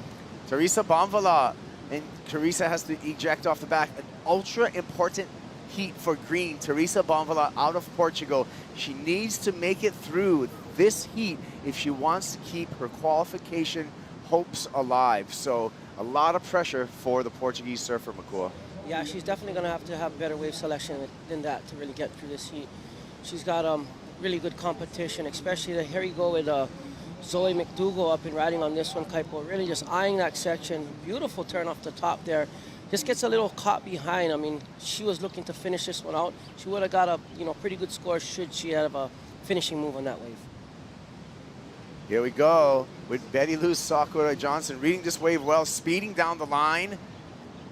Big turn and a surprising poke of the nose and incompletion from Betty Lou Sakura Johnson. Yeah, that's uncharacteristic of her. You know, I'm surprised she didn't really rip right through that turn. First wave, you know, quarterfinals, first heat of the day, getting the jitters out. I mean, right here, just really being patient. Looks like she's on a smaller, rounder board, and just kind of doubles up a little bit, a little extra lip there, and just kind of catches the nose. Yeah, Betty Lou's going to have a full season here on the North Shore. She's got this event, and she's going to have the opener for the championship tour in between this event and the opener for the championship tour. Vans is putting on a specialty event, the Vans Pipe Masters, December 8th through the 20th, where it is an invitational contest and a rethought format for the Vans Pipe Masters. Coco Ho's going to be in it. Moana Jones-Wong's going to be in it. Caitlin Simmers, Tatiana Weston-Webb, as well as a host of other invitees. Check that out. That happens December 8th through the 20th, and it's going to be a round-robin type of format where each surfer is going to have 3 chances out in the water to surf, no priority. I'm really liking that. You know, I like those round-robin formats where you might not have the best heat on your first heat, but you definitely have another chance of getting there, and then adding to that round-robin, the top 4 people get into a finals, which is played out regular format. Yeah, so all happening December 8th through the 20th. Let's hear from a guy that had to fight to get back on tour, and I just want to say parabéns to Joao Chianca. Congratulations, Trubino. Parabéns to Joao, indeed. So you found out this morning that you qualified, but you weren't here on the beach because you'd been eliminated from this competition. How'd you take your mind off of it as you waited for the news? I mean, yeah, definitely I was really disappointed with my performance yesterday. I knew, like, every single heat is so important. Every single heat brings you back, like, one step closer. So, like, yeah, I was really upset yesterday, but I don't know, like, just with that, like, little feeling of, like, things can still happen to your way, and, like, it did, like, today, like, this morning, like, was really emotional for me. Like, everything came together, and, like, I realized, like, again, that, like, I found myself on the tour. How did you keep yourself motivated through these Challenger Series events? What were you telling yourself as you fought to get back to the championship tour? I mean, like, I remember, like, when I flew off to Balito with so much confidence, so happy to get back on the track and, like, really put into work and start my campaign in the Challenge Series, and everything went so bad out there. Like, I didn't got my boards, I didn't got my equipment, I lost the event, and, like, okay, like, that was, like, a huge, like, game change for me, because I knew, like, it wouldn't be easy, and yeah, I don't know, things came together, things came on my way in US Open of surfing. That was, like, one of, like, the best events that I ever had, and then Sakurayama, and then, like, here the first heat was super important to me. I was, like, changing really low on my results, so, like, yeah, I don't know, like, I've been asking God for his strength throughout the year, and he gave me like plenty of opportunities to, like, see myself getting better and better day by day, like one step closer, little step, baby steps. Like, every day I woke up and, like, put on my phone that, like, I would find myself on the CT 2023, and yeah, here I am. Here you are. Is there anything you want to say to friends and family back home? Of course, like, first in English, I want to thank, like, CI, Volcom, again. You guys, like, have been like a family for me, supporting me throughout the year. That's super important. Like, you guys make me feel, like, so confident about myself. E agora ao Brasil, obrigado a todo mundo, obrigado a todos os brasileiros que me mandaram mensagem, me encontravam na rua e falavam o quanto era importante eu estar no CT de novo. E vocês me trouxeram esperança, vocês nunca deixaram a minha esperança morrer. Quero agradecer a minha família, que é o meu maior suporte, ao Pinga, meu manager, a Volcom Brasil, e finalmente a Deus, né, que me abençoou durante esse ano, que foi o meu maior guia, e estou muito feliz de exaltar o seu nome. Obrigado. Parabéns. Nice moment for Joao Chianca, thanking his sponsors and his family, his mom, and we're going to see him in 2023 when we start off at Pipeline, and really his rookie year at Pipeline, Joao put on the show, so he showed as a rookie that he's got what it takes out there at the Bonsai. he's got the bloodline. Look at his brother. I mean, they Yeah. charge, you know what I mean? And the performance he put on that pipeline, Kaipo, was, wasn't surprising to me. I knew he had it in him. It's one of his favorite waves. We got a replay of Betty Lou Sakura right here, just really coming off the bottom, wrapping that first top turn. Unfortunately, doesn't get the finishing move on that one, Kaipo. Yeah, just a swell angle. A little bit more difficult right now in positioning out here at Haleiwa. If you had a advice for a surfer right now, Makua, what would you tell him? Wave selection. Wave selection, wave selection. It's you got to be on the best waves to get the best scores today. Finals day, everybody's ripping. You've done the hard work. I mean, if you got here, you obviously surf good enough to be here. Be on the best waves and finish those waves. And where do you think the best waves are right now, given the angle and size? I mean, the set waves, if you can see on your screen right here, I mean, that wave from outside, really taking off on the peak, positioning yourself where you can maximize the scoring potential of these sets, because there's not very many of them, but when they do come, they're big scores right now, Kaipo, and these girls are definitely have to capitalize on. I mean, look at that wave, wide open, huge face, scoring potential all over the place. Another set coming through. We'll see if anyone's in position for this wave. And it looks like it's kind of a straight-hander closeout after a couple ends, having to bail the board there in the impact zone. Some scores coming through. Last for Betty Lou Sakura Johnson, a 3.73 for the Haleiwa local. Highest single wave score, so low scoring affair so far. Here we go with Betty Lou again. Sakura has to ease through an opening carve, looking down the line, planning ahead on this wave. Foamy face, wants to keep the fins engaged, does so with a nice snap. And a finish for Sakura. I think that was more of a positioning wave, Kaipo. After the big set, kind of cleaned everybody up. She wasn't in the best spot. More sets out the back. With that current, she can get herself right back out there. Everybody else got cleaned. She's going to be back in pole position. Yeah, you can see right now, Teresa Bonvala fighting, getting cleaned up and fighting against the current at the same time. Trying to paddle into the channel, and she's going to do a smart one. I think she's just going to take this white water in, get to the fast water on the inside, Makua, and then work her way out to the toilet bowl. Tell us about that journey. Yeah, that's one of the things that a lot of these surfers don't understand about Haleiwa. You can come in. If you get cleaned up, come in. Come right around. I mean, the current pushes you back towards the channel, and then you get in that big current and you get right back out. I mean, look at her. It's not going to take her very long. Zoe outside is getting flossed again by this set, and I really think she should think about that. Everybody giving her a big round of applause, and she's going to get back out there. Yeah, cheers from the beach for Teresa. Take a look here at the last of Betty Lou Sakura Johnson. We're waiting for this number, Makua. Yeah, just kind of a more foamy wave, like I said, repositioning. Nice carve off the top. Oh, nice snap in the pocket right there.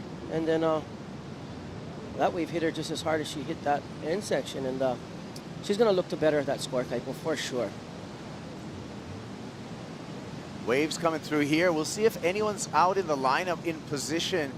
Betty Lou was smart to catch that wave, and she's going to use that current to get sucked back out. No one's in position, so we're going to take a break. We'll be back with the conclusion of quarterfinal number 4 after this.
timed it perfectly, and just was like, what's up? You know what I mean? That's a CT snap right there. Amuro Suzuki. Impressive bottom turn, and what a connection.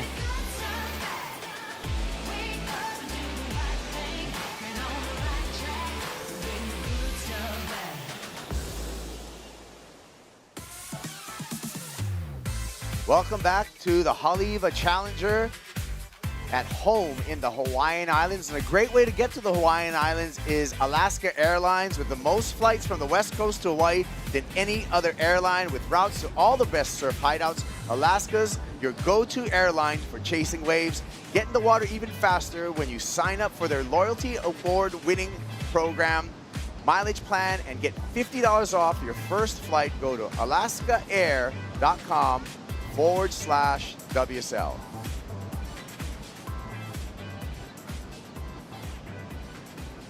Back in quarterfinal number 4, where we only have 2 more spots in semifinals. Top 2 out of this quarterfinal number 4.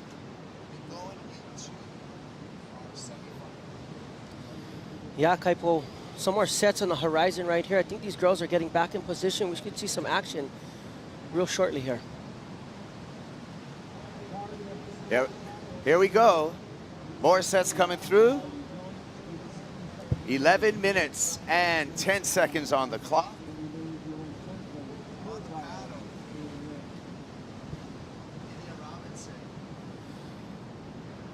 Oh, look at that. I mean, just barely missing that wave. Like I said, Kaipo, there were sets out the back. You know, just missing that one. Unfortunately, she is looking for a 2.45, not very much to advance. Right now, Zoe McDougall getting her priority back. Betty Lusakura out the back, and we have Green up in riding, Kaipo. Yeah, important wave here for Teresa Bonvalat.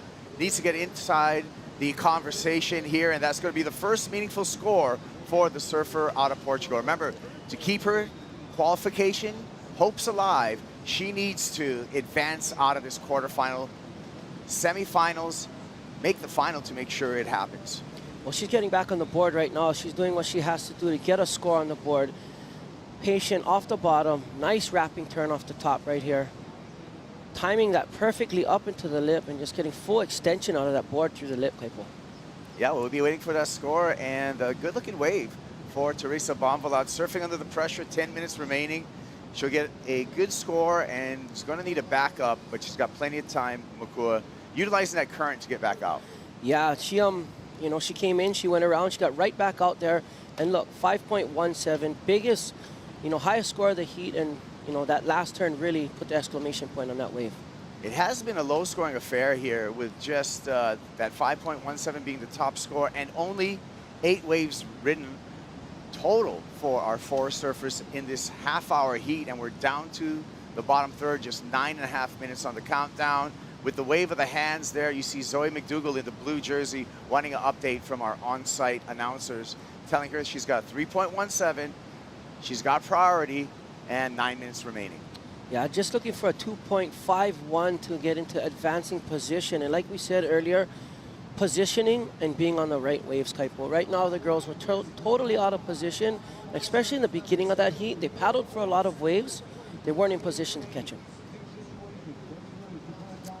Yeah, and that, you know, and when we talk about, Makua, you know, clock management, when you're out of position for a set, that's a whole opportunity that's taken off the table. It was kind of evenly distributed, though, because none of the surfers got a chance. But if you were the one surfer to get that, it's a decided advantage. Yeah, you got to be careful with that, because sometimes that one set is the only opportunity you get. Lucky for today, a lot of waves on hand, a lot of scoring opportunity. And right now, with 8.5 minutes to go, the girls are going to be looking to build on these, you know, low to mid-range scores and really try and put something up there in the excellent range to really solidify themselves in the lead. Yeah, anyone can run away with this, because our leader, Betty Lusakura Johnson, is on the lead with a 2-wave total of 7.43. So you get an excellent score. On one wave, you're going straight to the top. For example, India Robinson, we know she's capable of that. She made the finals here at Haleiwa last year. We'll see if India can step up in these final 8 minutes. Yeah, I mean, she's going to have to right now. She's looking for a 4.95, which is totally achievable for India. It looks to me right now, Kaipo, the girls are a little bit shell-shocked after that set getting caught inside, really choosing to sit on the inside bowl and a lot of waves going by unridden. Yeah, look at this flying above, and it looks like our surfers are repositioning themselves, paddling towards Kaena Point. Yeah, but right now they're already on the, to the shoulder side of the wave. They kind of want to ride this current a little bit, let it take them back just a hair, and then kind of hold the line in the middle, and then when the set comes, dash outside. Try not to get caught in the rip, but use it to their advantage and not really be too far on the side, because sometimes if you're too far on the side, when you try and paddle in, you're paddling against that current as well. And at the beginning of the heat you've seen could have been a factor in them not catching those waves. Yeah, we've been talking about that, Makua, that wider kind of bowl grabbers area at Haleiwa. If you kind of sit there, it's a quick trip to the peak, but if you're at the peak and you're too deep, it's a hard trip back to the shoulder. Yes, it is, Kaipo, but today, nice west swell. So it's gonna have scoring potential up in that peak area. It is, every once in a while there's some more northerly ones, but to maximize the scoring potential and really get out of the lower 3 to mid 5 range, I think the key is gonna be taking off at the peak, maximizing that face, and getting the bigger waves with the bigger face to do the bigger maneuvers. Maybe just a medium-sized set. What are you seeing here, Makua? I don't know, the waves, they're kind of on the inside. They're too far inside for the big set and too far outside for the inside one. So I'm seeing positioning really coming into play right now, Kaipo. The ocean kind of going quiet. We have 6 minutes left, so I wouldn't doubt another set and more scoring potential on the way. Yeah, frequency of sets, what would you estimate that at today? How often between sets? I mean, heats are 30 minutes. We already had at least 4, maybe 5 good sets in this heat. So, I mean, that's, 7 minutes, 6 minutes, I would say between the sets. A full heat, probably really good waves, I'd say probably 7 minutes between really, really quality scoring waves in each heat. So we'll be due for a set before the conclusion of this heat. Pressure right now sits on the shoulders of the Portuguese surfer, Teresa Bonvala. She's got a 5.17. She's currently in second place with that single wave score, but things can change quickly out here. Teresa does have 4th priority, so she's in the back of the line priority-wise, and that's a tough position for her to be in with 5 minutes remaining, and like you said, we're due a set. Yeah, and especially when you're in that situation where the surfer not in advancing position has priority, you're in second advancing position, the surfer with priority has 1 wave, you're in 4th priority, they're in pole position, that situation tends to not go the way of the second place surfer, especially when the non-advancing surfer has a 0 to improve upon. Yeah, that's right. Zoe McDougall, you can see her on the scoreboard in the blue jersey, that blue piece. She's got priority. You can see in the last column, a 2.51 is the requirement for McDougall. So a pretty easy task for Zoe to take that second place position off of Teresa Bonvala. Yeah, Zoe has the power and the surfing to, get that 2.51 just on one maneuver, Kaipo. I really just think right now positioning, there's a little wave out the back as you can see on your screen, and we'll see what Zoe chooses to do with priority. She looks interested. First wave of the set, and Betty Lou Sakura Johnson is going to utilize her priority. Smart move, big turn, and the Queen of Haleiwa just did a little bit of defense and offense at the same time. She definitely did, but I'm not sure if that wave is going to, improve her position right now. I don't think it's going to improve on one of her waves. And it gives the other surfers, priority over her, which only needing small scores to really overtake and turn this heat all the way around. Well, let's look at it again. India jumping off right at the right time. Betty Lou really getting up in that lip, but kind of getting stuck a little bit, Kaipo, right there. Waiting for that score and see if Betty Lou Sakura Johnson increases her lead over the rest of the field. Teresa Bonvala currently in second place and hanging on by a thread. Well, Betty Lou did slightly increase her position with a 3.73. 300ths of a point. Yeah, it's just a slim lead for Sakura. Teresa Bonvala is still in a vulnerable position in second place. with a half-point backup, and Zoe McDougall in third place, just needing a 2.51. McDougall, again, still hanging on to priority. Yeah, these scores are definitely not reflecting the waves that came in that heat. Unfortunately, it was just a positioning issue. You know, girls got caught inside. Nonetheless, really ripping on the waves that they actually got.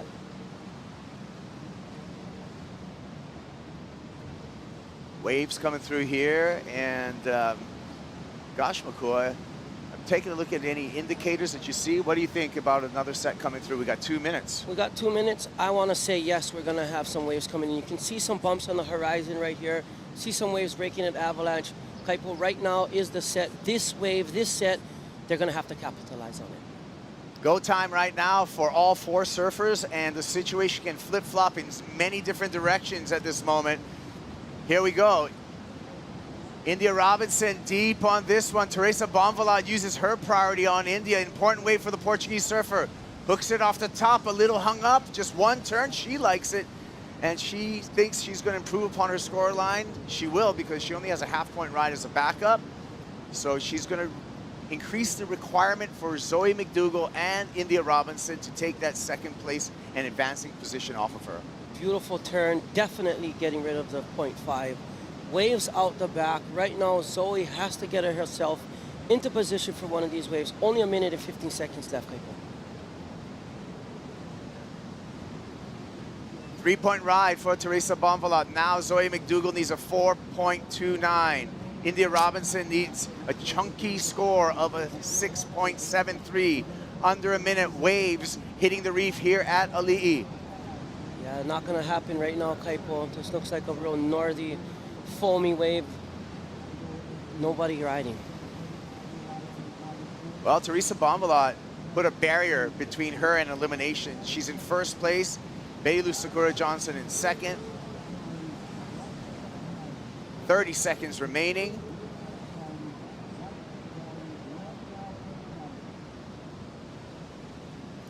All coming down to this. Yeah, Kaipo, that was beautiful use of priority right there by Teresa.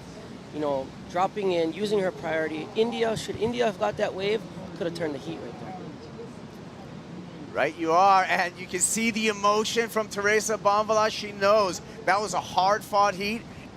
Really a battle for all of the surfers in this heat, so it will be Teresa Bonvalot and Beilu Sakura Johnson rounding out our semifinals. More action to come. We'll bring in another wild heat here at Haleiwa. See you on the side of the brick.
So Travis, we are going to deliver some news to one of the surfers. He's in there. Should we go let him know? Let's go tell him.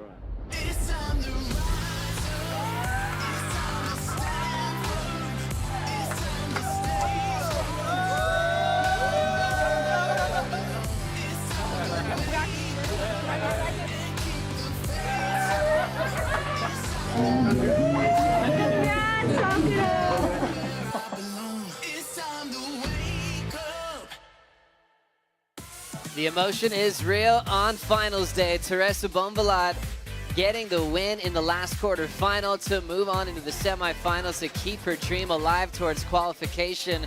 That was a solid victory there as finals day continues. Thanks for being with us, Joe Turpel, Rosie Hodge, and Jessie Mendez, Triple Crown champ, CT standout.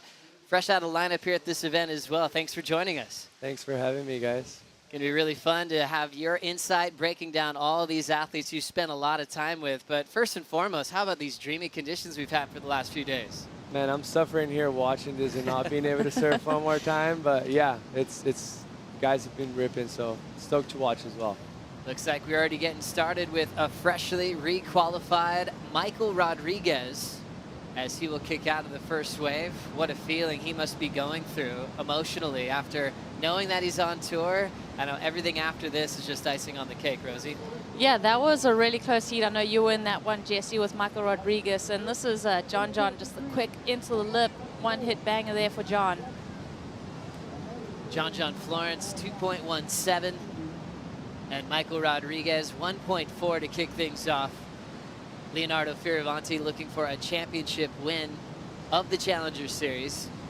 And also Kalani Ball representing Australia from Stanwell Park, who's been on a mission this year on the Challenger Series. I really love the story, Jesse, of you talking to Leo earlier when you changed to Italy and how stoked he was that you're adding some great talent to the region. Yeah, he was pretty stoked and supportive, and it's he's the biggest name on Italy for sure. And it was nice to have that backup from him. And I've been talking to him actually for a few years about it because he knew that I was Italian. So I guess the change takes a little time, and he was always supportive. So I'm thankful that he was pretty nice. Oh, really cool. One thing that he's not too nice about is giving up the inside on the opening exchange of a heat. He must be the toughest one to deal with at the start of the heat. As we check out live action, John Florence just stepping off. But can you break that down when you're next to Leo in a heat and you know he's going to try to dominate that opening exchange? What do? You just have to let him go? It's fun. It's like a cat and mouse kind of play. Like I actually had a heat with him this event, and it's always like that. Like, and I kind of like to fight as well, but to a certain point, and he won't let it go. So I feel like, in my opinion, it's just push him a little too deep and not make him comfortable, because he's kind of like, I think the greatest at doing that together with Adriano. Adriano's great, and Gabriel too. So those three guys are like very good at that. And as we see him now getting involved on this running right, Leo Fioravanti drawing a beautiful forehand hook, super smooth, straight up on a big section, and he'll control it to make sure he gets credit for the finish. Wants to make sure that board goes in front of the whitewater. Well-read wave for Leo. Good execution. Yeah, really good. I mean, this morning, some powerful moves on that inside section, especially with this offshore wind going up the face with that reverb coming at you from the toilet bowl section. That was really well negotiated. Exciting times on finals day. Let's catch up with Teresa Bonvillaat with AJ. Teresa, a very hard-fought heat. You had to do that whole paddle around. What were you telling yourself as you tried to get back into that heat? I mean, in the beginning, we were like fighting for kind of the position, but at the same time, you don't want to go too much to the right. Otherwise, when the set comes, you get caught. And I mean, in the end, I fell in that one, and then I ate everything, and I was just like, wow, I have to do the round, but I still have time. I just gotta be quick and try to sit more down, and that's what kind of put me in the game again. I got that one, the 5, and then I was needing a super low score to go first, and I mean, everything was super tight, and I was like, I gotta make sure that I get a wave. I cannot be sitting, I have to get a wave, and I mean, I got that little wave in the end, which made me go first and be more secure. But I mean, there's amazing waves, but sometimes it's hard. And you had to work very hard, but you are into the semifinals. Anything you want to say to friends and family back home? Yeah, for sure. Obrigada a todos que estão aí em Portugal a assistir, e não só. Foi hit difícil, mas a luta foi até ao fim, e é assim que vou continuar até ao fim. Obrigada a todos. Parabéns. Obrigada. Thank you. Thank you very much, Teresa Bonvillaat, into the next round. A crucial one for her as she's in the semifinals. We'll be watching her and Sophie McCullough closely for the rest of the event for qualification. Back to Leonardo's wave. What did you enjoy about that performance, Jesse? I just thought it was very interesting the way that he was so calm on that wave, and he knew it was kind of a closeout, so he just kept it calm and just focused on 2 big turns, and the last turn was very critical. That's why he got rewarded that high, and yeah, you can't go wrong at Haleiwa with 2 big turns. He's kind of simplified that from this morning. Same recipe that got him into the semifinals. Yeah, and it's interesting with his post-heat interview, just thinking about, you know, what really stands out at Haleiwa. As we see another rider, Joe will get back to that thought. Emrod on tour in 2023, but he wants an event win at Haleiwa. Cool little jam there. Slams on the brakes on the open face, hits the lip, projects into the flats, and will throw away the finish. Rodriguez 5.27 and a 1.4. Got his feet wet on tour, started traveling around the world, and I thought it was so cool, Jesse, for you earlier, just going straight up to him to congratulate him on that road, knowing what he's been through personally, and, you know, walking away from a loss yourself, and just quickly to acknowledge what's going to be happening in his career in late January. Man, it's a life-changing situation, you know. Like, I don't think he has a main sponsor for 4 years, he was telling me, so it's bills after bills to travel the world and trying to pursue his dream. And if he didn't make that heat, he was going to be 5 points out. So when I lost, I was bummed, but I was stoked for him, you know. Like, I'm sure he's so talented, one of the best surfers of the year, in my opinion. So consistent, and he could have went down to like nothing, you know. So I was almost stoked that he made the heat and qualified. Really impressed with that. Rodriguez will take the lead. 4.9 on his last. Viravanti to second. John with priority to third. John now needs a 5.17 to move into the top 2, and Kalani Ball quiet at the moment, chasing a 6.97. Kalani's had a steady roll in this one. Real cool wave selection, real smooth on his forehand carves that he's been laying down, especially today, Rosie. Yeah, he's played a smart game too. I love the wave selection that we saw earlier this morning, the way that he got a quick start. That same kind of scenario hasn't happened for him yet, but I think he's going to be feeling, you know, confident. He knows a good wave now out in this Haleiwa lineup now that he's had a couple reps under his belt, so that makes a huge difference. I think coming into the early rounds, you're trying to figure out the lineup, and now Kalani's going to be feeling pretty comfortable. See him just moving and pacing his way in the lineup, waiting for something solid to come through, but you can't get past a guy like John Florence in the lineup. Something I feel like you really handle well, Jesse, in your career. You know, everyone else can get carried away about JJF on the draw and what he's capable of. I'll never forget that flip rotation you did in Karamas when everyone was shocked that JJF was eliminated, and you came out of that heat with a ton of confidence. How do you do that? Prepare for a guy that's called the best surfer in the world, but still do everything you can do to maybe get the win.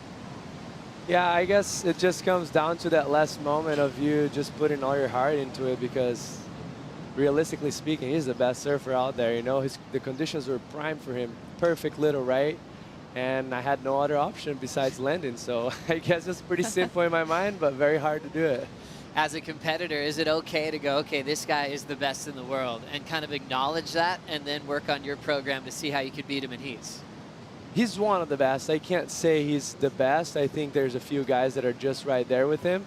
But yeah, in that moment, obviously I was the underdog, and yeah, I guess I was just prepared to try and get the best waves of the heat and trying to eliminate all the possibilities that he could get. Once those guys are in the best waves of the heat, chances of you making it gets very slim, because they don't really make too many mistakes and they are the best. So such great insight as we're just reminiscing on the highlight reel performance from John this week in big high performance waves. The powerful carves that he lays down at this venue, at Sunset, at Margaret River Main Break, are just unbelievable. They're hard to track in mind surfing because he could turn on a dime with a ton of power. We'll see if he gets an opportunity in this one.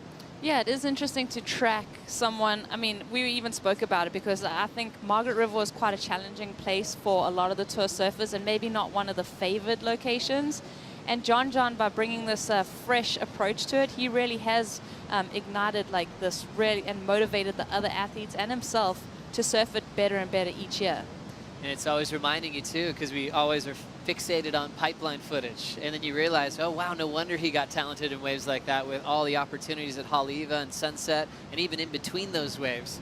John was definitely well prepared to put on a carving clinic in powerful waves. Right now needing a 5.17 to move into the top 2 picture. Jesse, for yourself, how do you look back at a year in review competitively? You had a lot of great moments this year. Yeah, I think just consistency was the mistake of the year, I guess. And it's usually, if you look back from all the athletes, that's what's come down, you know, mostly on the qualification series. So if I was more consistent, I would have had a better opportunity in Haleiwa to qualify, already being in the top 10. So I think that was the biggest part of it. When you return to the North Shore, do you always have that familiar feeling of remembering the Triple Crown victory that you've achieved, one of the hardest things to accomplish in pro surfing? Yes, definitely. Let's watch John John's wave and we'll go back to that. John sweeping hard off the bottom. Big power carve to kick things off. Right into the pit one more time. John Florence creating moments for himself here at Haleiwa once again. Getting barreled yesterday when we're not even seeing that as an opportunity for most competitors. And to start off with a gigantic carve, this heat just got flipped upside down. Yeah, that was impressive. And you talk about a point of difference for John. First barrel that we've seen, a very clean one and a bit of length in it. But it was this first maneuver for me. Jesse, take us through it. Yeah, what's so impressive about John is just when the waves get so big and solid, like everyone's trying to wipe off speed and he's just generating more speed. So that's what makes him go from a carve that extended straight into like a perfect bottom turn into a barrel. Like, I don't think many people would have done that, you know? So deep on that pit as well. And it's just so refreshing when it's something you haven't seen all day. I mean, he got barreled yesterday, but this is just a notch above that, especially this maneuver. I feel like that bottom turn, the way that it set him up, coming from behind that peak and then tucked under that lip. I mean, it wasn't a wide open barrel. He really had to position himself properly and stay in that top third and have that speed to come out like that. What a performance from John Florence. Throwing down a huge number, almost getting perfection, a 9.83 on the average, 2 10s thrown. So they drop the high and the low, and it comes out as a gigantic number, getting close to perfection, which he did achieve last year on road to that win in 2021. This is fun. I think, you know, yesterday and the previous days we were like watching John have to warm up, and he even had to get like super scrappy in his opening round. He needed like a 2-point ride with the last 2 minutes. He had to go back to his qualification days and scrap on the inside to get a score. So cool to see him start to open up that repertoire. It's dangerous and there's a lot of waves with guys like this because you know they're going to get opportunities, and as soon as they get it, most likely they're going to drop bangers. So yeah, that's what he did. Florence throwing down a masterclass here at Haleiwa as he's looking to defend his title right here at home on the North Shore of Oahu. Displacing water and getting shacked. Let's get more of that right after this.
Thanks for watching Finals Day.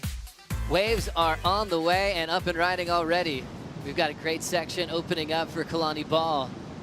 Drives hard off the bottom, quickly hitting it vertically and stepping off. 12:55 on the clock as this semifinal continues. Leonardo Fioravanti opened with a 7.33. Now his second scoring ride in the making. Lays down a cool little fin blast, just good for one move, and now he'll have the paddle battle with Kalani on the inside. Uh-oh. Here comes Florence. A searing frontside wrap to start. Only one move as he'll put that behind his 9.83 for a moment. If it betters his 3.57. Rodriguez with priority, and Leonardo hoping for at least a 2.84 on that one maneuver section to move into the top 2 picture. Exciting times in the semifinals. Kanoa Igarashi coming up next. Kaoli Voss, Ryan Callan, and Maxime Husino to set up the finals today as the season's coming to a close. Earlier, Jesse, I just wanted your thoughts on that moment for you winning the Triple Crown and what that means to you in your surfing career. Totally means a lot. It's a huge achievement for my career, the biggest one, obviously. And you're saying when I get here, if I think about it, it's sometimes in the back of my mind, but just I think just North Shore is so special. It's even more than just competition. The waves are insane, and I just love being here no matter what. If I was a competitor or not, I'll be here every winter if I had a possibility. And I've been coming since I was 11, so that's 18 years in a row. So I love it here. What a great tradition. I remember how humble you were when you received that award. All you started naming were everyone that's won it before it, and you're in disbelief. I'm glad it's sunk in now, because you definitely earned every bit of it that season. You know, the old Triple Crown format, to be the best at Haleiwa, Sunset, and Pipeline. That's unbelievable. Something that John's always taken close to his heart is winning at home. Won this event last year, and he's looking to go back-to-back and defending his titles here at the Haleiwa Challenger at home in the Hawaiian Islands. Let's watch this turn again. They opened up the 9.83, Rosie. Yeah, this was insane. The 9.83, I think this is the best wave score of the whole event. So John, you know, putting up these massive numbers. This first maneuver, just the way that he's able to lean back with that velocity that he's got. I mean, he's almost burying his board underwater. I mean, how is this guy just so powerful and able to, like you said, Jesse, he keeps his speed, which is so impressive. He doesn't wipe it off. He's going at every section with just such acceleration. Yeah, if you literally break it down that wave, like, people are capable of doing that carve. Definitely people are capable of doing that barrel. But to put them two together in that tight of spot in a wave that heavy, it's only a handful of guys that are capable of, if there is a handful of guys. Just being in the right place at the right time, managing your speed, and just that honest reaction of how to perform on what's in front of you. You know, I was almost waiting for him to do a second turn, and the wave got super hollow, and he got the best barrel of the event. That's Florence for you. Back in the jersey after a serious hiatus, hurting his knee once again. Back at G-Land. It was heartbreaking and seeing him show up in G-Land with that knee brace on. You're going, oh no, you didn't even want to say anything. You didn't even want to think about it. And good news for John, he's been through that a few times. He said it actually wasn't as bad compared to what he's been through in the past. So he got nice and healed up and prepped for the title race in 2023. Down to 9:20 on the clock in this one. Priority with Michael Rodriguez. Interested to see how he's going to feel with his motivation after sealing the deal for qualification. Did he celebrate too early, or is he still going to have the foot on the gas for an event win today, Rosie? I think he's still got his foot on his gas. Even I feel like there's even a bit of a lightness in his surfing at the moment. You know, that pressure of qualification has alleviated. Now it's all about doing your best surfing. You know, he's up against Leonardo, who has, you know, the second best wave of the heat so far. So he's just got to find a wave with better critical sections on it. Thinking about it was Leo, but it will be Kalani Ball's turn to run after this inside track. Setting his sights on a cool layback, but he ends up having a little bobble, recovering into a snap on the inside. Whipping it on the inside corner. And another little tight forehand hook. 0.37's gone for Kalani. And he'll try to work himself into the top 2, but more waves on the way. Number 1 on the Challenger Series, back on tour, Leonardo Fioravanti up and out. Trying to hang on to that second spot. As the local Groms are taking advantage of the WSL store on site. jerseys on sale, and you can get them online as well at wslstore.com. Florence jersey is definitely a popular one on the North Shore and globally.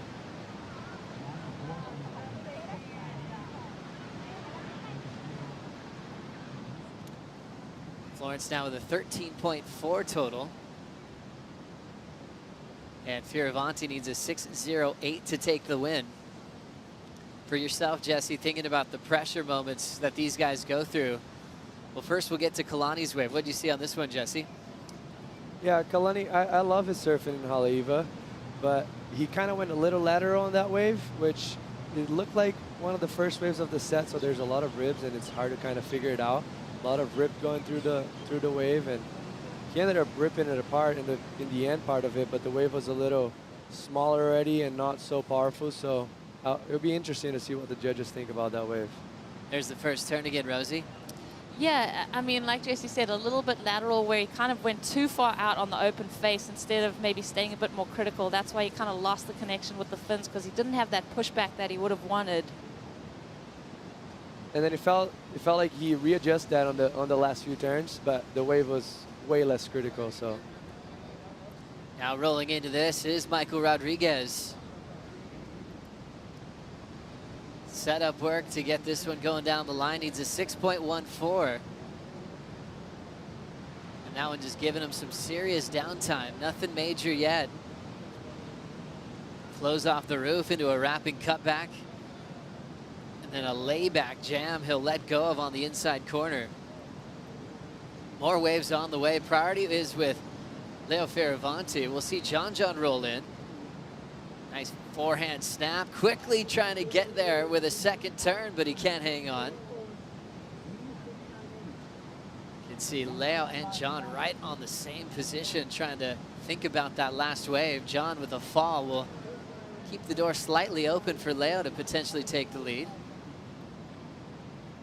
Can apply pressure in different ways in the heat as we look at Florence up again quickly, throws down a rotation. Just wanted to get some space, land a little maneuver quickly at the 5:30 mark. It's interesting what might happen in between riding waves, Jesse, as far as putting pressure on your competitor and kind of reminding him that you're right there. Yeah, totally. You want to make them the least comfortable as they can be. So yeah, always giving a little paddle by and everything. It works very well. What happened on the final turn there, Rosie? He just got to it a little bit late and it gets thrown off access. But that was interesting because Leo had priority for that wave. And then to let John go, I mean, Leo must really want something a little bit different with a little bit of a different look out at Haleiwa. And that just shows that he knows that lineup super well, too. He knows what kind of wave he's looking for. As you can see, Leo Fioravanti holding priority, and they'll let this one roll through. These guys pretty talkative in moments like that. Leo or John, or are they pretty quiet? John, in general, he's not so talkative.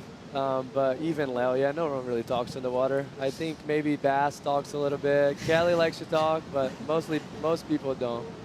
As you look at the rotation here, do you think this is going to be a keeper, Rosie? 4-4-3 for the time being.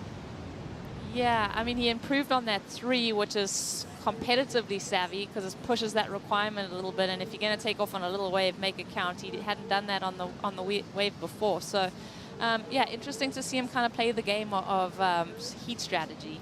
I guess that's been the biggest statement of his evolution. Obviously throwing down amazing moves on waves, getting crazy barrels, winning world titles. But before he got there, he had to make better competitive moves in heat. Sometimes when he was a rookie or even second year on tour, he'd have the highlight reel in like round 2, but maybe wouldn't back it up in the next heat, or he'd lose with a 9. Kind of saw that adjustment with guys like Ethan Ewing as well. John's up, looking to better that 4-4-3. How about a layback? Still in the white water, pulls himself back up. His knees are feeling incredible. Nice recovery. Always gets the fans stoked on a cool layback. We'll see what the judges think about his score, Rosie. Yeah, I don't think it's going to push the 4-4-3 out of his scoreline, but yeah, it's cool to see him just pushing as hard as he can. I don't know what you think, Jesse. Do you think that's going to better his score? I'd like to see the replay again, but I think, in my opinion, that's harder to do than the air that he did. But he'll be right there because the wave was very small, and yeah, we'll see. Like, I think in let's just watch this, because he almost gets disconnected, that back foot. He has to recover. So I don't know if the judges are maybe going to say, like, hey, that wasn't fully in control, even though he was pushing as hard as he possibly could. Was there a moment here where he wasn't in control of this maneuver? I mean, it's pretty sick there. He loses the back foot, he reconnects, but I don't know. I don't know what the judges are going to... It's pretty sick. We'll see. It's pretty radical. Insane. Pretty, like, how fast he went in it. Even in slow motion, it's going so fast. And that's explosive. the purpose. I almost feel like he went for that. Yeah. Like, when you go for that big of a layback, he knew it was not the best wave. He needed a decent turn, or like an incredible turn to batter. So I think he went for that. And he does improve, so better than the punt, just like you thought, Jesse. A lot more difficult, a 6.6 to go with his 9.83. And that's his ability to get scores with or without priority, managing the lineup incredibly well. Looks like Michael Rodriguez's turn to try to fight for a spot in the top 2. Extended bottom turn, how was that connection? Perfectly in the pocket, drills it again for a healthy 2-turn combination, chasing down a 6.14. Kalani Ball is on the next one. And crazy to think that Leo let that wave go for Rodriguez. There's the wrap. Big bottom turn, nice searing connection. Just gets exploded on the landing. So Kalani Ball missing out on the opportunity to get out of 4th. But on the other hand, Michael Rodriguez, happy that Leo didn't want that wave. Connected incredibly well in those 2 points, Rosie. Yeah, this is going to be very interesting watching this score come through, because Michael Rodriguez really hammered those 2 turns. Leo's out there kind of potentially kicking himself that he let those 2 set waves go with priority. We'll see. So really close heat here. Remember, Leo wants to win the season. Callanan still in the draw.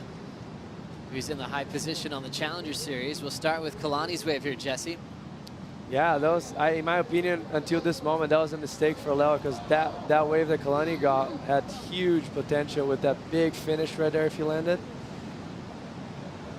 And ends up going down, going for it. Big air chop as Michael has taken 2nd. Leo has dropped to 3rd and just fell at the bottom of that wave.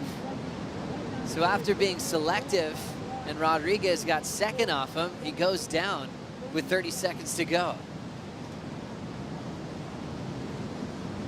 24 seconds now. And Leonardo's going to try to find a 4.91 with 19 seconds. John's way out in front. And what a year it's been. Fioravanti winning in Ericeira over Ryan Callanan. But his dream coming here to Haleiwa is to win this event and the Challenger Series. We'll see how this unfolds. 2 seconds to go, and John's up again just to lay it down for us. Surfing at 100%, throwing down the biggest turns of the contest. John Florence back in another major final here at Haleiwa. And Michael Rodriguez stealing 2nd off Leonardo on his last wave. We'll take a quick break, more semifinal action right after this.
Welcome back to the Haleiwa Challenger at home in the Hawaiian Islands. From the water to the glass is exactly how you want to end your heat. John Florence winning that heat. And one of the things that we've talked about before this competition is your local knowledge and how it's played into how you've attacked these heats. But you're telling me before this, it's a bit of a double-edged sword out there sometimes. Yeah, you know, the local knowledge, when you free surf out here, it's so much different than surfing a heat. The kind of the lineup, the positions, everywhere you sit, you wait for the big, really clean ones. And on a day like today, we'd be sitting another 20 yards deeper and further out. And so when you're in a heat, it kind of switches it up, and it's different because as like a local surfer here and growing up here and surfing, I never surf that end peak. It's always at the main peak, but it's a scary spot to sit during a heat because if you sit way out there, you miss a lot of the stuff inside. So it kind of goes both ways, but I feel like it really helps me in kind of identifying the waves. I'm getting better at wave choice in my heats, I think. But last time I still have some stuff to work on. Maybe a few things to work on, but you're on to the semifinals, and one of the ways that you keep doing it is just with so much ease in the water. You go the airs, you do the big carves. What are you liking about the way you're surfing right now? I feel like I'm just kind of warming up now. I felt like yesterday I was still a little bit kind of on edge the day before, and even this morning kind of just finding my feet. And last year I started feeling definitely like kind of more in my wax and stuff and during a heat and kind of getting rid of some of those nerves. And I think, yeah, I still have a little ways to go to feel the way I want to feel, but we'll see. All right, on to the semifinal. Thank you.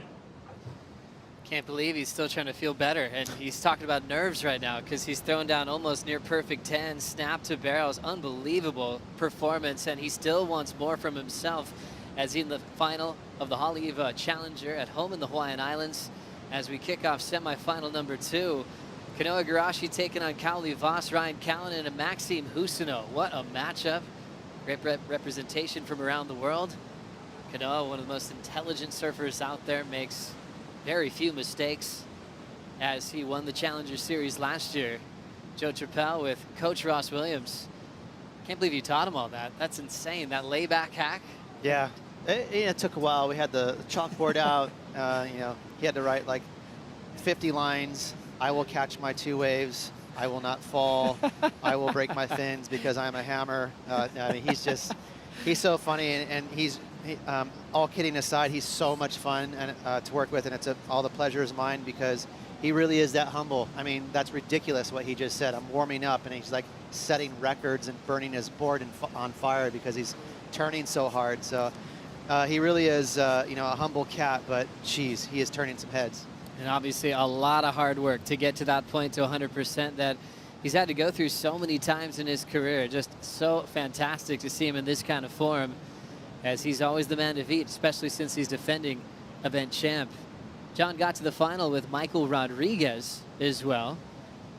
Losing Leo Fioravanti will keep tabs on who will take over the Challenger Series title. Ryan Callanan turning in an incredible season this year. 2 big finals for himself. He had a final back at Manly with Rio Waida, and also in Portugal this year, which has given him a lot of success. Sometimes there's one country that you just find great things, great magic. It feels good for Ryan to go to Europe. He turns in huge results. Yeah, I remember even back when his rookie year on the CT Tour, he had a really good heat with John when I first started working with John. And, you know, John and I had a little debrief after we were watching that heat with Ryan, and we were just so impressed. At a young age, he's got all the tools. He's good in the air. We don't see his air game as much as I would personally like. You're certainly not going to see much of it today at Haleiwa, but he's a well-rounded surfer. He also uses that flexibility to his advantage. I often say that to yourself, Ross. Big guy, but very mobile, which is actually an amazing ability in crazy positions on waves, barrel riding, airs. When you look at Ryan, the way he can stretch, right, he's like Gumby. Yeah, definitely. And he kind of has to be, right, Joe? Because you got those big limbs, you know, you better be flexible. Otherwise, they're going to sort of get in your way and hinder your surfing. But he does not surf stiff at all. And that allows him to sort of do all those crazy moves that he can do.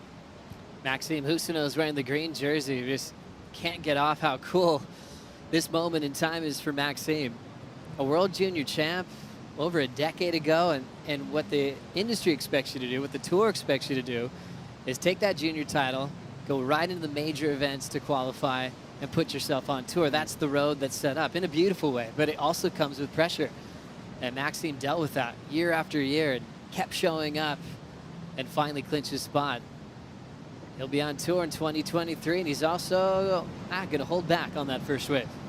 Yeah, it's a good call. No priority, so they're pretty far up the reef right now, playing a little cat and mouse as you do. And Maxime, I like where he's at. He can hide if he wants to, shuffle down towards the toilet bowl, maybe sneak in a wave. Thinking about cat and mouse, that whole idea in the start of a heat, some surfers, I was talking with Jesse about how Leo kind of demands that start, almost like a De Souza, Medina kind of type of role. You can get in trouble, though, kind of playing that card at Haleiwa. What do you have to look out for if you want to be that man controlling the heat? Yeah, you can definitely get stuck up there and catch a closeout, maybe even get clipped and spend the first 10 minutes wondering why you did that. There's no right or wrong way. A lot of it is rhythm. You know, is there going to be a big set coming? Mick Fanning won a few world titles, and he did not really do that. You know, he would always go, okay, you guys go ahead and take command of the peak, and he'd rather just get the ball rolling with surfing. Certainly John does that as well. I'm a fan of that. I'd rather, especially with these talented surfers, you know, I'd rather get the ball rolling than start hassling out the back. And it's kind of interesting with the priority rotation with 4 guys out. It actually helps guys out that don't want to hassle. They're going to get their turn, waiting for the right sets, and definitely, worst part, be out of position because you're worrying about staying deepest. It's up to the individual athlete if they want to really pay attention to controlling the biggest sets of a heat. And also, sorry, Joe, and also if you're going to be the surfer that's, you know, giving up the inside position at the start, that's fine, but you do want to make them pay for it. You don't want to just give them the red carpet right into the perfect takeoff spot. So, you know, you can give someone the inside, but you probably should make them pay for it and paddle them up just enough. Kanoa Igarashi is such a busy athlete, one surfer on the CT that doesn't have to do a ton of events outside the championship tour, but he loves it. I think if he could stay in a jersey all week, he would. He just thrives off competition. You know, even in the Challenger Series last year, people were going, oh, he's taking all the points. And he actually was like, I'm not trying to do that. I just like competing. And he ended up winning the series. He actually made a cool rule about the double qualifications that he wasn't going to get in the way, but he could still be involved. And he really liked that because he loves the feeling of competing and learning new things, even if it's not a CT venue. Interesting. You know, it's cool. You mentioned how, you know, some childhood prodigies can burn out a little bit, or maybe they have too many expectations and it puts pressure on them, or maybe even it shortens their career because they just get tired by the time they're in their late 20s or early 30s. But for Kanoa Igarashi, he's also a childhood prodigy. I don't see that at all from him. In fact, it seems like it energizes him. Feels like he's just getting started, Joe. I agree, Ross, and it's been interesting, the role he's had even with his family. Like, he's taking care of everybody, and the whole move to Huntington Beach for his parents from Japan were to create a pro surfer. He didn't even know that when he was a little kid. But look where he is today, 25 years of age, finished number 5 in the world last year. Kanoa lays into that first section off the top, setting up a big down carve, holding that rail in transition, and he is looking to shut it down. Effective in a few solid moves to really open up this heat. And here comes a nice wind up through the lip line. Kaoli Vost gets bucked off the last turn. But that goofy foot has been hot all week. Some great goofy foot examples here. Back-to-back Arkau, a little bit deep. He's got to get out of there. And Kanoa, by miles, getting the best part of that opening exchange. Maxime now with priority will hold his position. And you'd have to say that that played into Kanoa's hands. We were talking about positioning, getting that pole position without priority, commanding the peak. And it did work out great for Kanoa. He found that wave he wanted, held the inside position. There he is. And to boot, the wave stayed open for him for 2, maybe even 3 turns. Opening snap, getting down the line quickly. Power gouge there from Kanoa, and a closeout finish right there. So smooth sailing, really nice start for Kanoa. Love the angle from this side from Kanoa Igarashi. How'd that look, Strider, from where you're sitting? Looked pretty amazing. I mean, 3 big hammers. It just looks like he's just on repeat, though. Rinse and repeat. The guy's just out of control with how well he's surfing. It's just unbelievable. Confidence through the roof right now. Loving the action now here at Haleiwa, playing catch up to the open face is Maxime Husino on his opener. And he's got to sneak out under the whitewater. The judges are eating up Kanoa's starts. Maxime paddling his way back out. He'll hear the big announcement from upstairs. An 8.93 for Kanoa Igarashi on his opening ride. This was last of Kaoli Vast. Unfortunately for Kaoli, coming unstuck on this turn right here. Again, both these waves were, all the waves caught so far were pretty far up the reef. And the waves are kind of funny up there. They split in half and hit that deep spot. Didn't bother Kanoa. Massive score for him. And Maxime, really nice projection turn, trying to get back in front of it. Again, that's what happens, Joe. When you catch those waves really far up the reef, they run from you and even go flat for a minute when it hits that deep water. It's tricky. So the bigger the wave, the better it behaves back on the top of the reef. So to play it safe, like John was saying in his interview, you want to go wide, but it's really tough to do without priority at the start. Strider, unbelievable heat, just heating up. 8.93 for Kanoa on that opener. Oh man, it's so buttery out here. I mean, the conditions have just mellowed out. Everything's come together. The wind straight offshore. This guy Ross Williams earlier said about midday, 1 o'clock, it was going to get perfect. And well, it is. Thanks, Ross. Yeah, you betcha. Ordered it up just for you, Waz. Look at that. Talk about a great host. Perfect conditions for finals day. You got to love that. Peaking at the right time. Everyone talks about it, Joe. It's one of those cliches for Haleiwa. Like it just somehow it's always good at lunchtime. The tide, the wind. It's the wind. The wind comes up. You know, the trade winds. Haleiwa likes the trade winds. Gosh, I love a big lunch just like this. Waves on demand. Kanoa Igarashi 8.93, Maxime 4.0, Kaoli Vast 3.67, and Ryan just up and down. So Callanan needs more. The man from Meriwether Beach stretching this out, thinking about getting tubed deep in it. Ryan comes out into daylight. Big fan on the backhand. Goes straight up again. Setting up another big vertical. Are you kidding me? That got some good audible from the competitors area. That was rad. That whole crew under the tent absolutely losing it. In the barrel with him, going turn for turn. Ryan heard all of that from where he was sitting. He's fueled up right now. He's another mellow cat too. So humble, but look at him. He's pretty stoked right now. Anytime you're getting drained, gosh, it's hard not to smile. What'd you think, Ross? I mean, it's amazing that he read this wave. It was stretching in front of him. A rare barrel for Haleiwa. Not often do you see goofy footers get barreled at Haleiwa, especially on like a 5-foot wave like that. And when it's stretched in front of him, that's not easy to read, but he read it just nicely. And as soon as it dialed back a little bit in terms of speed, he did what Ryan does. Just 12 o'clock, perfect turns, throwing a lot of spray. I mean, the scale's set right now with an 8.93 from Kanoa. He's going to join that party. This should be way up there in the scale. So impressive. Coming out of the tube and then sealing it with 3 big moves. I love it. And that's his forte. He's really square off the bottom, which allows him to go 12 o'clock, easy as butter, and just a nice stock standard spray turn from Ryan. He's going to garner a lot of points. Look at the boys. That's the best part of it. Screaming turn for turn. Another goofy foot approach quickly for Kaoli Vast up and down. I remember maybe it was a few years back, Sean Moody, one of the best goofy foots out here, local boy, picked out Ryan Callanan as one of his favorites that he was watching, coming from a different location like Australia, and he just loved how he was taking apart Haleiwa. He must have been psyched on that approach. 2 to 3-turn combinations. We're going to see Ryan move to the top 2. Don't encourage Moody. He doesn't need it. He's at home right now, kind of shrugging his shoulders around. Like, oh, yeah. What a talented athlete. And a lot of those guys giving back these days to their local break. Ryan Callanan is going to enjoy this. A 9.17 straight to first.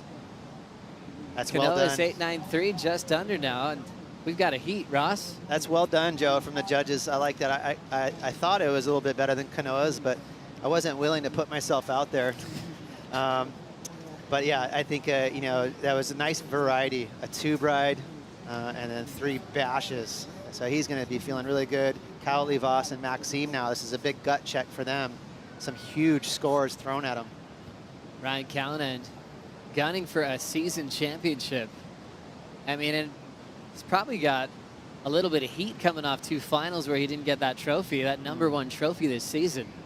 I mean, finals are great, obviously, for qualifying, put him back on tour, but how sweet would it be to finish off with a win? Absolutely, and all these surfers are so competitive. They really want that victory. Maxime Husino trying to stretch out this wall at Haleiwa.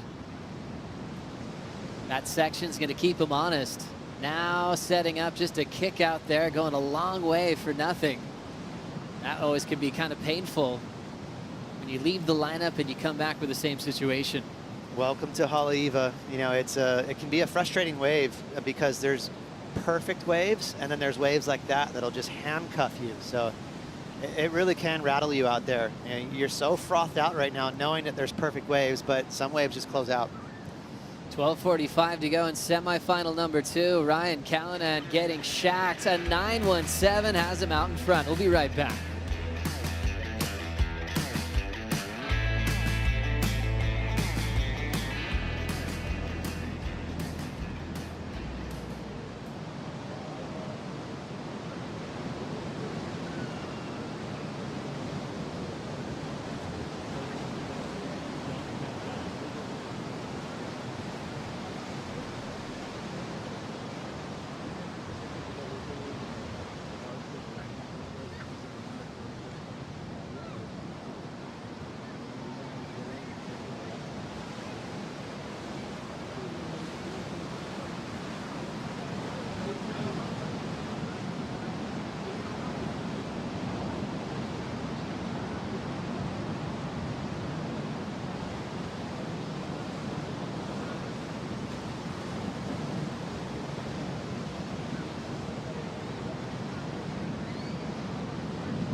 My job is professional surfer.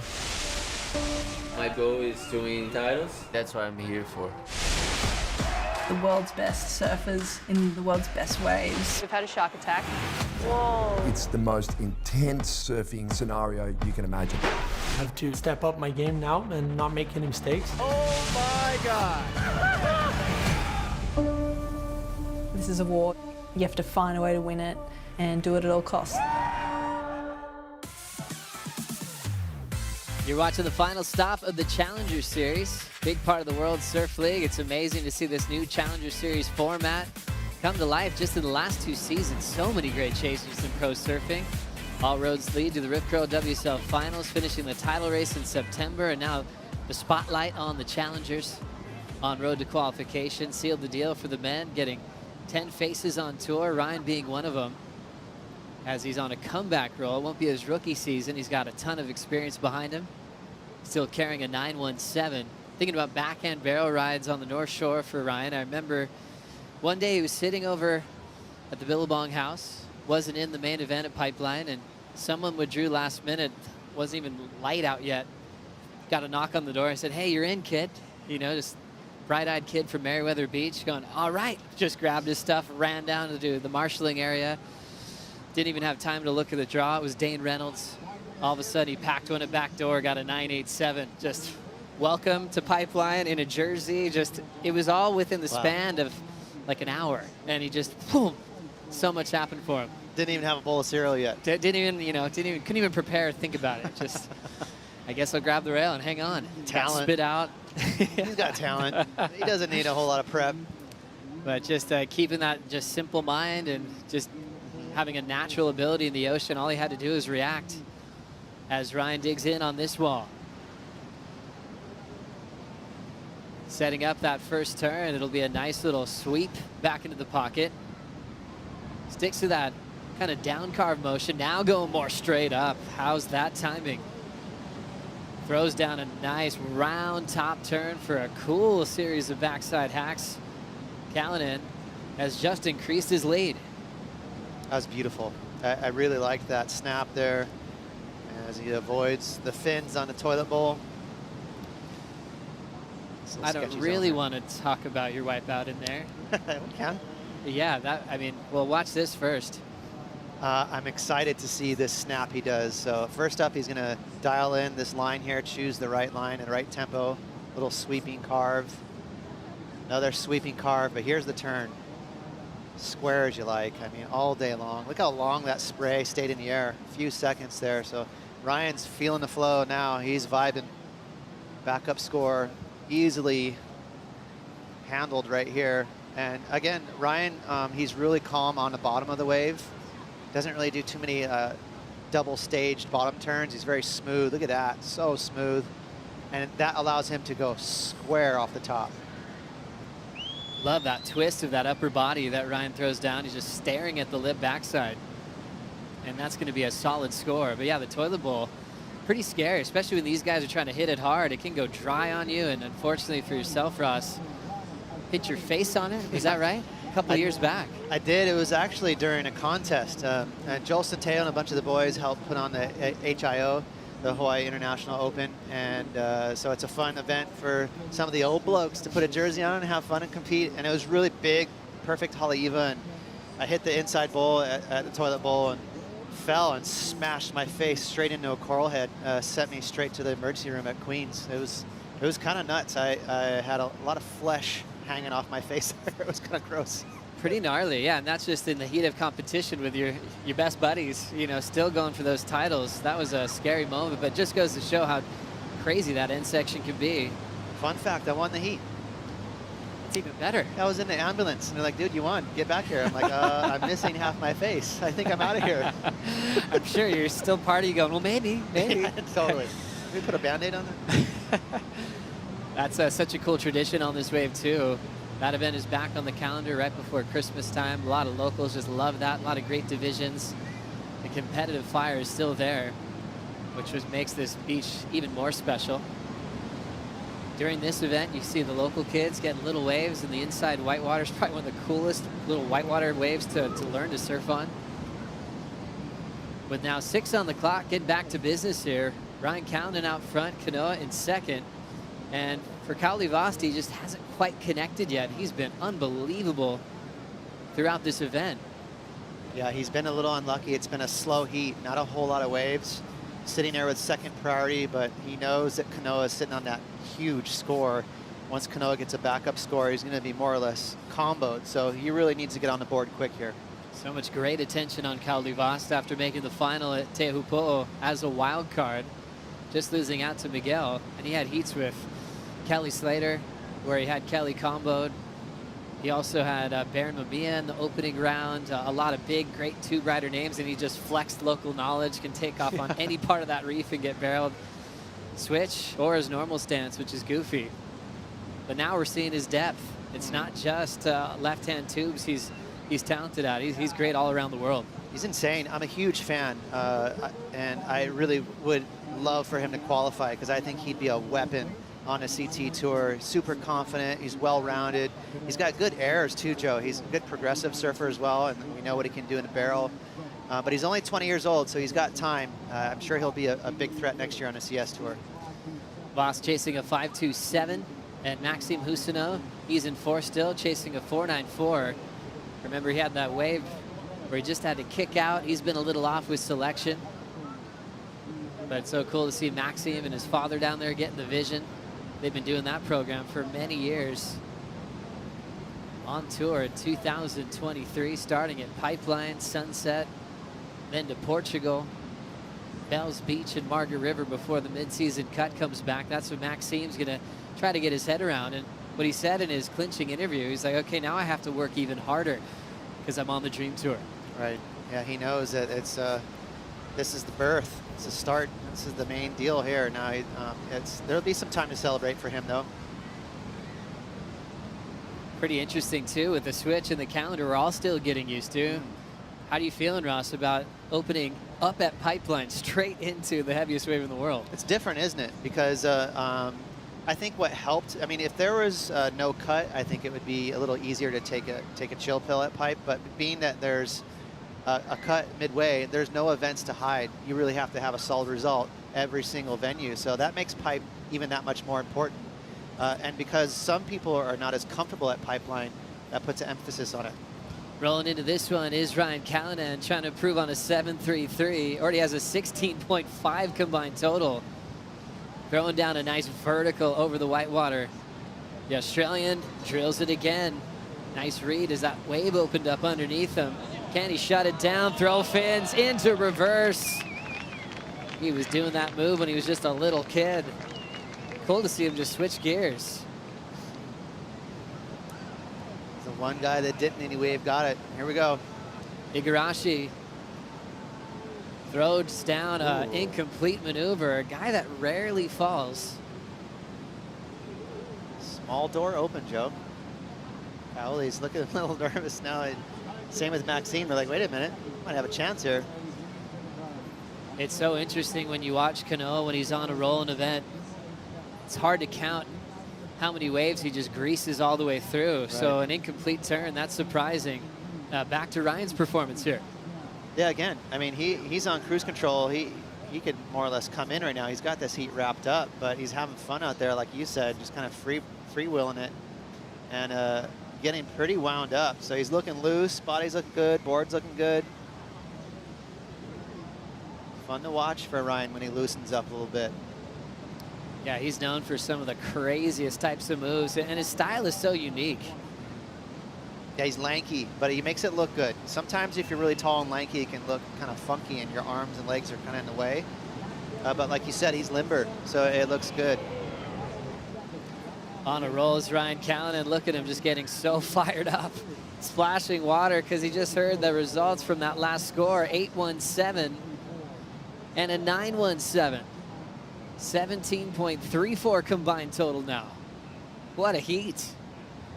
It's kind of a rare little emotional response there from Ryan. You can see that that's more about this entire year. You know, he's feeling like accomplished right there. Good for him. Impressive to see Ryan Callanan in this kind of form. Let's already call him into the final with 1 minute to go. He's going to have a battle with John Florence and Michael Rodriguez, and it's just up to whoever advances out of this heat. Remember, Kanoa fell, so he left the door open. Kaoli Vast has priority, and he just needs a 6.14. There is a set coming. Don't know if it has enough time to come in here. There's kind of a bigger set out the back, so these guys might have to get the work done on a smaller one. And we'll see Kaoli's depth here. If he can be in the right place at the right time to turn this one on Kanoa. Kanoa's fishing around on the inside. He knows even a 1.5 means something. Yeah, that's how intelligent Kanoa Igarashi is. He's counting a .87, so if he just pulls off a tap, that increase of scoreline will go for Kaoli Vast. Right now he needs a 6.14. Kanoa is going to try to scrap into this thing. It just won't let him in. Kanoa still paddling for that, and he couldn't get it. He's going to have to keep the .87 and searching for Kaoli Vast. Not able to get a wave, so the situation remains the same, and we already have our final set for the men. Ryan Callanan, Kanoa Igarashi will take on Michael Rodriguez and John Florence in the final of the Haleiwa Challenger at home in the Hawaiian Islands. Coming up next, semi-1 for the women with Kira Pinkerton coming up next.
I'm Sophie McCulloch. I'm 23 years old and I'm from Alexandra Headland on the Sunshine Coast. I feel like I'm a competitive spirit in general. Like I grew up playing sort of any sport I possibly could, soccer, netball, rugby. Playing rugby, you know, I was just really determined to not let the other team score, and I have vivid memories of just like, I'm not like a super fast runner and there would be fast runners on the other team and I would just like somehow just like get to them and tackle them before they got to the try line. So I guess it's just like determination to do well for a team, and I'd love to do well for Australia in surfing. So if I can represent Australia and do really well, then I'll be happy.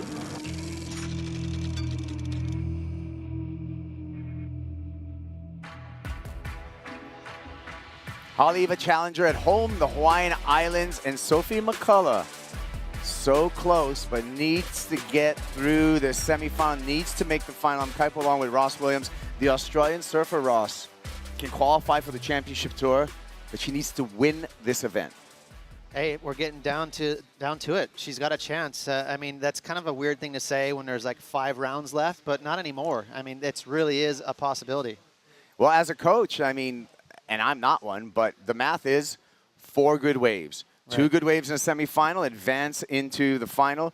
2 excellent waves in the final, and you're on tour. Sounds easy, right? It sounds easy, doesn't it? What's the problem? Well, the problem is Kira Pinkerton, Molly Picklum, and Eve Le'ula Wong up against Sophie McCulloch. And so she has some stiff competition in this semifinal number 1. Top 2 move on into the finals. Wow. I would say this looks like the toughest heat so far we have seen on paper. Yeah, thanks, boys in the truck, producing that cool shot right there. You know what that means, Kaipo. That means we're going to have a set in a minute. That's what Ross Williams tells me. 60 seconds from Avalanche to Haleiwa's peak. I've officially never timed it, but I think it sounds good. 60 seconds, go with that. It's coming. It's an indicator nonetheless. So we're going to open up this semifinal number 1 with a set. Sophie already caught a wave, a 1.67, so that's not what she needs to do. She's in 4th priority right now, so she's going to have to let the other women take their priorities before she has another chance, or do this, surf underneath the priority of the other 3 women in the heat. Here she goes down the line, lining up, and that one shuts down. So no harm, no foul, surfing under priority, Sophie McCulloch. Here we go with Molly Picklum. Picklum sketches off the bottom there. You saw the fins cavitate for a sec, and that killed all of her forward momentum. She was deep on the peak as well, Ross. That's exactly right. Good call, Kaipo. She's really far up there on the end. Kira Pinkerton, nice drop. And Kira, powerful surfer out of San Clemente, California. Frothy faced here, wants to keep the fins in the water. And there you go, that cavitation with the foamy whitewater took Kira Pinkerton out there. Shout out to the goat boats out there. She rode that wave for a hot second on her rear end there, but just a back foot slipped off the tail pad. That happens, especially in your first wave. Sometimes your feet just have a little bit of slime on the bottom from the dirty sand at Haleiwa. There's a big Wailuo River is right next to us, so the sand is a little dirtier here than most beaches in Hawaii, and you get a little greasy feet on your first couple waves. Yeah, I never thought about that, but there is a little bit of a dirt content here, a river sediment, and important to get maybe some wax on your feet before you paddle out. Let's hear from Strider. He wants to get in on a conversation. What do you got, Strider? We're at Foodland right now. We got to clean up on aisle 1. Some milk got spilled. I mean, it just looks like just full spillage on the aisle 1. Just a huge set just rolled through. You saw it on that outside coming in, and then just blasted through the entire lineup. And all the ladies just getting rolled all the way back to the inside. Water Patrol going for a look, but everybody seems to be just fine, just having to do the duck dive and the runaround all the way through. Well, important to note right now is we have this vision of Eve Le'ula Wong. She's paddling in, and you can see her got cleaned up. But what she has right now, and it's important to pay attention to, is she has suspended priority. She didn't catch a wave. She has her priority, so when she gets back to the peak, she will regain her priority. Now, we saw on the men's side, Samuel Pupo be a victim of not paying attention to that suspended priority that happens in these heats in Hawaii. It's a rule everywhere, but very few places do you get cleaned up like we do here. Yeah, not many. Maybe Margaret River every now and then, but it happens here with these big sets. But Eve, she's surfed Haleiwa her whole life. She's be familiar with this routine, the old paddle round. There's no shame in it. And again, we've talked about it before. You can get back into the lineup pretty quick. Well, let's hear from our finalist, one of our finalists, Arcal. Don't call it a comeback. Arcal's back. He's been here the whole time, and he's in the finals, and he's with AJ. Ryan, just punched your ticket to the finals here at the Haleiwa Challenger. You looked even more in sync with the ocean in that semifinals heat. What was working for you? Yeah, all it takes sometimes is just one wave to go your way, and I mean the barrel was, I think it was all I could do, so I just gave it my best shot. But yeah, kind of after that, I was just trying to back my scores up, and the waves just kept providing for me, and unfortunately went flat for everyone else. But yeah, I mean, to put in a performance like that here in Hawaii to make the final, I've never made a final here, so it's super exciting, and hopefully I can have another heat like that. And how do you stay calm knowing that it's your first final? it's going to be hard for sure. I don't know, just try and listen to some music and zone out from everything that's happening around me. But yeah, we'll see what happens. We'll let you get to it. Congratulations. Thank you very much. Ryan Callahan's going to be in the final. Sophie McCullough up and riding, and McCullough attacks the lip and brings it down there. That's more like it for the 22-year-old out of Australia, Sophie McCullough. 5-point ride, and Sophie takes the lead, Ross. Yeah, and we've been talking about that a lot. It just goes to show you can get a decent backup score with one solid move, as long as it's a critical section. So it was a clean tag for her. Pulls down a little backup score. 21 minutes, 15 seconds, and we are tracking right now Eve Leula Ikalani Akea Wong, the 17-year-old junior champ, making it here on a global stage at Haleiwa, right in home waters. Great story. Yeah, it is, and she's had a great year, winning the ISA Worlds a few months back in El Salvador. So that was a huge little confidence boost for Eve, and she's familiar to all us local people here in Hawaii. We know that she's been on the scene for a while. She's had a lot of success in the amateur ranks, and here she is. She finds herself at that age where she's starting to dip her toe into the pro ranks. Well, let's take a look at our real-time rankings and our challenger leaderboard. We can see qualified already Macy Callahan, Molly Picklum, Caitlin Simmers, Betty Lou, Sakura Johnson. One more spot, Sophie McCullough sitting at number 8, still in the mix. Teresa Bonvalat wants to defend that position at the cut line at number 5, Ross. Interesting, but she's got those names behind her, so there's still mathematically a little action left here, Kaipo. Yeah, so Sophie McCullough would need to win this event, and Teresa Bonvalat would need to do worse than a 3rd place finish. So that's what's at stake, but right now, what's in front of Sophie is 2 good waves and advancement into the final to give herself a chance. Back to that old magic equation.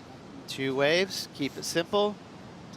And there's, actually, you talk about, the emotions and how it can get in your way, but it can help fuel you. If you're the type of personality where you want a little pick-me-up, you want to get psyched, a little aggro, go ahead and soak in those numbers a little bit. Hey, I mean, Sophie getting ready for her heat, she was actually skipping down the beach before she paddled out. So I like the mindset. Right. She's taking it light, and, she talked to AJ in a post-heat interview about, being kind to yourself and putting good thoughts in your head. It seems like this youngster already has a really good handle on the mental game.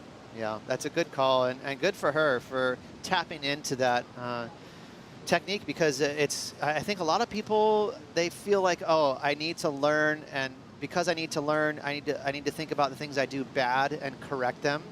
But if you're not careful, you can talk down to yourself a lot. It's okay to identify your weaknesses, but there's a difference between identifying your weaknesses and kind of criticizing yourself too much. Yeah, and I want to thank, well, we're going to get to some thank yous because we got live action right here. Sophie McCullough finds a clean face on the inside. Nice carve to start. Smart surfing for McCullough, just wanting to get another score, a meaningful number on the board. looks for the finish, throws the tail for the finish, little exclamation mark. Eve Wong behind her. Nice snap off the top for the teenager, and another layback hack, really quick in succession combination for Eve Leula Wong. So 2 scores to figure out by the judges. And while we're waiting for the scores, I just wanted to say thank you to the Hawaii Tourism Authority in their presenting of this event. And remember, you can check out their Malama Hawaii program. You could qualify for special discounts or even free night at participating hotel when participating in dedicated volunteer activity. Malama means care for. Help preserve the unique destination by participating in ocean conservation, shoreline cleanups, and restoring native Hawaiian fish ponds local ia. Go to gohawaii.com/Malama to sign up and find out more. And a big mahalo to the HTA, Hawaii Tourism Authority. Good stuff right there as we see a little replay here of Sophie. And this wave is hitting that deep water, but she does nicely to get through it.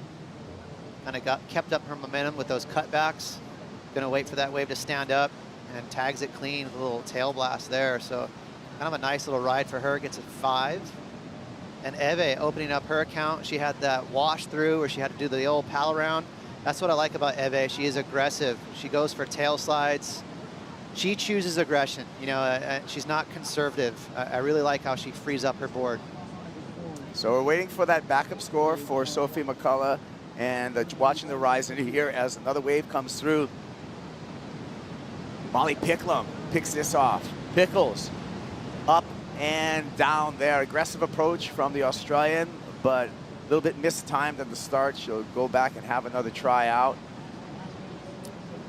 Waiting for that score and getting that score for a 5.27 for Sophie McCullough. For more on Sophie, I'm going to ask AJ. What do you got for me, AJ? Well, Kaipo, you guys are just talking about the mental game and how much Sophie has focused on that. And I think talking to her after her heat this morning, she said, you know what, I can live with whatever happens today as long as I go out there and attack the surf. And certainly we see her doing that. She's already caught more waves than the rest of her competitors. She just wants to leave it all out there. And from the time when I first met her at the Vans US Open of surfing back in Huntington Beach to now, it seems like she's really focusing on that mental game. And as you guys can attest, that is as important as the physical game, especially when you get to these later rounds of competition. So true, AJ, and thank you for all the investigation that you're doing out in the field.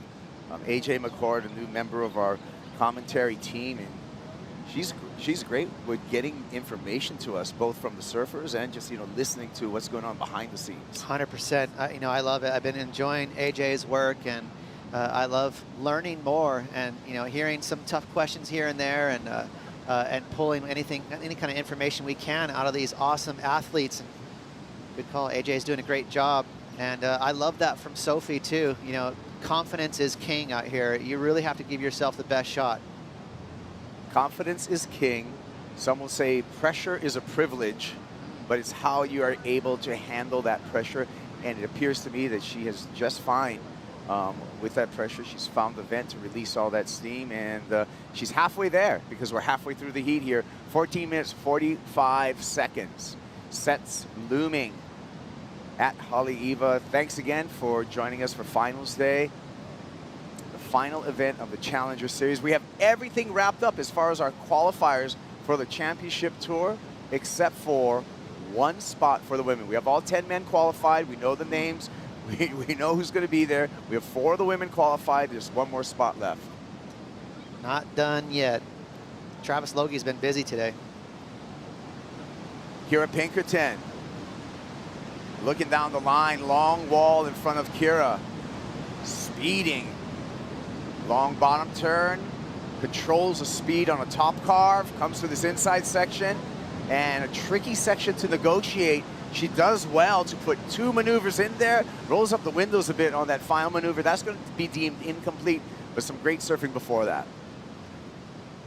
Yeah, and Kira is a strong surfer, but you could tell that wave was a little tricky for her, and she didn't dig quite as deep into that rail as she normally does, but she pulled off 2 moves on a fast wave.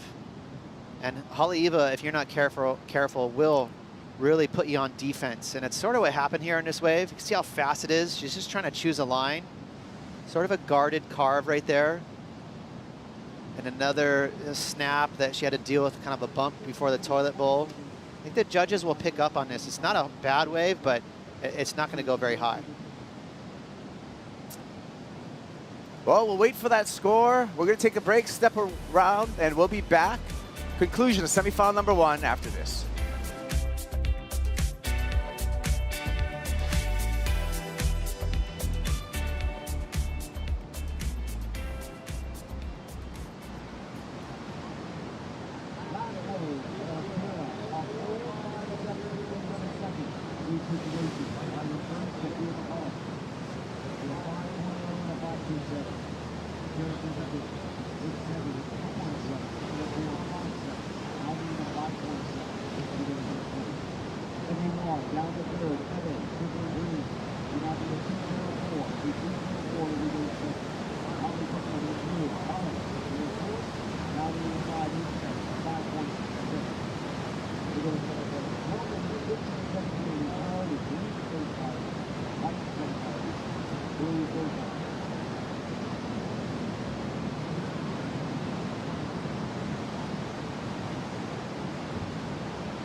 We know that the ocean here needs help. The coral, a lot of it's gone compared to where it had been, previously. And we brought our partner here, Kuleana Coral, to help us plant new coral for the fish and the ocean environment. WSL Pure this year was gracious enough to give us a grant. All that support just helps us to get stronger, expand our programming, impact more children.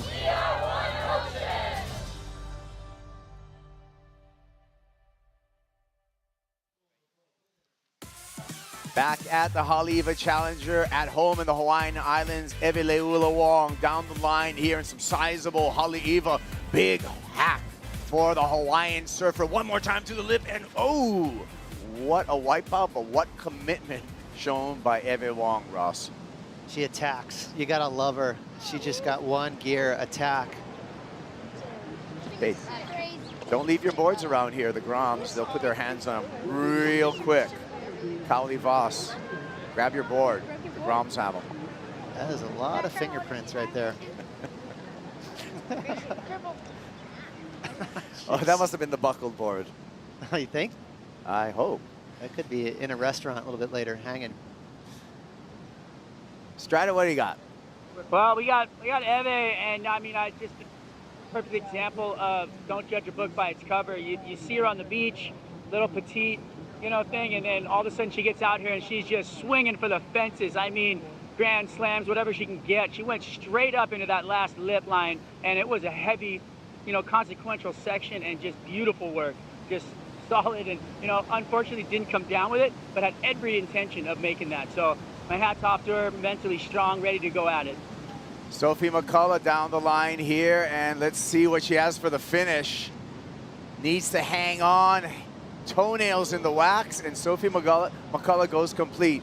Molly Picklum caught behind the peak there, so Molly's gonna have to jump off the back. So we'll be waiting for scores for Ewe Wong, actually in with a 5.2 for that one turn. Eweleula Wong, waiting for the last score for Sophie McCullough. Sophie currently in the lead, Ewe in second. And I think Kira Pinkerton might have been washed through as well, Ross. Yeah, it's consistent right now, which is nice to see. We're talking about how this swell is sort of declining today, but it's hanging around nicely. And I do love that topic there Strider brought up with Ewe. She is a weapon. She's just not afraid, and definitely on attack mode at all times. Little layback hammer right there. Sees a gnarly section and just tags it like it's a 2-foot wave at your local beach break. That was a pretty vicious wipeout too. Behind her, Sophie, clean carve. This wave a little more slopey, so she's going to go through the deep water right there, looking for that wave to hit the reef again. It's going to. Right there, it gives it a little second section, and she finishes it off. Credit to Sophie. Grindy wave, but gets a 6.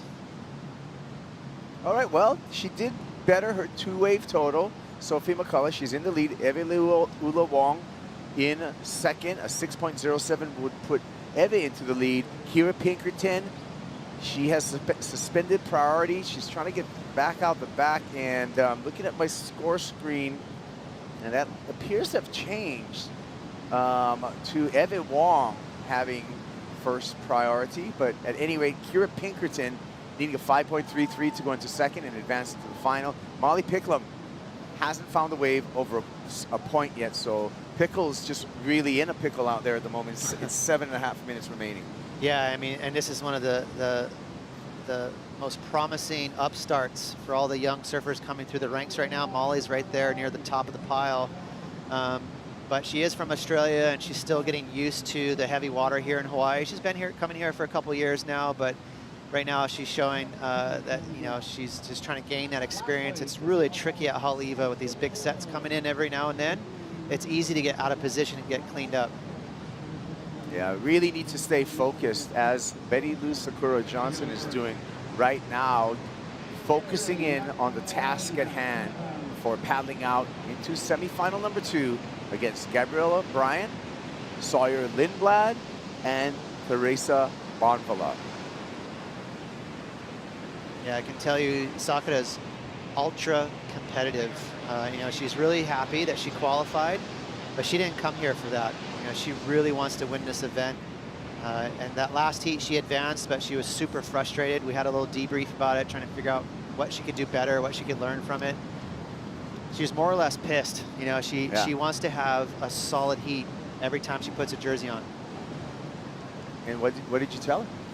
Well, she missed a handful of waves, being a little overly picky, letting go of some of those waves that maybe you could do one big move. So that was kind of the call. You know, sometimes you have to take stock at where you're at in the heat. If it's a low scoring affair, get involved, start catching waves. She's such a powerhouse. She can get a solid score in one move. Great advice from Ross Williams to the queen of Haleiwa, Betty Lou Sakura Johnson. Semifinal number 1 with 5 minutes and 40 seconds on the countdown. Sophie McCullough so far has been in the lead throughout this semifinal number 1. Eve Wong, strong second place and going for it. Kira Pinkerton, she's made her way back out into the lineup. Kira in the red jersey, needing a 5.33 to go into second and advancing position right now.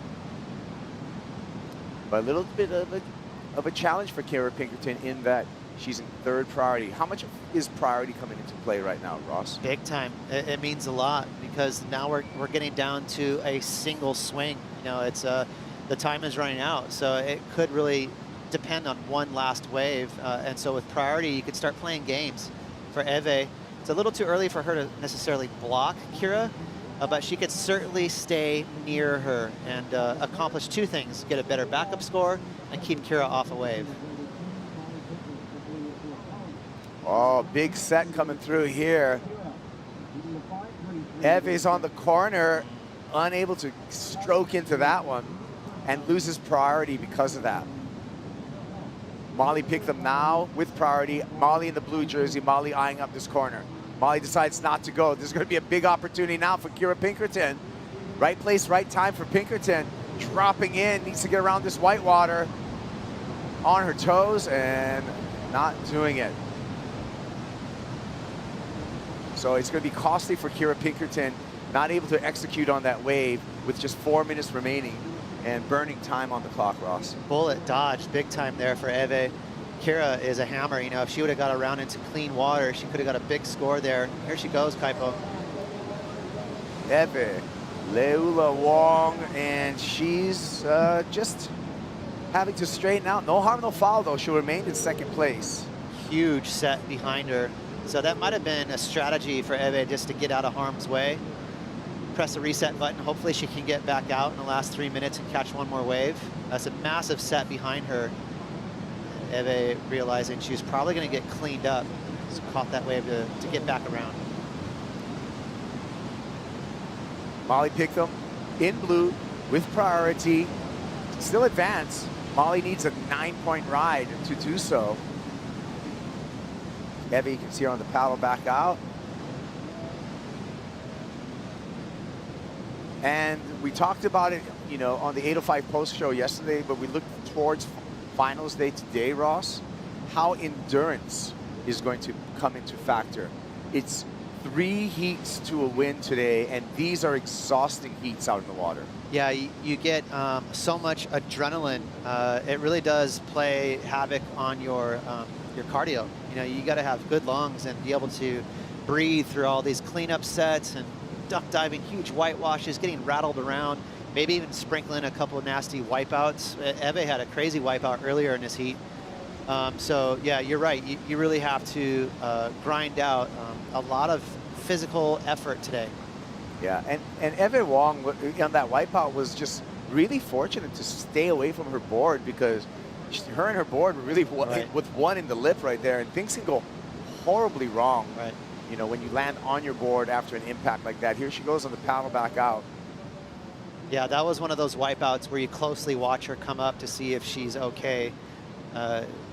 Your fins are so sharp on the bottom of your board. It's really easy to get cut up, like you said, when you're connected to it.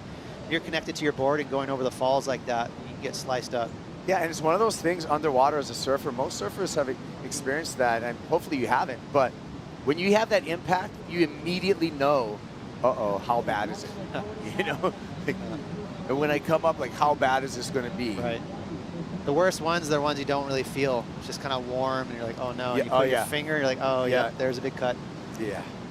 90 seconds on the clock. Molly Picklum with priority. Sophie McCullough in the lead, eyeing up a final here and a chance to earn a spot on the championship tour. Eve trying to hang on to second place right now. Kira is so dangerous. Try to get an eyeball on Kira, see where she is in the lineup if she has another chance. Here comes a wave, Kaipo.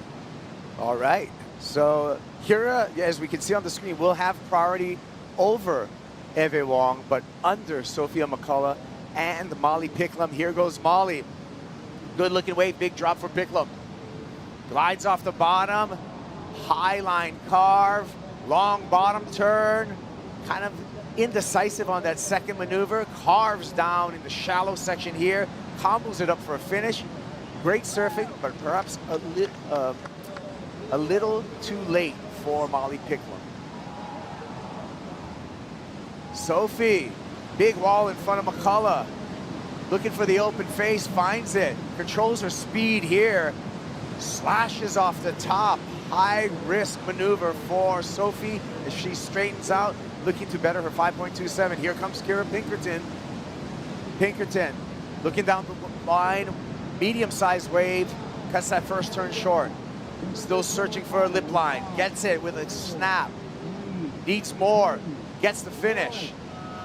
Hands up in the air. Selling the ride to the judges, but we got a lot of math, Ross. We need scores for Sophie, Kira, and Molly.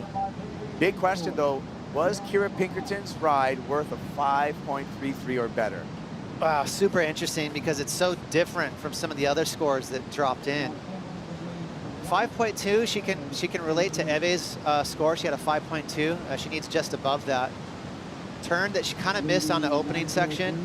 Nice little snap there, throwing some water, and a clean closeout finish maneuver. But it was a smaller wave, and it was pretty far in. And so, oh gosh, it's really, it just feels like a 5, like a flat 5. But she surfed pretty clean. That second maneuver was nice. Yeah, I'll pay off the score for Molly Picklum, a 7.67, but that's not going to change the situation for Picklum. She will be eliminated. Big story right now is Kira Pinkerton waiting for her score on the shoreline. I mean, all event, the judge has been paying off critical sections and big moves. That wave didn't have it from Kira. That being said, she collected points with each move, and she had 3, well, definitely 2.5 snaps. The opening snap wasn't much, but the second 2 were not bad. Oh, here comes the numbers. And it's not enough, a 4.57 for Kira Pinkerton. And she'll take an equal 5th out of Haleiwa, Eve Wong. We're going to see her in the final along with Sophie McCullough. Who's going to join them? We'll find out. Semifinal number 2 in the water when we return.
I still believe that I'm destined to be a world champion. I think that's what I aspire, that's what I dream of.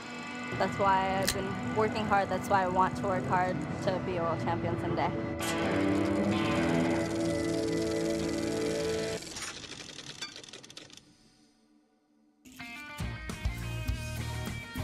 Haleiwa Challenger at home in the Hawaiian Islands. Semifinal number 2 out in the water. We already have half of the final filled with Sophie McCullough and Eve Le'ula Wong. Want to welcome to the set Rosie Hodge. Thank you for joining me, Ro. Yeah, stoked to be here, Kappa. These heats have been so fun. I mean, looking out over my shoulder, the waves are pumping. Makuakai Rothman. It's fireworks right now. Girls are ripping, boys are going off. It's one day. It's a day to remember. Yeah, this should be a great heat because it is a stacked field in this semi-final number 2. Again, 4 surfers in the water, 50% advancement, top 2 make it out there, and there is some qualification situations out in the water for this young lady here. Teresa Bonvala on her first ride, kind of just going down the line and not really finding anything at the moment, and she gets just a fractional score for that start. Teresa, to keep her qualification dreams alive and to ensure it, she needs to make it out of this heat into the final because Sophie McCullough can snatch that qualification spot. Sophie's in the final, Rosie, but Sophie needs to win the final to do so. Yeah, Sophie coming in as a long shot, Caps, and she's done incredibly well. Even in that last heat, I mean, keeping that composure, winning that semi-final. She's in the final.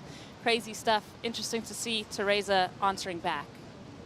Yeah, so, I mean, I'm sure that Teresa realizes the situation out there, Makua. Talented surfer, 23 years old, from Cascais, Portugal, and just with a bright future. She won an event this year in Sydney. That's how she got really far up in the rankings, coming off a semifinal finish in Brazil. But backhand at Haleiwa, tell me about the advantage and the disadvantage being the goofy foot out here. I don't know how much disadvantages there are being a backsider out here. You know, you can really throw it square off the bottom, square off the top. I mean, you can actually get your board a lot more vertical than the frontsiders, I believe. And I just really think backside is it's almost a treat out here. Frontside, you know, a lot of round turns. And maybe the barrel, you're a little more, you know, you get the upper hand with the barrels. But for coming off the bottom and hitting it off the top, I really like the way the backsiders have been surfing. All right, well, we talked about Sophie, but let's hear from her. She's with AJ. Told me after that last heat that as long as you went out and attacked your heat, you could live with the result. The result was that you won and you're on your way to finals. How would you judge how you did in that heat? Yeah, I kind of just went as hard as I could. Fell on the first wave, but kind of just knew I could get scores off one turn. So yeah, I think I've achieved that, and like I can't qualify now, so it's just like I may as well just try and do my best surfing. And yeah, congratulations to Teresa. She's had an amazing year. So yeah, it's a little bit bittersweet that I can't quite get there in this final, but yeah, it's a year of results that makes the difference. So yeah, I'm just happy to be in the finals here and get to surf this wave again with 3 others out. Congratulations. We'll see you then. Thanks. Well, Sophie, she thinks she can't make it, but when we break down the number, and maybe nobody should tell her. Nobody, yeah, I'm wondering, you know, because she's in that mind frame that she can't qualify, but Kaipo, what is the scenario? If Teresa Bonvalot gets below a 3rd place and Sophie wins this event, Sophie's on. Oh. That's what I was thinking. Her mindset is to win this contest now and not even about qualifying. She should just keep that mindset, go in, do her job, and like she said, win this event. She can get both. It'd be bittersweet, but it'll be double sweet when she qualifies and wins the event with that mindset. Totally. Sakura, here we go in the green jersey. Big snap from the queen of Haleiwa, defending champ with a big wrap there. And you can see why she's the defending champ with some quality surfing. Gets a little caught behind, right behind her. Gabby Bryan. Gabby, the power surfer out of the Garden Isle of Kauai. Long bottom turn, slicing there, pushing through the whitewater. More opportunity up ahead for Gabby Bryan. Hooks a nice carve, and why not a little bank at the end?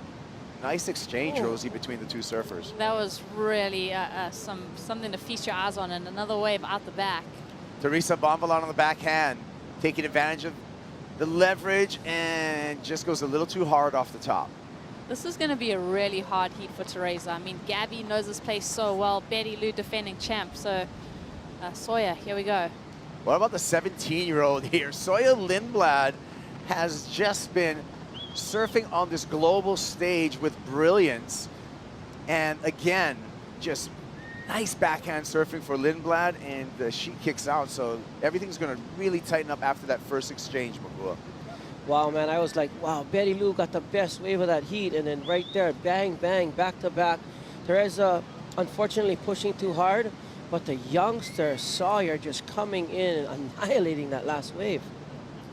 Little glimpse of the future of women's pro surfing here, Rosie. 23-year-old Teresa, 20-year-old Gabby Bryant, a 17-year-old Sawyer Lindblad, a 17-year-old Betty Lou Sakura Johnson. This is going to be, you know, again, another young rookie field that's going to make it onto the championship tour. Having said that, the veterans are still ruling. Stephanie Gilmore with that 8th world title, she's in her mid-30s. So, you know, there's a good mix of different types of energy on tour, and like the veteran status, the matriarch status, but these young surfers are so good. Sawyer Lindblad, I feel this is the best wave of the heat so far. Sawyer, we spoke about not having a disadvantage on your backhand. That's just such an example of how you can get more vertical and stay in that pocket.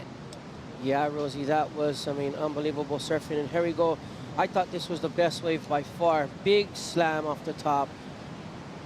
Huge carve right there. But then Sawyer came in with that last wave, and I was like, wow, there you go. I think she won up to Betty Lou on that one. Nonetheless, I really think all the girls stepping up, and those 2 waves should be in excellent range. AJ, you got some insight for us on Teresa Bonvalot. What do you have? Yeah, Kaipo, Rosie, Makua, you guys were talking about just the challenge physically it is to make it through finals day, surfing 3 heats. You're taking a look at Binya. This is one of Teresa Bonvalot's closest friends and a filmmaker. They've been working together for the last 3 years, and she told me for Teresa, the prep for a day like this is she's surfing 2 to 3 times a day, 3 times when the swell is very good, and then she's also training in the gym up to 3 times a week. And as you guys can attest, this is game day, but all those trainings when no one is looking, that's what comes out today. Thank you for the reporting, AJ, and Teresa Bonvalot ready for game day. Still needs to break into a meaningful score. The scores drop for Betty Lou Sakura Johnson and Sawyer Lindblad. Betty Lou with that lucky score of a 7.77. Sawyer Lindblad right behind her with a 7.5. Gabriella Bryant with a 4-point ride. So, Rosie, let's talk us through this ride of Gabriella Bryant. Yeah, she looked like she wanted to pull in on the start there. Good move to kind of get around that section because it kind of crumbled in front of her. Then she gets that rail engage. And Gabby has to be one of the most powerful women on the championship tour, finishing up rookie this season. She gets, you know, some lateral cuts in this wave. It was a solid wave, but I think we're still looking for those bigger sections on the outside to really showcase her best surfing. Yeah, I think that's why maybe Betty Lou's wave came in at a tad higher than Sawyer's wave, is because Sawyer got more turns, but Betty Lou's were very powerful turns. Everything she did, she threw the kitchen sink at that wave, especially that second turn. My goodness, that was a power hack. Teresa Bonvalot, Rosie, with priority and needs to get going as a former competitor. How do you get the start right now, you know, when you're already burned 10 minutes off the clock and you got to get a score on the board? It's an interesting look at the mindset, right? Because Teresa's coming into this one. She's had to surf a lot. She's had a lot of pressure from the get-go, watching Alessa Spencer sitting on that bubble, sitting on that last seat for qualification. You know, she's just got to think about the heat starts now for her. She can't think about those two waves that went by. She can't think about her competitors' scores. She's just got to think about what she needs to do, get herself on the best wave and do high-impact maneuvers.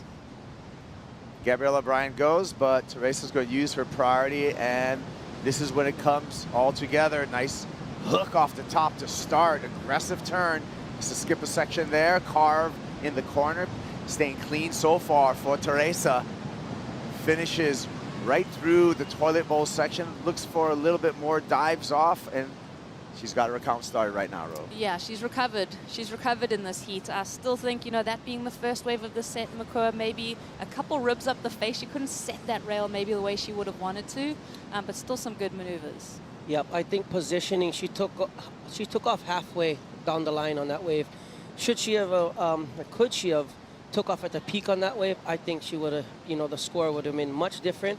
And you know, you really get into rhythm when you start off at the peak of the wave. When you start halfway down, sometimes you know, you slow down, you speed up, you're not really in timing. Beautiful first turn, and the wave just kind of didn't provide after that. Okay, well, we'll be waiting for that score for Teresa Bonvalot. More sets on the way here. We're really fortunate that this swell has stuck around all day long. What a great finals day we're enjoying here. As this set's approaching, I'm going to throw it to the water and see what Strider's seeing. Hey guys, thank you. Yeah, just on wanted to note on Sawyer Lindblad, the way that she was surfing. And from the water, I was agreeing with your guys' first comments of how, you know, that was the best wave of the heat. She was just throwing it at the lip and coming down with it, and it looked so solid, strong, and you know, powerful. And Betty Lou, she actually cracked the corner twice really well. So the judge is kind of leaning towards that two-turn combo, it looked like. But I really love the way Sawyer executed that wave, and for me, I thought she got the better of that exchange. Should I just say Sawyer got the better of that exchange? I was just trying to catch up with that. Yeah, I mean, he pretty much was said close. the perspective. Yeah. It was close. But it's cool to know that from the water perspective too, because Yeah. that you're watching in real time, you're watching it from the shoulder, and you're watching how the wave is presenting itself. Sure. I mean, like I said, more maneuvers on Sawyer's wave. I think the difference was the power. We'll take another look at it here. Here's a replay, Makua, of Sawyer. Yep, nice, beautiful wrap off the top. But you see right here, it's kind of a little more round turn right there, you know, coming in, you know, beautiful turns nonetheless. Really surfed this wave to maximum potential. And right here, Kaipo, Betty Lou's wave, comes off the bottom, and just watch the power right here. Boom, totally. I mean, that's like a little Sunny Garcia turn off the top. I think they're super comparable. Yes. I think they're super comparable. Betty gets the touch higher. It's not really like 2 points different. Right. So, and that's why it's close, and that's why we have opinions, and that's why we have 5 judges, and that's why we take the high and the low scores from those 5 judges. We ditch those, and then we average out the remaining 3. So when things are close like that, you know, a lot of times you'll have over-unders between the 2 surfers. either way, it's really good surfing. Either way, it's going to put more of a challenge for Teresa Bonvalot. She does have a 5.83. She's in 3rd, and but she does just need a 1.68. Actually, all of the surfers out in the water need a backup for their original scores. And Makua, you know that, like Rob Bay said, it takes 2. Oh, yes, it does. You know, these surfers start out with a 7.77 and a 7.50. They don't back that up. I mean, it doesn't take much of 1.68 and a 3.51 will let the other girls, you know, flip this heat. Should they not back those waves up, they definitely have to get back on the board and back up those waves. All right, as we fly back by. Hey, Makua, we're going to take a break. Play us to break.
She timed it perfectly and just was like, what's up? You know what I mean? That's a CT snap right there. Amuro Suzuki. Oh, Impressive bottom turn, and what a connection.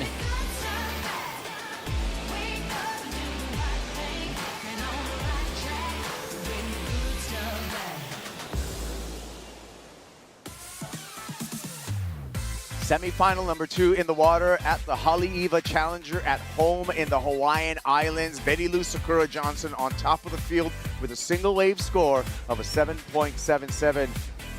San Clemente surfer teenager Sawyer Lindblad in second place with a 7.5. Teresa Bonvala in the white jersey.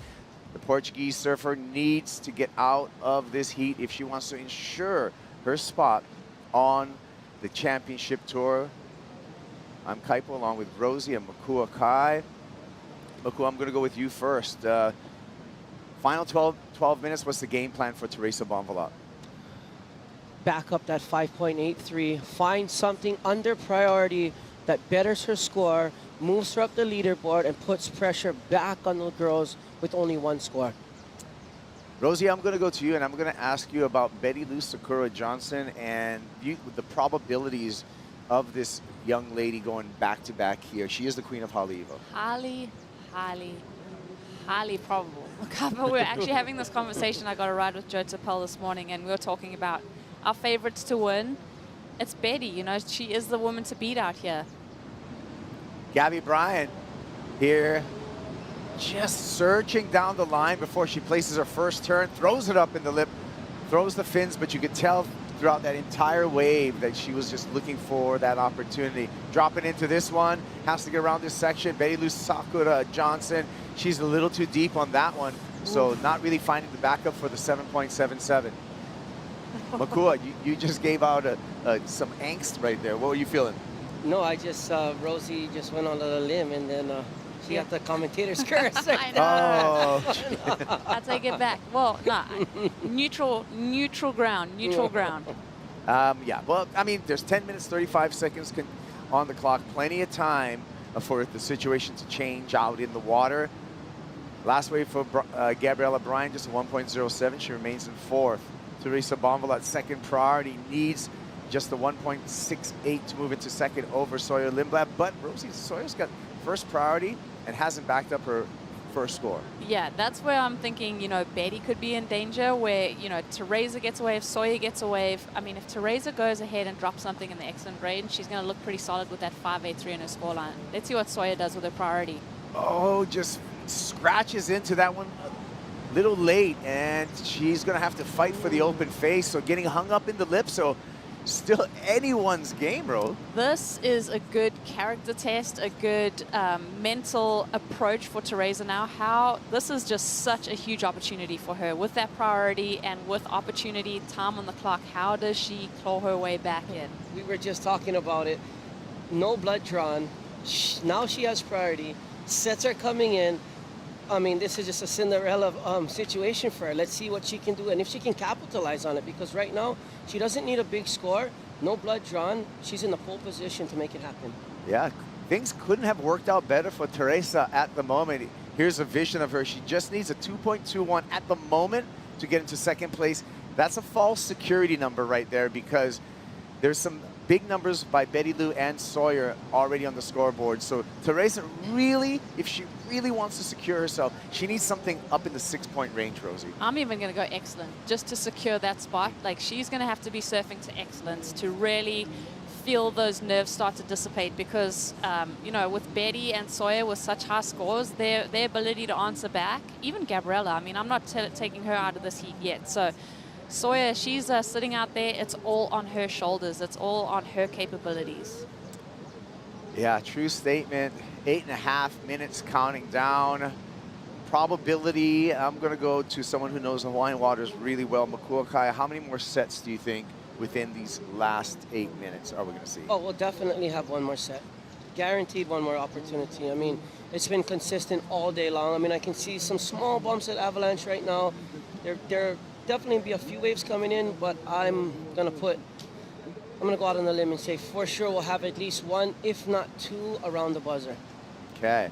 Well, the wide shot here, it shows the positioning of the surfers and shows that outer reef there known as Avalanche, the indicator. Well, there's actually a couple indicators. There's Puena Point as well as Avalanche indicators for when waves are coming through here. But Rosie, can Teresa, you know, get a meaningful number off of just a mid-size set, you think?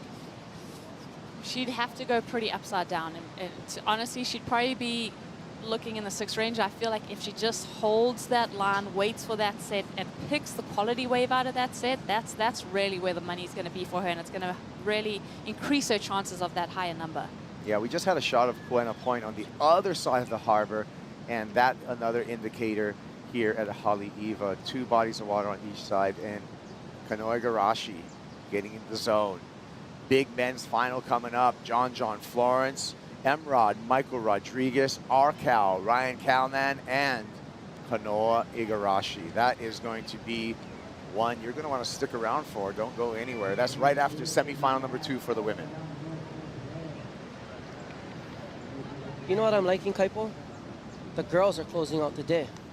Usually it's men's finals last. I'm liking this, watching the girls close out this day here at Haleiwa. Yeah, well, I mean, when we look at women's professional surfing, Rosie, it's been where the most progress has actually been happening, I'm going to say within the last 5 to 7 years. Really, it's been within the women's ranks. Yeah, there's been this upwelling of a young changing of the guard and really adding that progressive element. And then we have the women that are just, you know, hero status for us. The Carissa Moores, the Stephanie Gilmores, the Tyler Wrights. So yeah, it's just such a beautiful tour to be a part of. It's great to see the young talent coming up, and even underneath this talent, there's more talent coming. And when you were professional surfing, there was a separate women's tour, a separate men's tour. Now we have everything combined in one tour, both for the Challenger Series and the Championship Tour, and equal prize money. That's pretty progressive in the entire world of sports. Yeah, that's everything. I mean, even watching the women compete at Pipeline this year and seeing, you know, the level that they were able to compete at, and thinking about what that's going to look like in 5-10 years from now, and the way that the women are going to be competing out there. You know, give these women the platform, they're going to rise to the occasion, and as they get more comfortable, it's just going to continue to grow. 5.5 minutes. Waves coming through here as we fly by, giving you an aerial view. Thank you to our entire truck team, our drone, our producer, and directors. and the entire crew. Cameraman, we got 5 different cameras up and down the beach. I mean, this is an entire production. We got an in-water camera this year. It's been quite a show. I'm loving the drone view too. I mean, everything, just all of the angles bringing you the beauty of this event. So that was one opportunity gone by at 5 minutes. One set rode through. I mean, the scoring potential on these sets, those are high, excellent scoring rides that have been gone through. Hopefully these girls get out there and kite well. It looks like Gabriella Bryan, so I'm trying her luck at this wave. Here we go with Gabby. Carve off the top. Smooth on the rail. Working that Mayhem surfboard over. Looks down the line. Lip ride, has to throw it away. Watch for the board. That was one of the really bad wipeouts that we've seen this week. That was a sketchy wipeout. Heads above water, however, for Gabby Bryan, so that's a good sign. Oh, these waves coming through Kaipo from the peak were, I mean, the scoring potential on those last sets were above and beyond. Big, steep balls. The girl's just out of position right now. Teresa's really got to get herself in position to, you know, really put the pressure on, because these girls have not backed up that score. Kaipo, there's only 4 minutes left. Yeah, that's right. Betty Sakura with just a fractional second wave score of a 0.73. Sawyer with a fractional second wave score of a 0.53. Teresa, same story. Well, now the mentality can almost change for Teresa too. Now looking for the 2.21. I mean, as this time winds down, things can get a little bit more desperate. If that's going to be the last set, like, can she transition to the inside to try and find something? Gabby, look at that. Gabriella Bryan, a 5.07 on this ride, Makua. Like I said, I mean, huge turn off the top. If anybody can do it, Gabby can. I mean, with that power that she has right there, positioning in this lineup, I mean, she goes for a crazy move right here. Really lucky. We're very happy that Gabby walked away unscathed. Her fins flipped over. Looks like she landed on her fins on that one. And, you know, Gabby into the lead, Teresa drops into 4th. Even when thinking about qualification and point spread, a 3rd and a 4th in the semi-final is also pretty crucial for Teresa's kind of point spread when we've still got Sophie in the mix. So every little bit is going to count. Who's going to go on this one, Sawyer? Sawyer's got this insider, so looking to back it up. Finds a smaller insider wave, but great surfing so far. Let's see what else she has for us. One more carve off the top.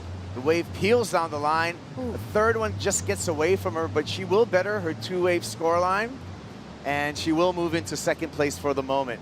2 minutes, 25 seconds counting down, Rosie. Well, if she moves into second, she knocks Betty Lou out of that second spot, which is also going to be an upset. But let's see Teresa with that priority and 2 minutes remaining.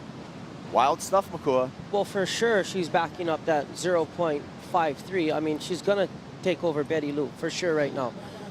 Like we said, nobody's safe, especially with this little bit of time with no backup score.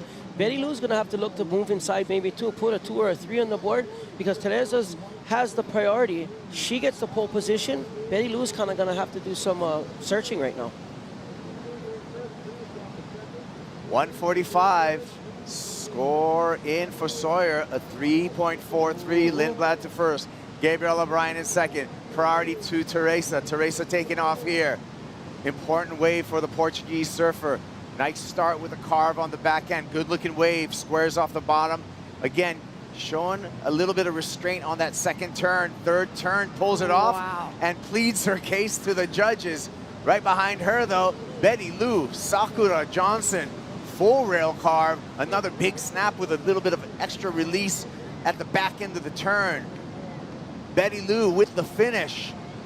Wow. And Gabby. Gabby Bryan, big snap. Powerful surfing from Gabriella Bryan, looking down the line, wanting a finish oncoming section. Meets it with some power. Wow. Can I give my initial? We got a wave out the back too. Is there someone out the back?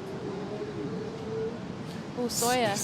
Sawyer's gonna go, just to make things even more complicated. Sawyer Lindblad, long bottom turn, carves off the top, skips through this section here, little snap on the backhand from the teenager, San Clemente. One more snap, the wave goes a little funky on the inside. She's gonna stick with it, down to just 30 seconds in this heat, and the judges need to make some big decisions. Rosie, your initial. My initial, Sawyer drops into 4th. Teresa drops into qualifying position momentarily. Betty Lou and Gabby, those two waves for me, I mean, Betty Lou especially, that is the best wave of the heat. I'm going to put myself out there, and this is obviously my initial reaction. Yeah. But yeah, I think there's going to be a shuffle with Gabby and Betty coming into this last. She's feeling a lot more confident after that comment earlier. I like that. Let's go through some replays, Makua. This is Gabriella Bryan. I mean, just powerful hacks. 1, 2, right here into another frothy section, but so technical. One more, bang. I mean, she started that wave off strong. She finished that wave off strong.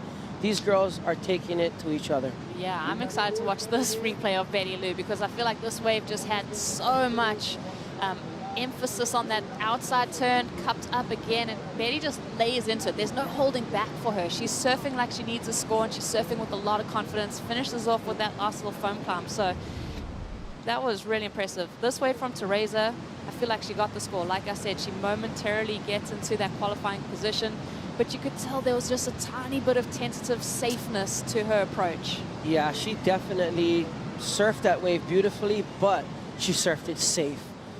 She needed to let it all out. Beautiful first turn, but right here you see kind of waiting.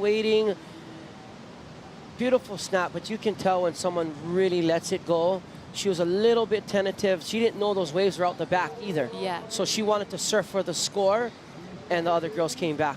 I'm impressed with, I mean, Teresa's approach, Betty's approach, all of these women have been impressive. 7.47 for Betty Lou Sakura Johnson. She goes into first. Still waiting for Gabrielle Bryan's score and Teresa's score to set who's going to make it into the final. 6.67 for Teresa Bonvalat. Wow, I could. Gabriella Bryan, and the number for Gabriella comes in short at a 6.57. So it's going to be Betty Lou Sakura Johnson, Teresa Bonvalat into the final. Wow. It happens. I'm eating my words, and it's... When we come back, men's final in the water. Play the music, Makua.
It's time for the finals. Men's final, kicking it off. Kanoa Igarashi throwing down a huge top turn to try to take control.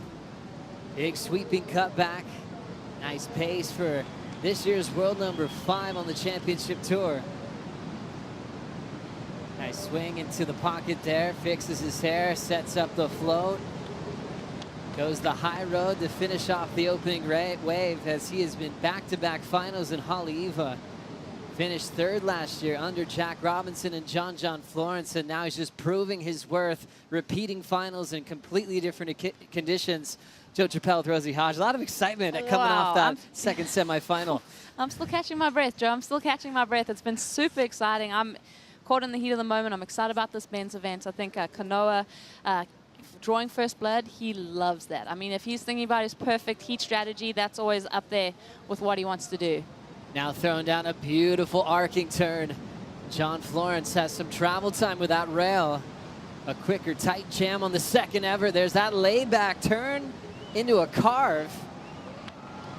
And then shuts it down.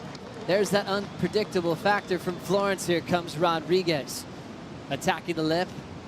He's going to be a little bit behind, so he'll step off. What an incredible final. Kanoa Igarashi 5.67 early. John Florence getting started with that creativity on the rail. And he has that crazy ability to change gears. You're going, maybe he's going to blow the tail out into a layback hack, but he can transition and go, you know what? It's going to be a long down carve. It's all those subtleties that are so impressive to watch. We'll start with Kanoa's wave. Yeah, Kanoa getting that early start, just throwing a lot of spray, dropping down, finding more connection. You can tell, I think, watching these last 3 waves go by, you can tell that everyone's pushing about 20% harder. They've really saved that extra bit of spice for the final. And Kanoa, I mean, he didn't have those major impactful, those sections to work with, so to get that mid-range 5 to start off with, I mean, that just shows the strength of his surfing. This was a belt from Michael Rodriguez.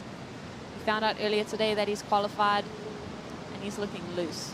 He certainly is. Now to John's wave. This, I mean, just sit back and enjoy the vision of John going to work. For me, this second turn, beautiful, but this third turn was something so insane. I mean, there really wasn't much pushback from that wave. John had to kind of talk it around, all with that body strength, and just shows how he can trust that rail. He absolutely obliterates this wave. Definitely that third turn for me was my favorite of these 3. That one right there too. I mean, wow, it's really choosing a favorite child on this wave. Oh my goodness. John's incredible. Just showing us the best rail surfing in the world on demand, live in the final at Haleiwa. He drops a 9-point ride. That's the judges' reaction there throughout the 9.7 and throw out one of the 9.0s. What a start for John Florence, Strider. Wow, amazing surfing. I mean, I was just so impressed with the variation in the repertoire, how he just played into that criteria, switched up every turn. Every one of them was powerful and technical, but they were different, and that's exactly what the judges want going into the 9s. Already first wave. John, welcome back. We love it. Thank you. Was sneaky there. John just grabbed a quick second wave, just up and out. But that's all been a part of that cool heat strategy, where he can find different looks in the lineup. It saved him quite a few times on the road to this final. Yeah, that has been a fun little look at his heat strategy. Get that bigger wave and then get a smaller one. A man they call Emrod. Setup work, generating more speed through this inside track. Nice sweet bottom turn. Oh, cool. Carve right there. Hits it off the roof and he'll sink. More of a gouging carve, which is what he laid down previous. That was a really radical move, but smaller wave, not the biggest section. Michael Rodriguez, world famous for doing big things in small waves, but now enjoying the power of Haleiwa.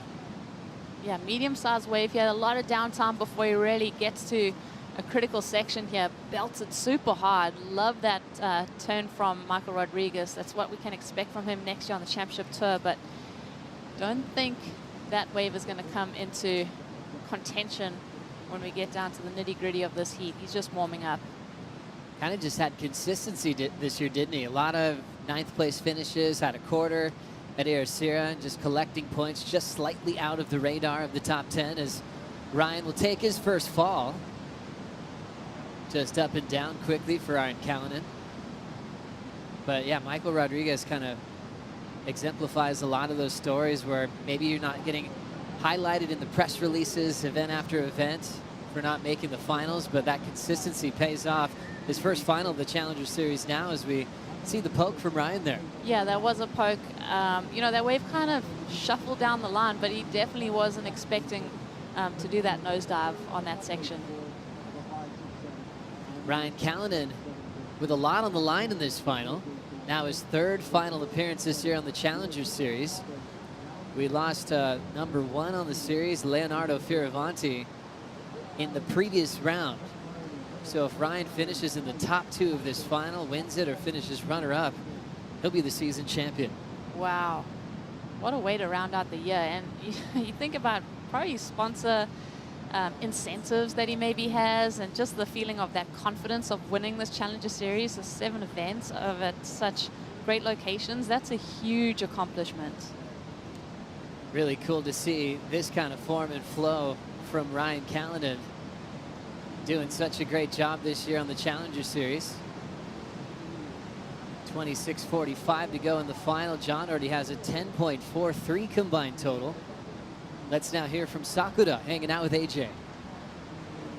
Betty Lou, you got that big score at the beginning of the heat, but then you knew you needed to back it up. How did that affect your mindset and how you attacked the waves the back half? Yes, totally. I had a good start, but definitely made some priority mistakes out there. Paddled for waves I didn't catch, and I didn't let that rattle me. I knew that there was going to be more waves towards the end, and it was going to matter in the all last exchange that just happened. But yeah, we're ready, and I'm super excited to be surfing here. We'll see you in the finals. Thank you so much. Thank you. Already has her finals jersey on. Betty Lou will be wearing that white jersey. Snuck a quick interview with her before competing for her 2nd consecutive title on her home break. Freshly requalified, she'll be tough to beat. She's got a young wild card in the final named Eve Wong. We've got Sophie McCulloch in the red for Australia, Teresa Bonvalop for Portugal, as we're still working out the final spot for qualification. This has been fun, Joe. Really, really, really fun. Teresa saved herself on that last exchange in the semi-final. Sophie's made it into the final. She was a long shot coming into finals day. That final is stacking up. Eva, I have to say, has just been performing so well. This is her first ever championship tour event. So seeing her in the final, it's going to be fun. What an amazing roll as a classic final awaits. This one just getting started. John with a 9. And then the 1.43. Does he just checked out a wave on his way back out? I ran into Ivan Florence a few minutes ago. He was getting some water, hydrating. He just said, I can't wait for this final. So much support from John's younger brother. And I think it helped Ivan that he said pipe's not that good right now. So Yeah. he's like, you know what, it's kind of bumpy. And I know, I love the brother dynamic, and we've spoken about it in this heat. But even with John, when I've seen Ivan and Nathan make it through the trials and be in the pipe event, how badly they want to beat their brother is so fun. As we watch Kanoa Igarashi, youngest man in this final. Kanoa now setting up that first turn, a clean looking carve to start. Driving into the lip line, a perfect landing in the flats.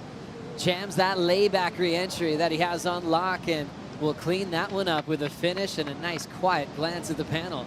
Showing his confidence. Callanan on the windup. There's the vert under the lip. Quickly back to the top again. Speedy 2-turn combination for Arkau. So he's recovered from the pearl on the set before. Kanoa now has a 2nd scoring ride to go with a 5.67. Kanoa's proved a lot in a short period of time. Kind of reflecting how he started off 2022. Brilliant performances at Pipe and Sunset as we look at this wave. Yeah, the variety for me from Kanoa on this wave was just so fun to watch. He had to mix it up. He had to stick to his strengths. Kind of belts that lip, comes out of it, free flow into that next turn, throws that tail out. Every turn he's really trying to make a big statement. Even the quiet glance at the judges, I like that from you, Joey. This vertical approach from Ryan, wow, he hits both of these sections super late. So the fact that he was able to transition so quickly and land on his feet, that was cat-like. We saw a bit of emotion out of Ryan Callanan in the semifinal. He threw down some big scores, improved on his 7, got an 8 at the end, and just saw all these splashes around him. A wave kind of popped over. Oh, he's kicking and celebrating. You know, it was almost like something hit him right there, that everything's come together. It definitely felt like a moment where he realized something, and that was before this final started. Yeah, and it's fun because I think Strider caught up with Richard Dogmarsh, Ryan's coach, earlier, and he was saying, Ryan, he's got to do more. Like, he's been in this event, he's done well, but yeah, he hasn't quite cracked it yet. So I'm sure that little pep talk is getting Ryan super fired up.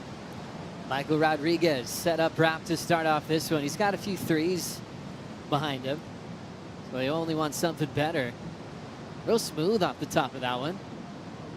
Lays back under the lip, incomplete on the exciting finish. Rodriguez learning to surf in Fortaleza, his original home. Now calling Florianopolis home these days. A lot more sparring partners in that region of Brazil. Coming from humble beginnings, this has all been a dream for Emrod. Now a father, and saying his daughter's giving him all the confidence in the world, all the energy he needs. Yeah, surfing with a blank surfboard means a lot. There's no big sponsor backing behind him funding these trips, and he's making this dream happen on his hard work. Anything positive about this wave? Yeah, I think, you know, he's, like I said, feels like he's surfing into rhythm. The guys right now are really needing to stack up their waves. I think, Michael, that was kind of just another one of those warm-up waves. It's not going to be, you know, comparable to what Kanoa and John have done, and we're still waiting on the score. I think we got a score from Ryan. So Michael's just got to be on those bigger outside waves and get those 2 sections out the back. So Michael Rodriguez, 307. He's got a few of those in his scoreline. Still third. Ryan's last, 607. Nice number there for Arcal, Strider. Yeah, beautiful work from Arcal. You know, in the conversation like Rosie was talking about, when I caught up with the dog Marsh, Richard Marsh, who's his coach, you know, it was all about, you know, taking it to the next level. He needs to get into that next gear, which we've seen out of him. But he said it's not really about the surfing, it's about the mindset. And he said he's never seen him in the last 10 years this good. And he's so excited to see Ryan in a place where he looks like he could, you know, be in the top 5 at the finish at the end of the year next year. And that's where he thinks he's going to be. And that's how their mindset is right now. And Ryan looked like he was floating the other day when he was in there doing his meditation and getting ready for his heat with all the noise around him. With Ramsey was qualifying, he was just zoning in. So great mind space right now for Ryan Callahan.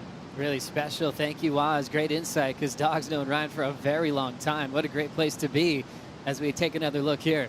Yeah, those 2 late hits. Ryan, the surfing ability is just, to watch him surf from a happy place, a happy, free place. I think this season on turn, like you said, Joey, there's opportunity for him to take the lead on the Challenger Series ranking. So there's so much at stake for Ryan, but he's letting that freedom of his surfing really speak. If he finishes at least runner-up in the final or takes the win here, he'll be the Challenger Series champ. 7 events, going back to Snapper Rocks, then to Manly Beach. He had a nice result there at Manly, making the final. And that's also good for your seeding for next season. 100%. That's a massive point, because your seed in the Challenger Series, if you win it, you're going in pretty strong when they set up that opening round at Pipeline in late January. Right now, Zeke Lau would be the lowest seed, coming in on that last spot at 10th. Leo Fioravanti, number 1 at the moment, but we'll see how Ryan ends up in this final. Yeah, and that's, you know, when you think about the mid-season cut, you're going to want every little bit of advantage to play in your favor when you're coming into a new season and matching up with the guys that have had a full season under their belt, that are feeling pretty warmed up. So now John just laying low, but he's got a big 9. Quiet, humble, human on land, dangerous in the ocean. We can talk about highlights for days on end of what John's given us in his career, but even just keeping it present in the, you know, this event, it's been nothing short of phenomenal. You never know how someone's going to come out of an injury, especially when it's multiple injuries to both knees, and he's looking better than he's ever been. Definitely. And you think about someone like John, he's got so many passions in different areas of his life. So for him to really turn his focus onto something and shine that light on it and see how hungry he's looking, how much fun he seems to be having, that's a cool look at someone that's already got 2 world titles. Because I think year after year, you're trying to remotivate and try and get in the mind space of competing. So this is just a good glimpse into how John is feeling. And kind of a tale of opposites when you think about Kanoa's role to be a standout in Hawaii compared to John growing up on these shores, as we see a very focused Sophie McCulloch, surfer from the sunny coast in Australia, has been on a roll in this one. And by the way, Joe, in her post-seed interview, she said that she didn't know that she could qualify. So I don't know if she knows that situation yet. So her making the final, that she was just like, oh, that's a cherry on top, seeing as I'm out of the rankings. But there's still a chance for her. It's so interesting too, and if you enter that into your mind space or not, and if it's up to a coach to give you that or not give it to you. It's been some interesting moments getting information like that. Remember Reynos Hayes, his eyes went open wide when he was coaching Malia Manuel when he found out she had to win the final in Mexico, and he's going, I think I have to tell her. If she wins, she makes the tour. And it's up to the coach, knowing their athlete, if it's going to give them that motivation to accomplish their goals. What did he do? He ended up telling her, and she put on a dreamy performance. She ended up runner-up to Gilmore. One of But the best she did get the finals of wild year. card, and it was just an all-time final. It didn't hinder her performance. She was fueled, and dedicating that whole role to Andy, it was really special. Ryan in fourth with priority, needs an 8.01. Michael Rodriguez is going to have another look here. He needs 2 new waves to move into the top 2. Driving into that lip section, landing hard in the flats. He's got it. And now Ryan Callanan dealing with an awkward section on his heels, but he hung in there. Soft whitewater section, but a bigger attack right there. Buries his whole board and has to eject. You can tell he struggled for just a fine line from the start of that wave, and that wave didn't really make it easy for him. No, that was a tricky wave to ride. I'm more thinking about why Michael Rodriguez went on that previous wave. I know he had 4th priority, but it definitely wouldn't have been, I don't know, to me it just seemed like a little bit of a waste of energy for him, because he could have been out the back in front of Ryan and getting 3rd priority. I don't know, we'll see. We'll see how it works, but yeah, interesting for him to go on that little wave. I like that read. It's like managing your priority, managing your energy, managing time well to wait for better sets to come through, because he's kind of, what I see is repeating himself in that lower range with numbers. We'll take another look here.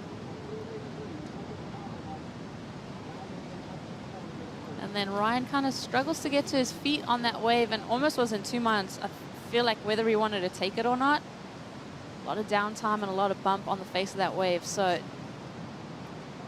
the wave selection there from both of those surfers, a little bit scrappy. Yeah, interesting start to the final for both of them. Ryan Callanan going down on the very first wave, and you can tell he's just slowly trying to find his rhythm. Has the 6.07, and then that last wave a little bit wobbly. Michael Rodriguez did improve a touch now into the 4 range, 4.83. So Ryan, Michael in the 3rd and 4th, and Kanoa holding first priority. Yeah, I've just been so impressed with Kanoa in Hawaii specifically. It wasn't easy for him when he was a young superstar growing up surfing Huntington Beach. This was a big challenge for him. And for him to come around, make the final at Haleiwa last year, now in back-to-back seasons with a chance to win, finishing runner-up in Sunset Beach, is just huge how much time he's been putting in. Florence on the move. He's got some speed, big section, throwing away a punt there.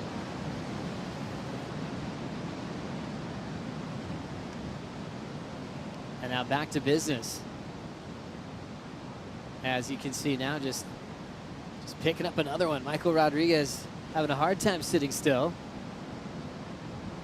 Small inside section, but he loves a front side punt. And look how shallow it is right there on the toilet bowl section. But Emrod, famous for loving to catch a lot of waves. He has. I mean, he's got double what the other guys have and almost more than that. So let's see. Kanoa. No, on a solid one. This is what he's been waiting for. Beautiful carve to start in that layback type motion. Throws that redirect on the open face. Sweeping off the bottom. Nice vertical for Igarashi. And the Olympic silver medalist will kick out of another fun wave. Igarashi is looking to ditch his 5.67 to strengthen his lead over John John. Ryan Callanan identifying a stretched out right-hander. He's got the speed to try to come around the corner. Another awkward bobble there. And you're almost starting to wonder if there's an equipment malfunction,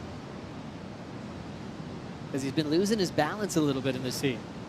Yeah, that was weird, Joe. That was really weird for Ryan to get knocked on his heels like that on that wave.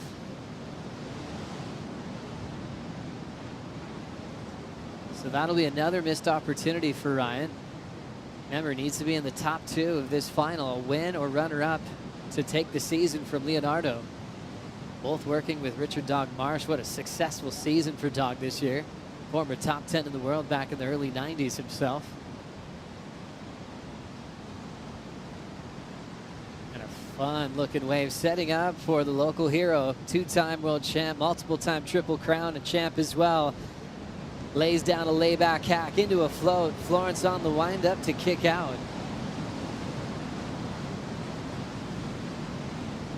And remember, just the 3-1-0 as his low score is what he's trying to get rid of. He's trying to take the lead off Kanoa Igarashi. Still 11:45 to go in the final here at the Haleiwa Challenger at home in the Hawaiian Islands.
You're watching the final of the Haleiwa Challenger at home in the Hawaiian Islands. John Florence rolling into a glassy one, whips it off the lip.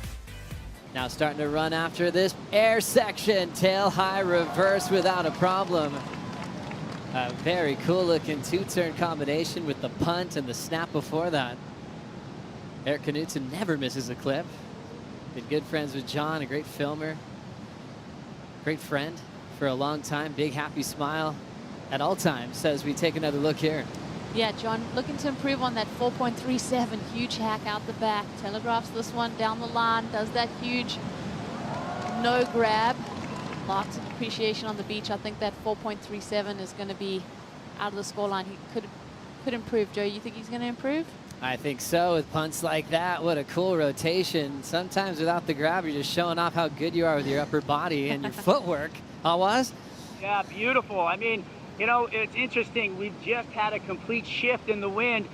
John identifying that, going straight to the air. Kanoa paddling by, saying, "Oh, air wind, it's on." And it was interesting to, hear the immediate switch of mindset from big power gouges to above the lip surfing. Right now, the wind feels like it's blowing straight out of the southwest. Perfect for my hair. Gosh, that hair does look incredible. Kind of looks like Dennis the Menace right now. John hits the jackpot, 777 on that two amazing maneuver combinations, taking that wind to his advantage. And he does that quick whip into the flats, 9 and a 777 for a gigantic total out in front.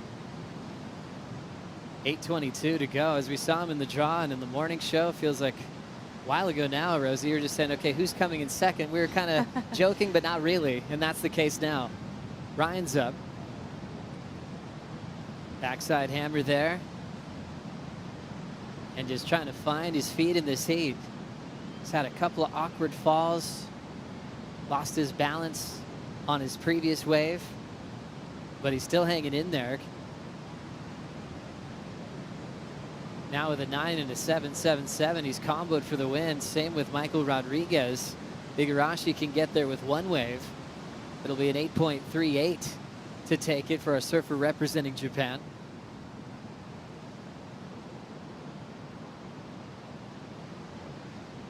And the Johnson family getting excited for back-to-back finals here on the home court.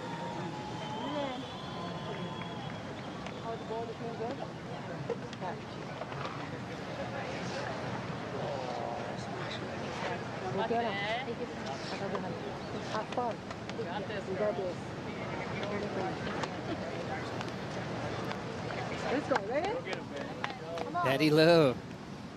What a warm feeling there to have so much backing right at home. Not every competitor has the luxury to even have an event at home, so she definitely knows how special this is to have the season finale of the Challenger Series right in her backyard and going for her second consecutive win.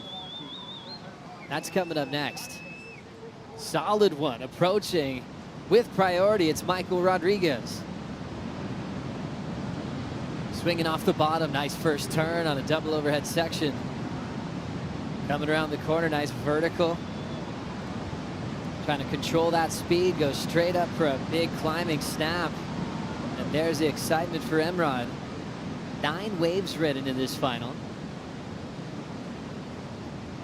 And his hope there is to break the combination, so he can now fight for a win. See how shallow he has to duck dive through that little toilet bowl section. That's a cheese grater reef right there. And then quickly up and down again for Ryan Callanan. Way before for Ryan, 5.07, but still comboed for the win as we check out Michael's wave. Yeah, you're thinking to yourself as Michael's taking off on this wave, because he uses his priority, and it's finally seeing him on a set wave, finally seeing him on a bigger section, and letting that surfing and that torque meet those bigger, more critical parts of the wave. It's going to be really hard to eclipse the surfing that we've seen from John and Kano, though, and I think it's going to be a good score. It's going to get him out of that combo, but still going to need a bit more. Rosie, yeah, 6.93, definitely his best, and I think that was due to that wave selection, much bigger sections to work with. So now he needs a 9.84 to take out the title here. Ryan needs to break the combination. Remember, he's fighting for second or first to win the Challenger Series season. And Florence looking to add another huge trophy to all the events he's won around the world. From winning at home for himself at Waimea Bay and the Eddy, winning at Pipeline, winning at Haleiwa, it means so much. And he loves taking care of this amazing environment. We always like to remind you about the Malama Hawaii program. You can check out gohawaii.com/Malama. Malama meaning take care. You guys can check out that website, learn how you can participate in a lot of really cool programs to give back to this special community and to the land and to the ocean. Help participate in taking care of a native Hawaiian fish pond, and also win some prizes like getting stays at some great hotels right here in Hawaii.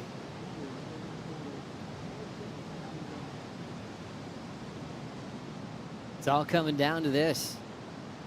Kanoa turning in his best year to date on the championship tour. Got to compete truly for his first world title earlier in September. Went down to Italo in the first title match. But the way he got himself there was the most impressive thing I think we've seen in his career, getting the best wave of his life at the end of the road at Tehupo'o and knocking Griffin out of that final spot. Now looking like they've got some intent. They've identified a wave coming through. Already breaking way out the back, and the only one interested looks like Ryan Callanan, and that's going to roll right underneath Ryan. And he will lose third priority. He's down to fourth with that paddle attempt. yeah, and you see how that wave just kind of backed off completely there as Ryan was planning for it. Here goes Michael. Michael Rodriguez now jamming a big section, nice and hollow, but only could get off one move. Wave counts up to 10 waves in the first 32 minutes of this heat. Lots of energy for Michael Rodriguez. There's no such thing as checking the surf and going, it's not so, let's move on and do something else.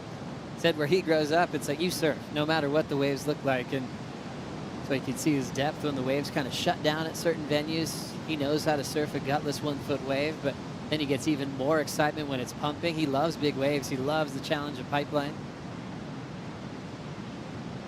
Last score, a throwaway for Michael. 3.13 for one move. And it seems like it's all just focusing in on Kanoa versus John John.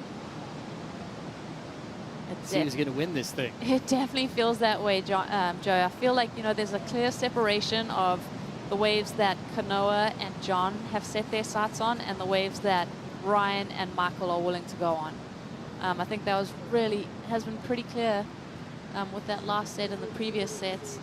Just hoping we see just another opportunity. I want to see John and Kanoa get another little battle to see who's going to take this thing out. I'm right with you, Rosie. These kind of finals, you want to put another hour on them. You want to go, okay, let's just keep going. It's like watching your favorite surf movie in real time, which is just a credit to the talent of these guys. Like under pressure, spotlights on, you're being scored, all the pressure in the world, and they can turn in highlights on demand. John with a 9 and a 7.77. He's had some gigantic totals in the last few days. His last win for him was last year at the Haleiwa event right here. Much smaller finals day, but Kanoa is a part of that final. Along with Sammy Pupo and Jack Robinson. Totally different year this year. Minute 10 to go. Ryan Callanan on the windup. Nice clean connection on his first turn. Throws it up hard under the lip. Now he's looking smooth and he's got his flow back. Climbs the third section. And then just forces one on the inside shoulder. Next wave is setting up for Kanoa Igarashi, finally breaking free from his spot out the back. And now starting to get moving down the line, trying to identify something big. It looks like he might be looking for a ramp.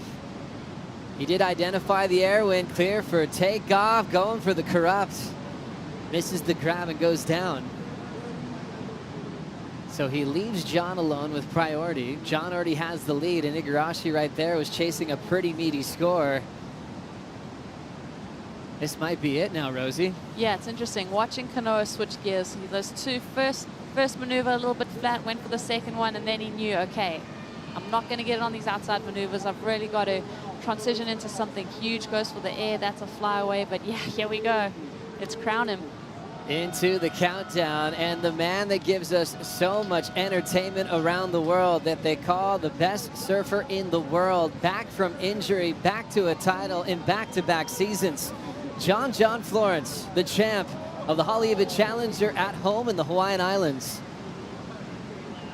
This man is looking match ready for another world title campaign. Our favorite part is he's completely healthy, and he's not just healthy, he's surfing better than ever.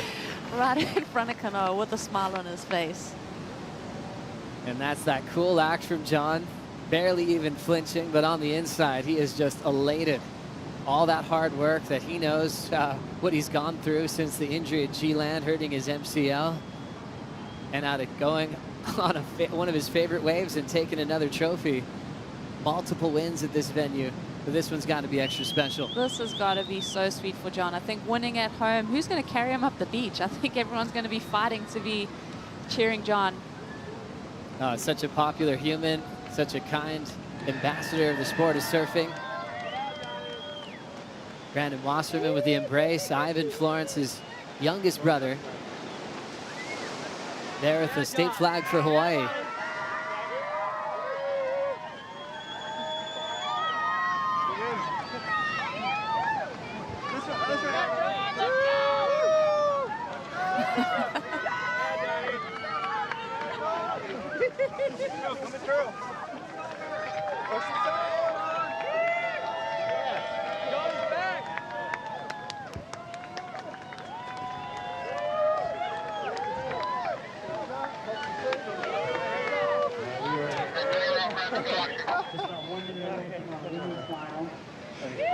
Solid effort on the chair.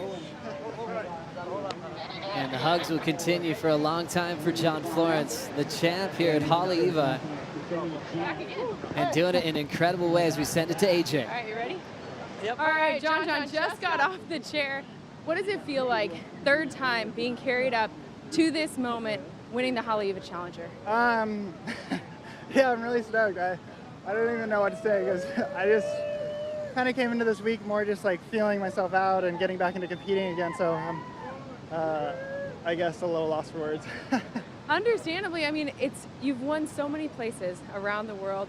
multiple world titles, and yet here, to do it at home, does this feeling ever get old? No, it doesn't get old. I have all my family, friends, everyone here supporting, and so yeah, I'm just super stoked to win it from home and win it for Hawaii, being here in Hawaii, and especially when the waves are like this. It's incredible out there. You told me at semifinals you felt like you were still just getting warmed up. You feel like you hit your rhythm in that finals? Yeah, I guess so, yeah. I got some fun ones. I definitely made some pretty big mistakes, but so I'm happy it went my way. I was super nervous with Kanoa on that last one. He's been getting 8s all day, like no problem, and been surfing so amazing out here. So yeah, I was happy. Congratulations. Thank you. Enjoying the moment with the champion, John Florence. Coming up next, the women's final right here at Haleiwa. We'll be right back.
This is the moment we've been waiting for. The final just getting started. 35 minutes on the clock compared to 30 in every other round leading up to this point. Just 4 surfers remaining, and one of them will call themselves a Haleiwa Challenger champion.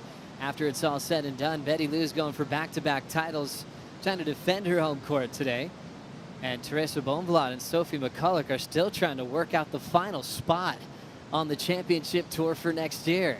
And then throwing a young, exciting wild card named Eve Wong, and we've got ourselves a heat. Yeah, this is going to be something to behold. I think Eve is going to be that person that is surfing with a lot of freedom and could throw the span in the works for the people looking for that qualification.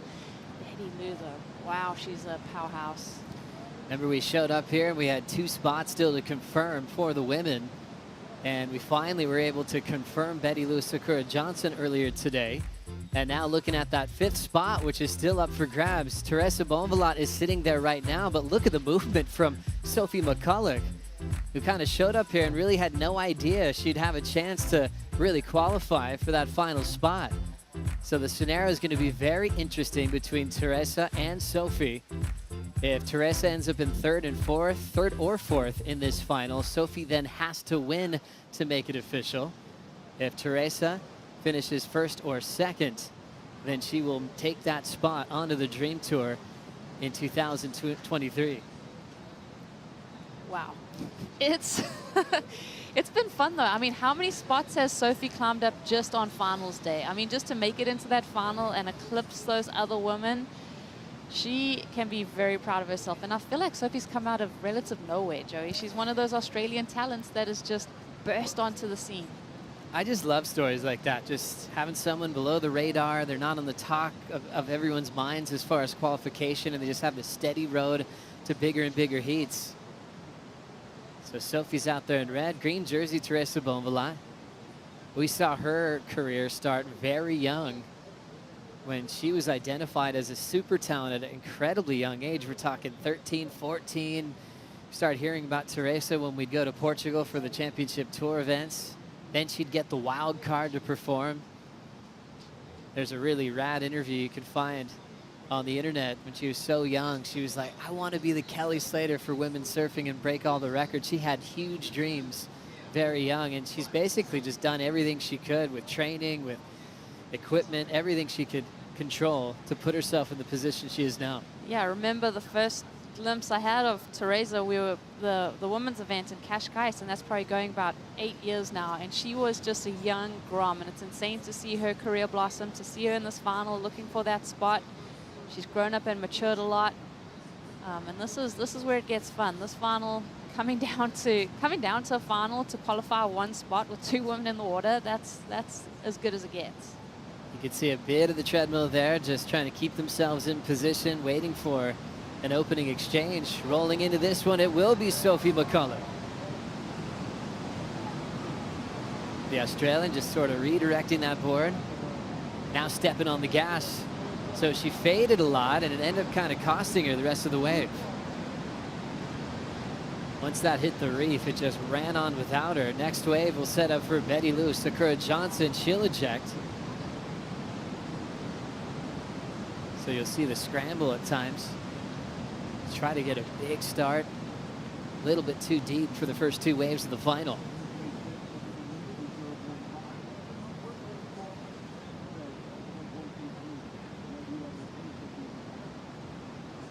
Eve Le'ua Wong is so incredible, such an amazing young talent. So cool to get this opportunity as a wild card. Speaks Hawaiian fluently, attacks the lip with authority. Just makes our sport so special. We love a good wild card story, especially with that youthful energy and ability just to not be rattled by her heroes or the seasoned vets of the tour. Yeah, loving her interviews with AJ. I mean, that first one on the glass for her, 17 years old. That was her first heat win, first heat in a Challenger Series event. Talking about how nervous she was, and she was dropping excellent scores from that first heat, and she's kept that rhythm up. So she is just carried momentum throughout this event and growing in confidence. And she seems to be hanging out with all the right people. Keanoa Singh had so many great things to say about young Eve, about her promising future that she's already enjoying. She's sitting right with Teresa Bonvalad. Yet to catch a wave, so they're still trying to outposition each other to get started in this final.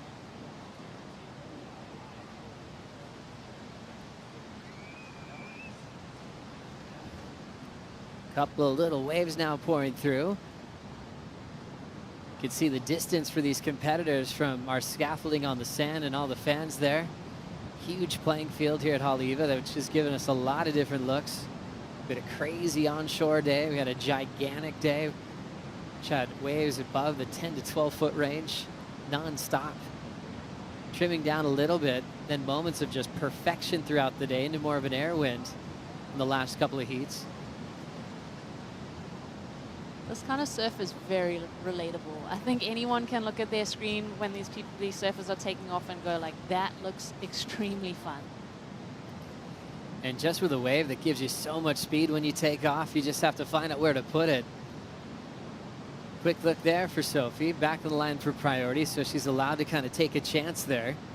Teresa is really considering this one. Can she catch up with it? Still paddling, it's not going to let her in.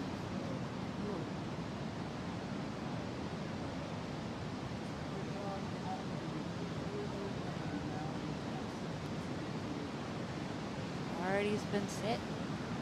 Sounds like Joey. As we see a little wave popping up, Sophie holding back. So it's always interesting what's going to happen at the extra time in finals. They've just been using it, try to find their place in the lineup. You kind of think too, when you've got a local like Betty Lou, the last thing her competitors want is to give her more time to find a good wave. The advantage of surfing here her whole life. But Betty's been quick to remind us, hey, it's challenging. It's something different every day. Ross has been back in that statement. It is Haleiwa, so it still can surprise a lot of people that have put in time out here. What an exciting event it's been so far, hasn't it, Strider? I think it's one of the most exciting ones I've had all year. I just feel like these events have got so many stories. You can just get so invested and embedded within the surf community that we have here on the Challenger Series. I mean, just all the different countries and the qualifications. I mean, with Ramsey coming in from Morocco, you got, you know, the guy from Indonesia. It's just unbelievable to feel that feeling of all the different places from all over the world all getting together here in one place. And then the qualification stories on the women's side still happening in the final as it all goes down in the water. Really fun, really exciting. The waves have been pumping the whole event. And I don't know, I'm just excited about being here and being a part of it. So thanks, guys. We're right there with you, Waz, as we're seeing a big windup for Betty Lou. Hits it right off the lip, stomps it in the flats, now trying to hustle for some more opportunity. A little bit late to the climb, but she'll still float it. And that'll be her best wave so far, early on in this final. Eve Wong scrap into this wall. The exciting wild card is still stepping on the gas. Can she catch up to some open face? She'll have to step off.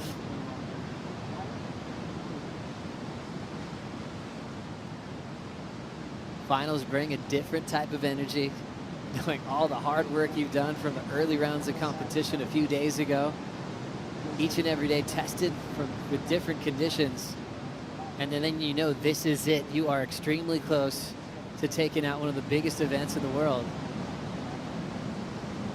And sometimes you just can't get started fast enough. Yeah, you can taste it. You're in the final, you've made it, this is it. This is like, the guardrails drop down, Joey. There's like, this is you standing alone, you're vulnerable in the final because you alone kind of hold that fate. Got to surf with a certain freedom. Betty Lou locks in a 5. That'll take her to the lead. Betty Lou's a U.S. Open champion. How cool is that? It's that accolade. I think when you think about what really is a meaningful win on our tour, that U.S. Open win, everyone that's won it, that's a near and dear trophy. That's a huge stage, lots of crowds, lots of energy, lots of history. And a sweep for the Hawaiian Islands, having Betty Lou get it and also Zeke Lau get it. As we look at the 5.0 again. Yeah, this was a really hard wave to surf. I think Betty took off on this one, gets into that lip line.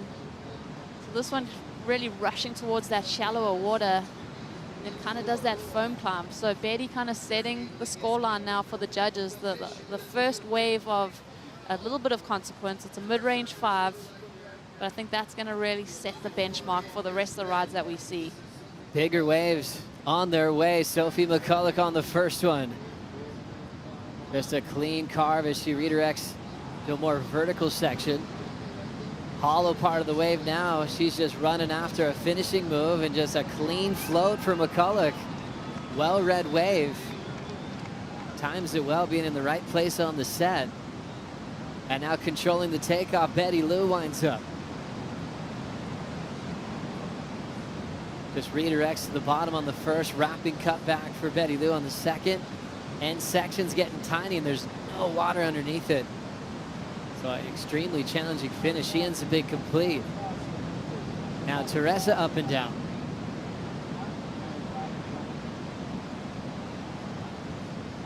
So Teresa a little deep. Yeah, almost got caught off guard. Sorry, Rosie, but just a up and down, and that's when you know there's some opportunity out there. Size is coming through. Judges love big turns on big sections. Unfortunately, she's got to step off.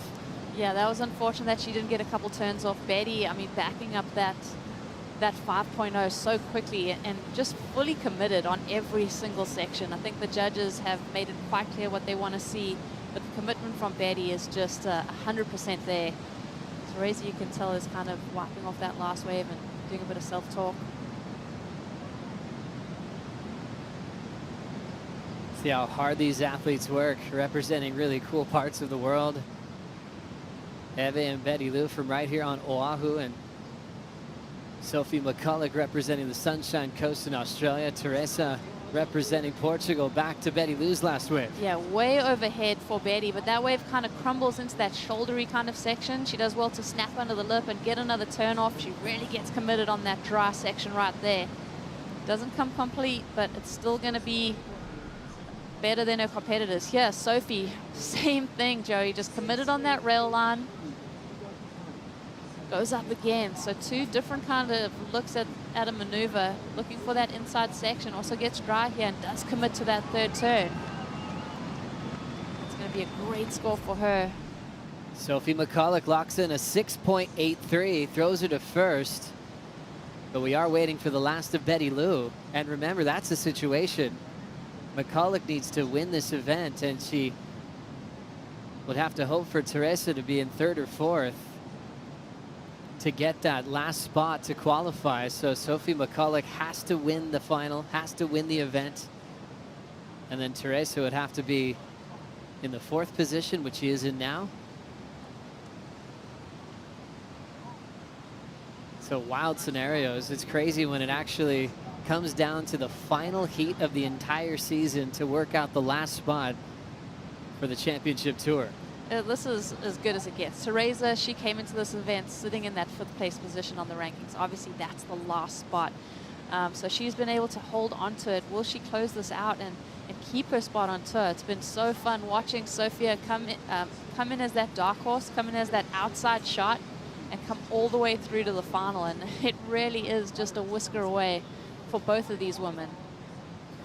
Just want to do a big shout out to Alyssa Spencer, back-to-back seasons, giving it her all. And we found out about the knee injury as well that must have been really tough to not even get emotional about as well, let alone the pain she felt. But knowing that she had a huge event coming and she put up a big fight, came extremely close this year to making the championship tour.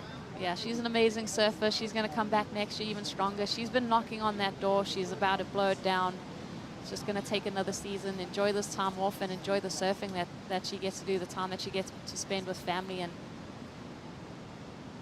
it's tough though, Joe. I mean, that feeling coming so close, it can be extremely disappointing. 19 minutes left on the clock in the Challenger season. Here at the Haleiwa Challenger at home in the Hawaiian Islands, Betty Lou Sakura Johnson has just taken the lead. Let's see if she's going to go back-to-back.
We hope to see you all soon on the North Shore of Oahu. And if you come out here, you should definitely check out Alaska Airlines, because Alaska has the most flights from the West Coast, more than any other airline to right here in Hawaii.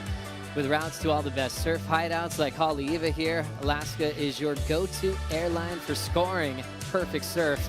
Get in the water even faster when you sign up for their award-winning loyalty program, Mileage Plan, and get $50 off your first flight. alaskaair.com/WSL. Can't wait to hang out with you guys. Watch the world's best compete. There's so much action this time of the year. Coming to the North Shore, finishing up the Challenger season here in Haleiwa. Vans Pipe Masters starting December 8th. Championship Tour begins the end of January at Pipeline. Then right into sunset, so a great time to be over here. As you saw, Coach Reynos Hayes looking at the horizon. Reynos been looking after Eve all event long. And in a good position for this wall is Sophie McCulloch in a must-win situation. Nice clean first turn. Harder bottom turn, great carve. Sophie's looking to crush the end section. She does that incredibly well. Eve Leula Wong is on the next one. Here's the wild card. The Hawaiian floats it and just got a little bit straight up on the float.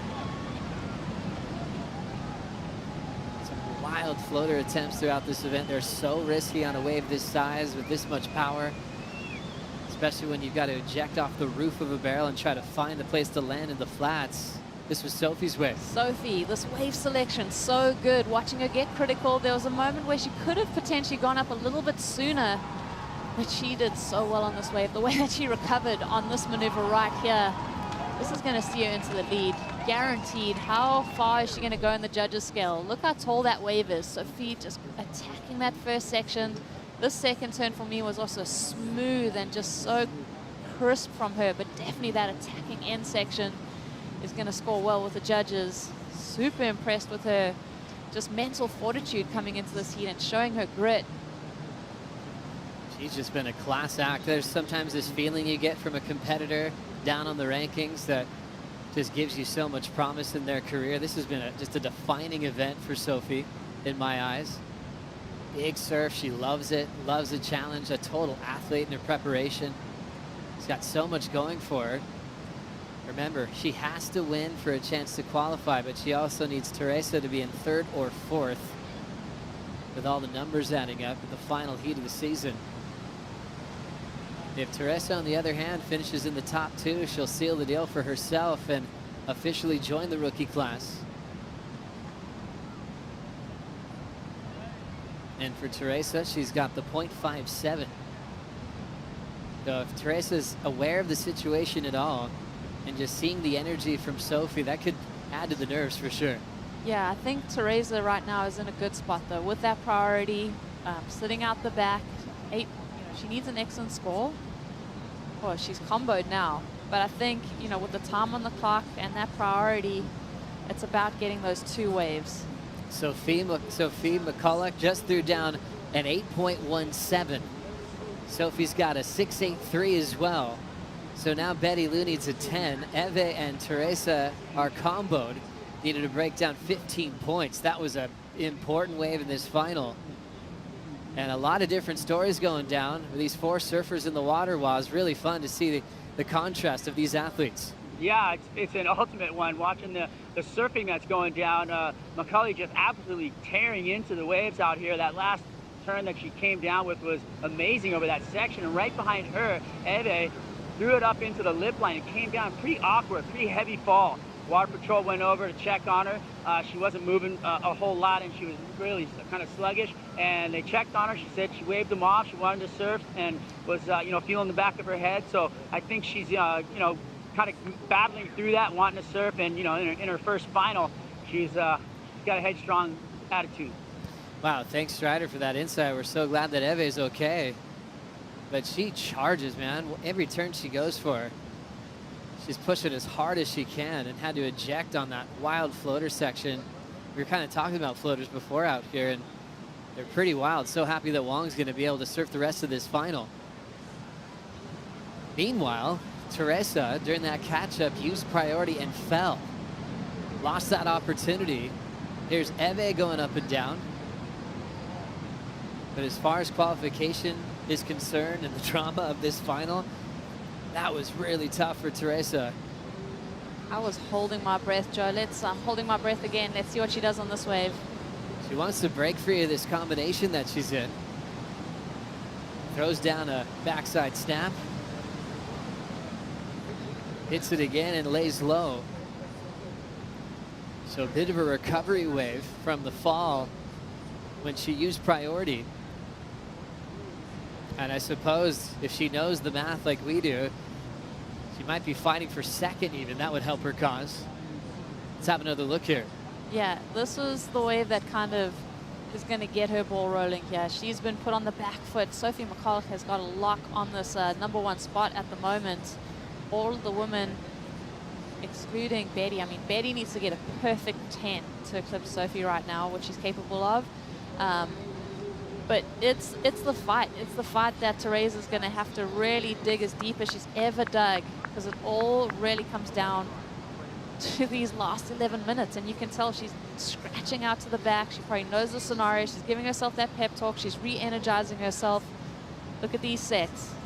Solid one approaching, and the local hero in position, a bomb of a wave for Betty Lou.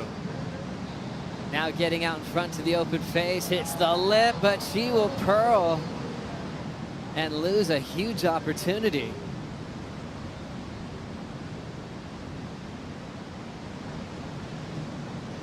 Not often you see Betty Lou go down like that, Joey. Not often. And that was on a bigger wave. What's on the outside? Multiple waves in the set. Well, the last thing for Teresa needs is for Betty Lou and Sophie to improve, as Teresa needs to be in the top 2 of this heat, especially since McCulloch has already turned up a huge performance, 817, 683. The rest of that wave will just have Sophie posting up with priority, doing having a smart game plan, just holding position and a big total out in front.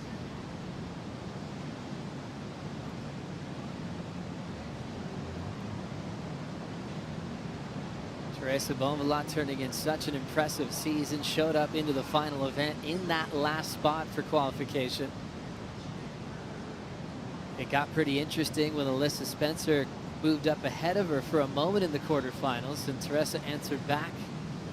But it's been the Sophie McCulloch story just haunting her into the final heat of the season. Right now, Teresa needs to be in second to qualify, since Sophie McCulloch is out in front.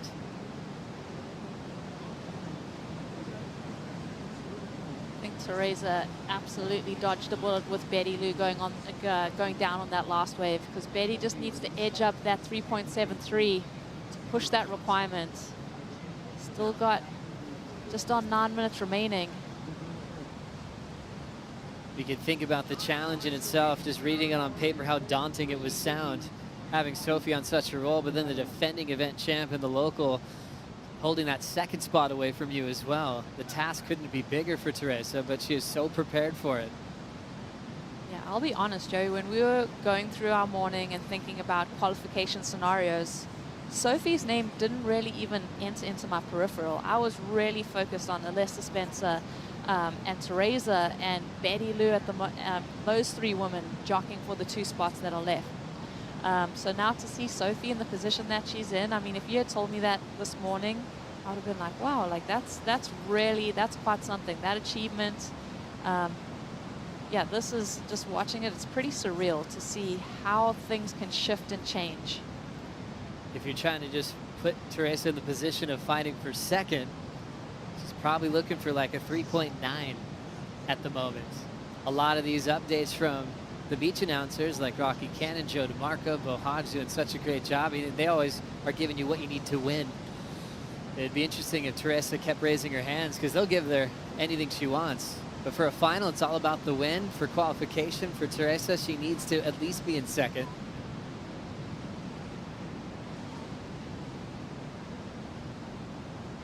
Down to 7:40 on the clock in the season. Such an insane year, kicking things off at Snapper Rocks, then to Manly. Always fun in Bolito as well.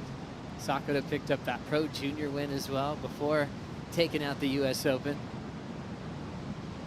There's Sarah, is always insane, so much great surf in Portugal. Sakurema doubling up in their venues with the CT and the Challenger Series.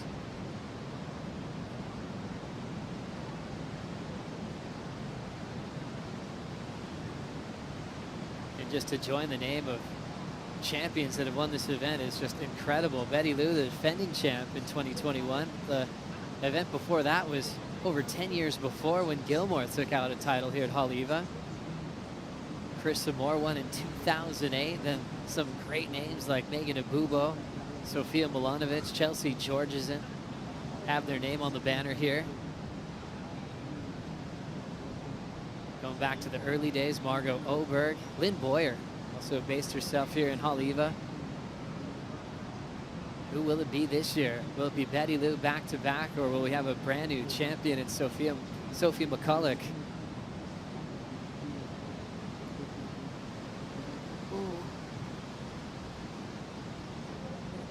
Joe could be seeing another few sets. This remaining 6 minutes, just having a little look over my shoulder at the indicated avalanche. There's a little bit of movement there, some white horses out the back. Always a great telltale sign that waves will be coming through. So you see that white water that Rosie was identifying on the left side of your screen.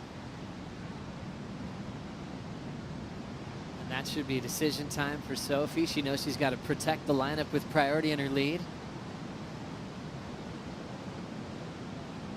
Such a nice thing to have when you're in a jersey. You can always look over there and kind of anticipate what's to come.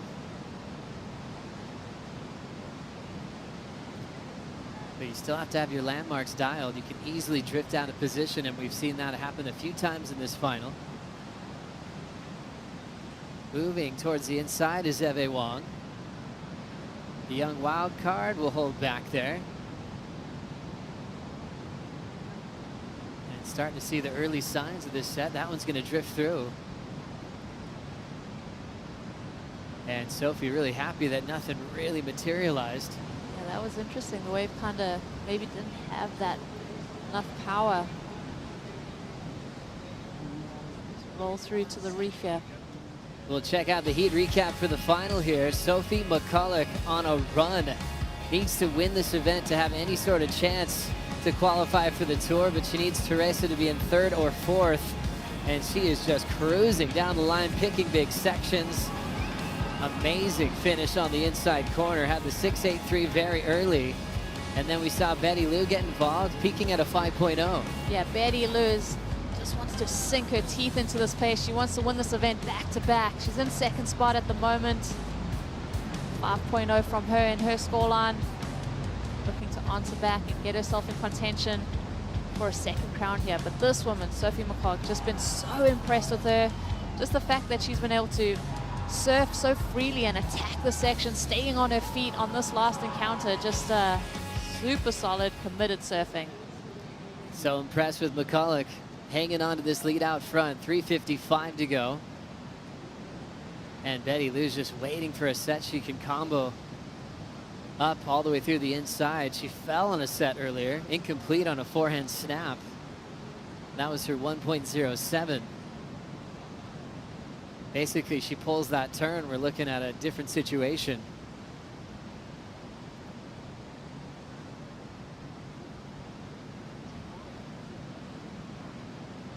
Eve Wong celebrating a wild card run that we're going to remember for a very long time. Last year on the men's side, it was all about the Shion Crawford story, representing Wailua High School. This year, he backed it up with great results. Eve is quickly turning into a household name. There's been a lot of cameras around her throughout this week. And she's just been in her happy place. Big wipeout halfway through. She's still happy to try to compete for a title here. 2:55 to go. Sophie finally uses priority. And she is flying. Feeling her way through the opening hook. There's the lip. Bottom turns and attacks it off the top. Heading into the final section, she'll slide out and she'll be incomplete. Now to 2:30 to go. In position, we've got Eve Wong. Skipping back to the big section off the top, always attacking. And she will slide out, tries to regain her balance and then goes down.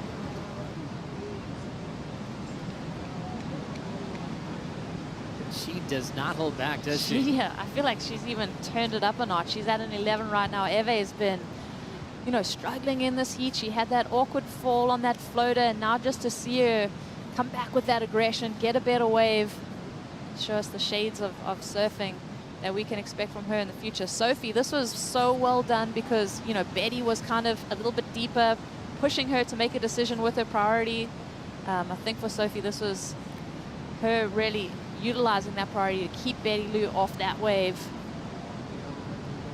She was lucky because the second wave swung wide and Betty Lou was, Eve was able to capitalize on this. But just look at that. I mean, even the approach to grab that rail and save herself.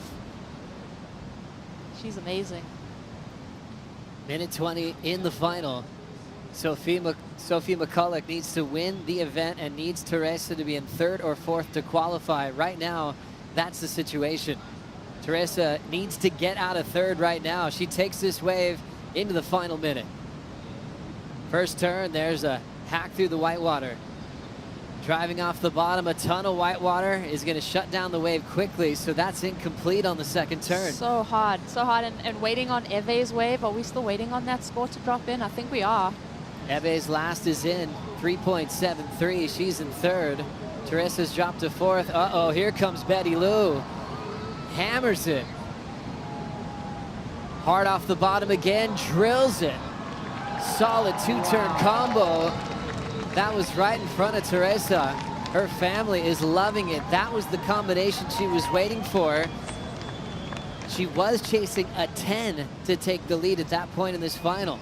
Wow, impressive. I don't think it's going to be a 10-point ride. I do think it could be one of the best waves of the heat. Is there enough time to pedal out and get another one, though? This has been so fun to watch, this just back and forth of these women try to eclipse Sophie, who's been just so dominant, catching the great waves and doing amazing surfing. Can't wait for these scores to drop in and make it official. The season's over and the final's over of the Haleiwa Challenger at home in the Hawaiian Islands. Last score for Teresa Bonvillaat, a 2.87. She stays in 3rd, and Sophie McCulloch still positioned out front, and we're still anticipating the final number for Betty Lou before we make it official. If it's a 10, Betty Lou steals the victory. Big 2-turn combinations. Could be if right it's there. anything less than a 10, then Sophie's qualified for the tour. We're waiting for the final outcome. Betty Lou, Sakura Johnson entering the final score of the season, chasing a 10-point ride, and it is official. Not enough, a 9.23. Sophie McCulloch has done the impossible. She's taken out the Haleiwa Challenger at home in the Hawaiian Islands and qualified for the championship tour. She's with Strider now. Thank you very much, Joe. Sophie, you just took it down. You've won the Haleiwa Challenger event at home here in Hawaiian Islands. Everybody's gonna know your name, but there's a bonus. Because Teresa got 3rd, you qualified. I didn't know. Oh my god. Oh my gosh. Sorry, I have no words. I kind of had a feeling that I wanted Betty to get in 2nd, but I honestly had no idea, and this is just, I'm speechless.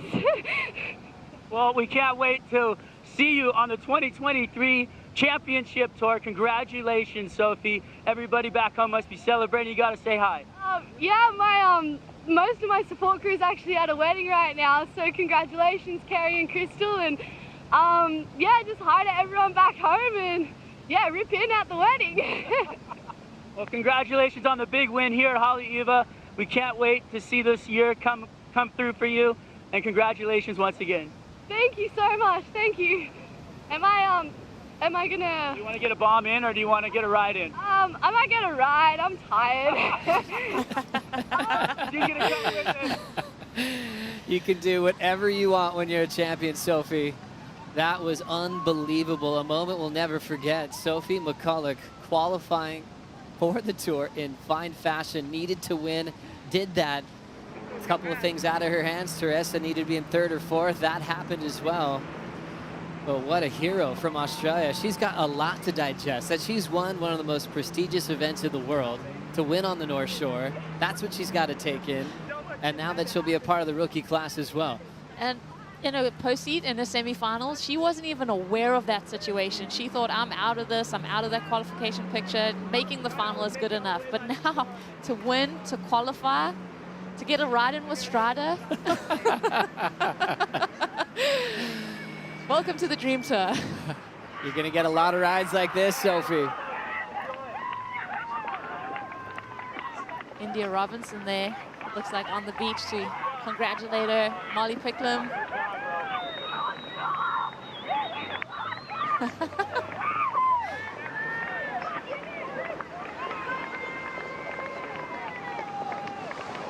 Such good sportsmanship there, Joey.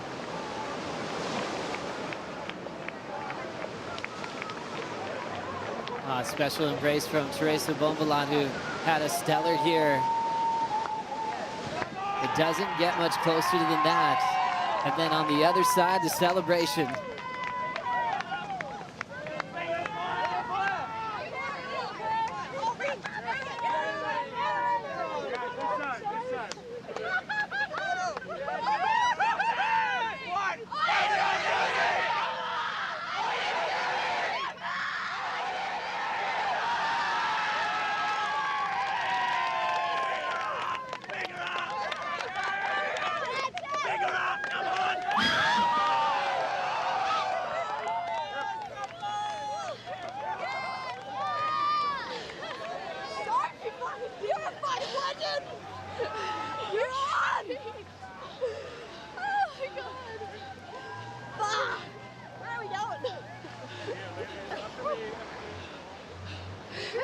Good job, girl. Sophie, you did it. Oh my God, I have no idea what to do. All right. Gently, gently, gently. You breathing? Oh no, barely. All right, we have Sophie McCulloch. You found out in the water that you have made the 2023 championship tour, but you didn't know that. You had a chance at our last post-heat interview. How did you attack this finals heat?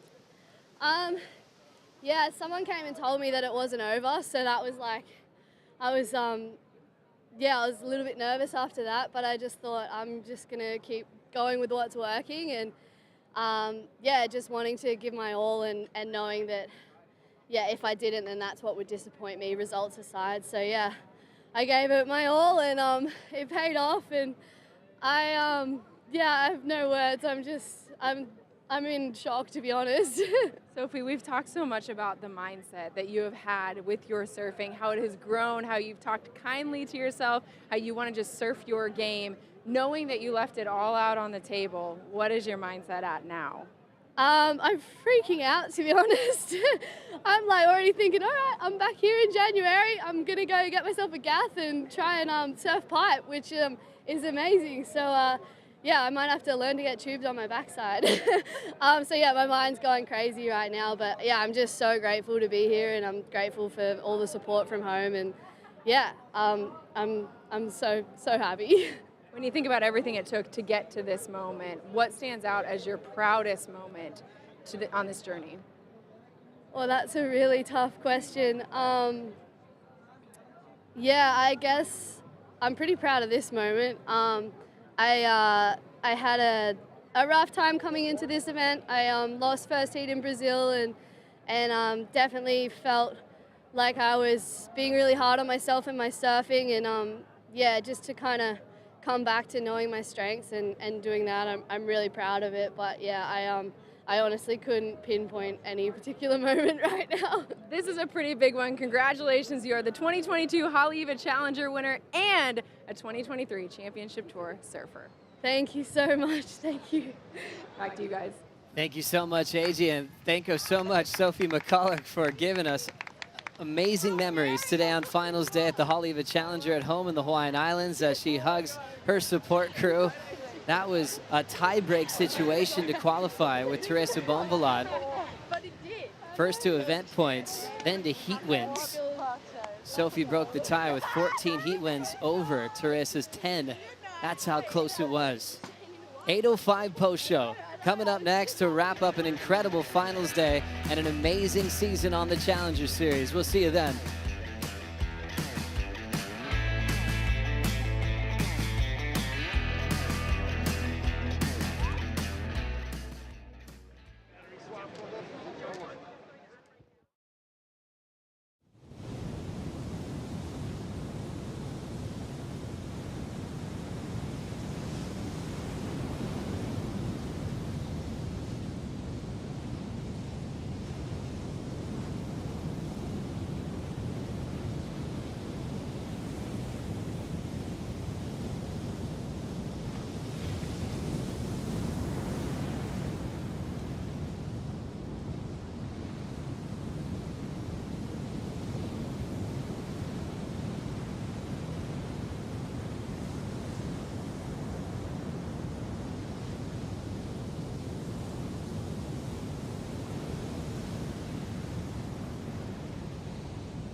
nothing left to lose now.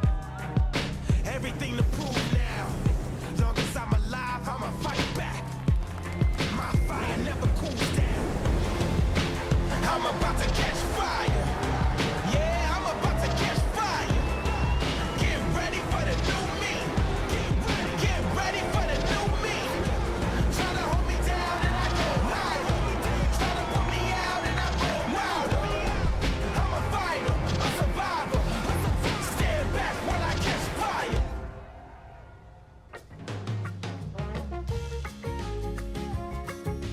Welcome to the 8:05 post show here at the Haleiwa Challenger at home in the Hawaiian Islands. Well, we have wrapped up the Challenger Series Tour, stop number 7, and what a big day. I'm Kaipo along with Rosie Hodge, Ross Williams. I'm going to start with you, Ross. A big day, a lot of new qualifiers, a lot of people re-qualifying, a lot of hopes dashed, and a lot of buzzer beaters. I mean, a lot to unpack. Yeah, it was incredible. It felt like a marathon that was 4 days in a row, and a lot of endurance, a lot of emotions, you know, and it's exactly what you want for a year-end capper for the CS. Is a pretty sick event. Rosie, it was really exciting, and to Ross's point, Haleiwa provided waves all 4 days that we ran, but you really had to be adaptive to the changing situation and kind of fearless because there were some big days, big heats. Yeah, we've seen all the types of conditions to finish on a day like today, just pristine. But yeah, we've had peaks and valleys. One person's pain is another person's pleasure, so we've seen it all. Yeah, it was a big one. Well, the goal is to make it onto the championship tour, so let's take a look at our qualifiers through the Challenger Series to the 2023 Championship Tour. I'm going to start with you, Ross. Your assessment of the men qualifiers. We got some re-qualifiers with Leonardo Fioravanti and Ryan Calnan. Yeah, it's pretty awesome. There's kind of a lot of stories to pick apart there. You gotta like the, you know, just getting revenge sort of. Some of the surfers that fell off tour and then got back on, like Sakura, like Leonardo, like Joao. There's a handful of them. Then you got some new surfers that are going to be exciting to watch, like Rio. Really excited to see Caitlin Simmers on tour. So there's a lot of stories there. Ramzi Bukayam, Rosie, finally making the tour along with a tour veteran in the way of Maxime Husno. So those two surfers grinded for a long time. Now they're going to be on the big stage in 2023. That's the story of hope right there. Those two surfers, they've been grinding for over a decade. Ramsey, I mean, he was going for the award of the best surfer to never reach the tour, and to finally see him reach that goal is amazing. Maxime has been swinging. He's a junior world champ. It's been a long time coming, over a decade for both of those surfers on the qualifying series. Yeah, and a Cinderella story with Sophie McCullough. Well, Ross, I think it's time for us to hand out some trophies. We're going to get back to this post-show because I'm going to throw it to Joe Turpel for the awards presentation to make it official. Let's go, Joe. Thank you so much, Kaipo, and thank you everybody around the world for watching such an incredible event here at the Challenger Series finale. The Haleiwa Challenger at home in the Hawaiian Islands, here to finish off an incredible year in 2022. First of all, we got to think about the season that it was. One of the best in history. When you think about kicking off the tour at Snapper Rocks at the start of the season and following all the way through here to Haleiwa, one of the most prestigious venues in the entire world. Big thanks to all the great WSL regions that hosted the Challenger Series to really make it the best season ever. Scoring perfection out front here was just a dream come true. 4 rapid-fire days to crown our champions today. We are so lucky to score with Mother Nature on this incredible wave. Thank you all the fans on the beach. You guys make this so, so special. Give yourself a round of applause. Thank you so much for being part of a lot of the major venues around the world, especially right here in Haleiwa as well. The performances this week are unbelievable. Just seeing what's possible on the best high-performance big wave in the world. Really impressed with young Eve Wong. Let's hear it for Eve. She was so impressive. What a bright future she has. Also, Teresa putting her head down for an incredible season. Teresa, you've got a lot of heart. That was so impressive. Let's hear it for Teresa Bonvalade. And great to see a lot of legends, Sally Fitzgibbons, Coco Ho, the list goes on and on. Also want to acknowledge Dylan Moffitt, what a year he put together, coming very close to qualification. Guys like Eitan Osborne as well, making the Challenger season so incredibly exciting. And how about Imai Kalani Duvall? That guy was a powerhouse this week and one of the favorites to win. He's got a lot to be proud of. We're so grateful to be here in Hawaii, the birthplace of He'enalu as a cultural practice and competitive sport. We'd like to mahalo first and foremost Kanaka Maoli, as well as Katma'aina, who for generations have embodied true aloha and sharing, perpetuating surfing while stewarding these oceans and coastlines for everyone to enjoy. Mahalo to Hawaii, the North Shore community, and to all those who have come before and are here today, bringing us together through surfing. Mahalo, thank you so much. Big thanks to our event partners that make this possible, the Hawaii Tourism Authority at home in the Hawaiian Islands, Shiseido, Havaianas, Spectrum, 805, Alaska Air, Turtle Bay, Fu Wax, and Hydro Flask. Thank you very much for the support. Also a special thank you to Lulu's Lei and Bouquets for the beautiful lei you see here on our finalists that are waiting to come up here on stage. All the hard-working crew behind the scenes, you guys are amazing. And of course, thank you, Haleiwa, thank you, the North Shore, and Oahu communities for sharing this lineup in incredible waves and for hosting an amazing finale to the 2022 Challenger Series. Guys ready for some trophies? First of all, hats off to Travis Logie. This guy's amazing. Still one of the fastest surfers in the world. Amazing career, and thank you for giving back so much to the tour of surfing, running things on the Challenger Series. Officially, the WSL Senior Manager of Tours and Competition. Trav's gonna help me with the trophy celebration. I'd like to hear it real loud for fourth in the final of the men's seed from Australia, Ryan Callanan.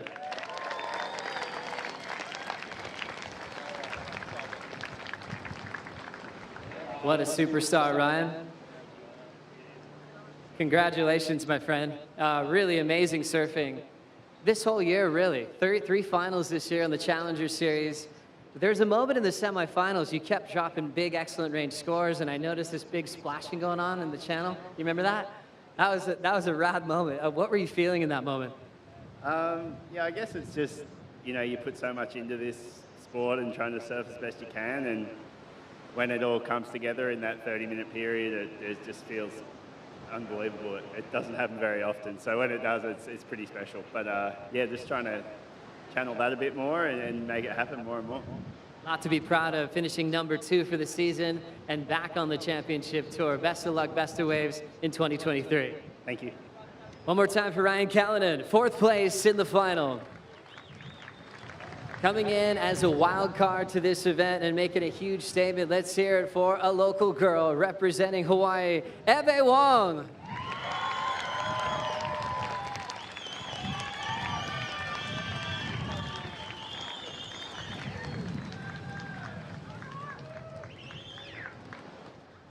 Ebe, it was such a pleasure watching you surf and compete. The way that you don't hold back is unbelievable. Did you imagine that you'd be standing on the podium after this week of surfing at Haleiwa? No, I really didn't expect to make it this far in this contest, and I'm really happy I did. Ha'aheo loa wau e kua he'enalu no Hawaii. E ola mau ka olelo Hawaii a me na ike ku'una Hawaii no na hanauna e hiki mai ana. Mahalo. Mahalo nui loa. Ebe Wong doing such a great job. 4th place in the final here at the Haleiwa Challenger. Coming in at 3rd place, let's hear it for Michael Rodriguez. Emrod's back on tour.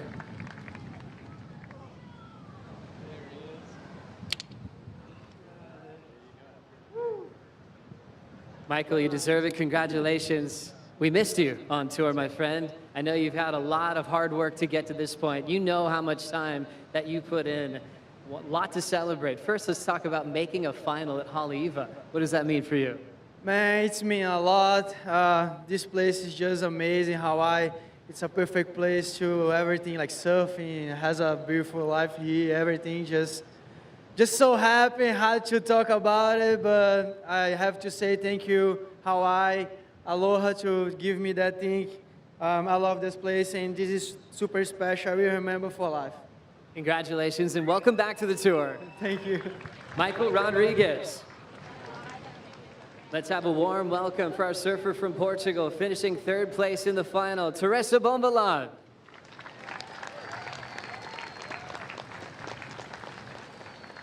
Teresa, a giant standout this year on the Challenger Series. We've seen her in wild card moments, and you've given us so many great memories. Teresa, a lot to digest in a big finals day. What's going through your mind now? First of all, I want to thank you, everyone from Hawaii, and the good experience. I want to congratulate Sophie for qualifying. It was not my time, and I guess that's how it is, and I'm excited for next year, and I guess that's it. You're a sign of a true champion. I saw you go straight over to Sophie after that close final. I know how hard you work for moments like this. Might take some time to digest, but I know there's probably a lot of moments that you're really proud of this year on the Challenger Series. No, for sure. I mean, if you look, like we ended up having a huge year, me, Sophie. I won my first event. I got third in the last one. I got third in this one, and I still didn't qualify. It's funny, but I guess you gotta make even better. And just a few days, I had a little start going to the sky, and I just want to give a kiss to her. Love you, Teresa. You're so amazing. Thanks for giving us your heart, your love. Makes one of our favorite surfers to watch. We can't thank you enough. Congrats on a special year, and take this moment. Take your time, and thank you. Thank you so much. Teresa Bonvala, let's hear it for her. What an amazing human, amazing athlete. So much to be proud of. Now it comes to your men's runner-up in the final, representing Japan. Let's hear it for Kanoa Igarashi.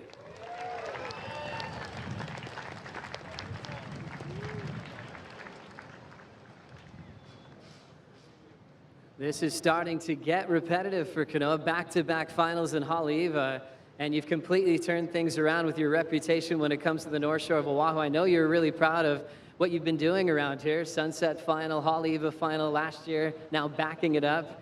This is starting to really feel like a second home. Impressive performance, Kanoa. Thank you, yeah. Obviously, I love Haleiwa. We had really good waves this contest, and there was so much good surfing going on both the men's and women's. And it was a really exciting contest to be a part of, and hope to have many more finals here in Hawaii and some wins. I suppose I got to dive into your competitive heart. Unsatisfied right now?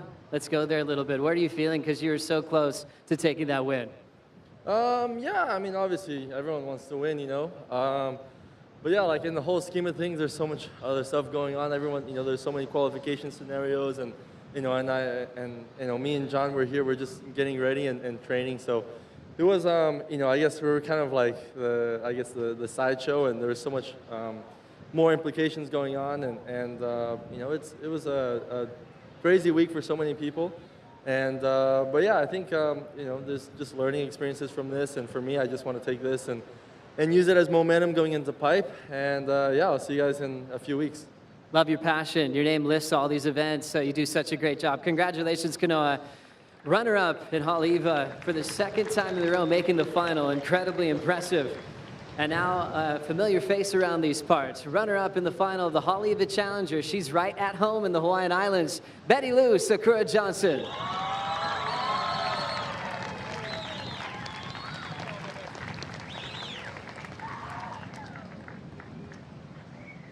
A lot to celebrate for Betty Lou. And I know she's so happy to be right at home to finish off another incredible year on tour. So impressed with what you gave us the entire season, from all the ups and downs and all the big performances. I feel like you've grown a lot, have you, since we saw you last on the championship tour? Oh, thank you so much. Yes, I think I definitely have grown and learned so much this year. It's been a huge learning curve and such great experiences, and I'm super thankful for all of it. What does it mean to you that you are the Challenger Series champion, taking out the whole season, finishing #1? That's amazing news. I think after falling off tour, that was my huge goal. I wanted to win the rankings just to have a better seed for qualifying again. And yeah, that's amazing. Thank you so much. Oh, enjoy everything. Can't wait to see you at Pipeline.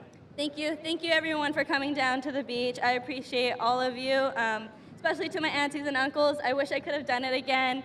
But hats off to Sophie for taking the W here. And I love Haleiwa. It's my favorite place in the world. And I love you guys. Thank you. Beautiful. Betty Lou Sakura Johnson, runner-up in the final and back on tour in 2023. Let's hear for your champion of the men's event, back-to-back seasons of the Haleiwa Challenger at home in the Hawaiian Islands, John Florence.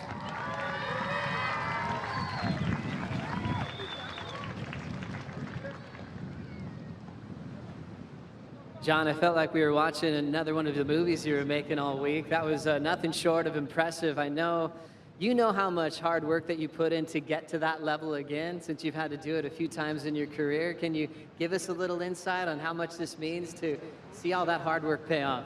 Yeah, it means a lot to me. I'm actually still kind of surprised on myself. I haven't taken it all in yet, because I was just, like I said, coming and do this event just to kind of warm up and get ready for the year. I haven't done an event in about 6 months now, and so to be back in the jersey the first couple of heats, I was a little nervous and just kind of getting my feet in the wax with it, but I was so happy to make the final and surf against these guys. It's been an amazing day. The waves have been incredible. You did talk about nerves and mistakes. You're just joking though, right? No, I definitely think I made some mistakes, but all taking it into note for next year, and yeah. Seems like this is your favorite element to be in. Big surf, at home, in front of your friends and family, to see what's capable with your equipment and your own performance. Looking back at the great waves that you did lock in, is that exactly what you envisioned this week?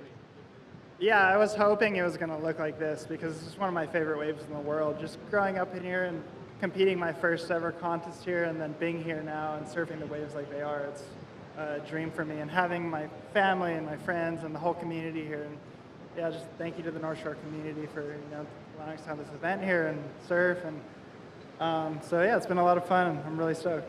Congratulations once again, John. Welcome back. Thank you. John Florence, your champion for the second year in a row. Now a few titles here at Haleiwa in his career, and he is ready for 2023. There's one champion standing over there with beautiful lei all over her. Let's give a warm welcome for your champion of the Haleiwa Challenger at home in the Hawaiian Islands, Sophie McCulloch.